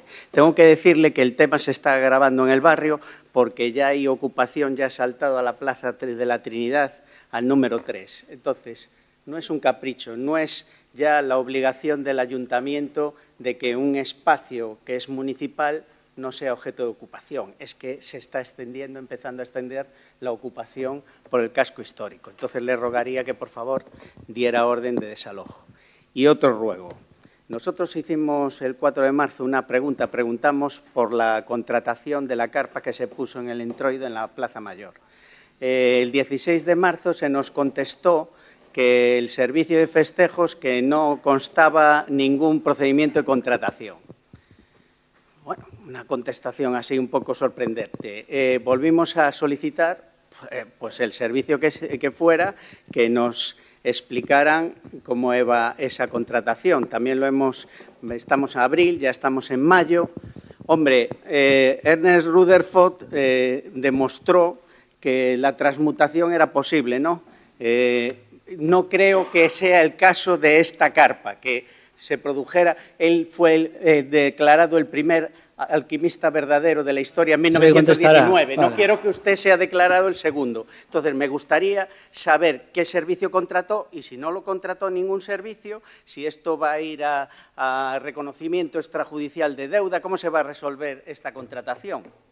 Se contestará, vale. ¿Y qué más? Por favor, señor Puñar. Sí. Sí, buenos días. Bueno, es una pregunta y también un ruego. Usted, bueno, a través de nota de prensa hizo mención al servicio público de taxis de Ourense.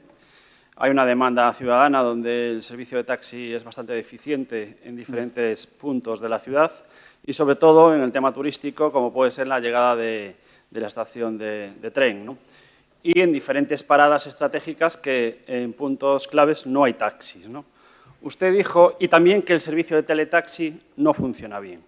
Es un servicio público regulado por una ordenanza municipal y usted dijo que, a través de una nota de prensa, que iba a intentar solucionar esta deficiencia. Nos gustaría saber si hizo esa gestión y cómo está a día de hoy. Ya se inician los expedientes por lo menos informativos para saber esos 19 taxis que se dedicaban a no trabajar porque tenían solo clientes privados y está el jefe de servicio con ello. Entonces, nada más.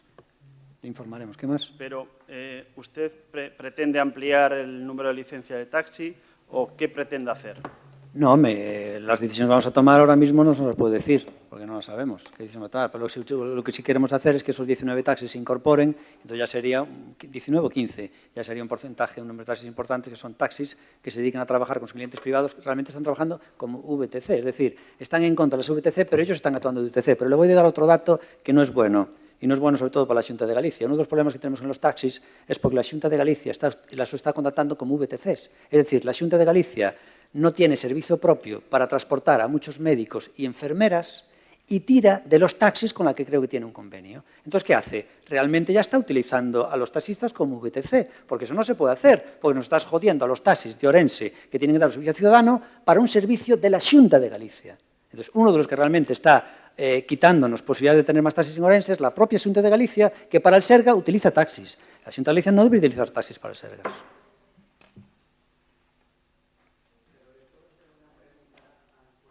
No, porque si entonces estaría actuando con agravio comparativo el señor Seara. Por favor, pero puedes todavía tirar, que aún os queda una. Quedan dos. Pero vas a quemar una. Vas a quemar una, sí. Venga, sí, un segundinho. Venga, dale. ¿Tiene usted la certeza, señor alcalde, que los taxistas de Ourense están cumpliendo las condiciones en las que se le ha dado la concesión con respecto al horario? ¿Que trabajan lo que tienen que trabajar según la concesión? Porque, según tengo entendido yo, usted llegó a un acuerdo por el que descansan más de lo que está en la licencia. Pues ahora mismo no le puedo responder, pero bueno, lo miraremos. Mírelo, vale. A mí no lo puedo decir. Vale, y la sexta, por favor.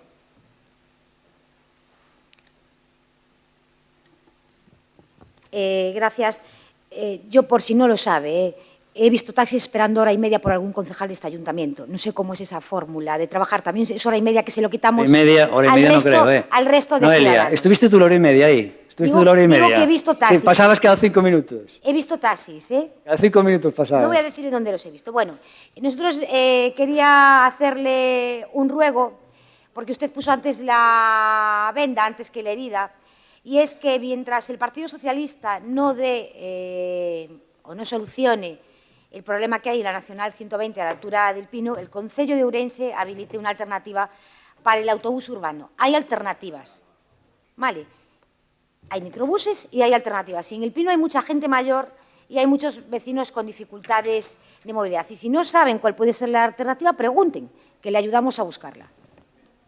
Simplemente recordarles que este fin de semana son las fiestas de la Follateira, en la Rabaz y en la zona del campus, y también decirles un dato que se lo diré por aquí en pleno, que es un reconocimiento a una persona.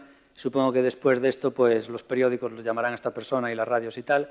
Simplemente un reconocimiento para Domingo Álvarez, que ha cumplido 70 años, y el motivo por el que digo que ha cumplido 70 años, que lo digo aquí en pleno, es porque era un atleta que estaba como loco para ver si cumplía ya los 70 años, en contra al revés que todos nosotros, que no queremos cumplir años, estaba deseando cumplir los 70 años, porque en ese momento pues, pudo competir en la categoría de mayores de 70 años y es de Orense, es Domingo Álvarez, que era el dueño de los cafés Cafegal, antiguo, ¿no? Y tal, y que ha batido el récord de España, el de 800 metros en 2:26,77 y el de 1.500 en 5 minutos, 11 segundos y 33 centésimas. Con lo cual, el récord de España de M70 en estas dos disciplinas las tiene un orensano, Domingo Álvarez, simplemente su conocimiento aquí en pleno. Nada más. Buen fin de semana.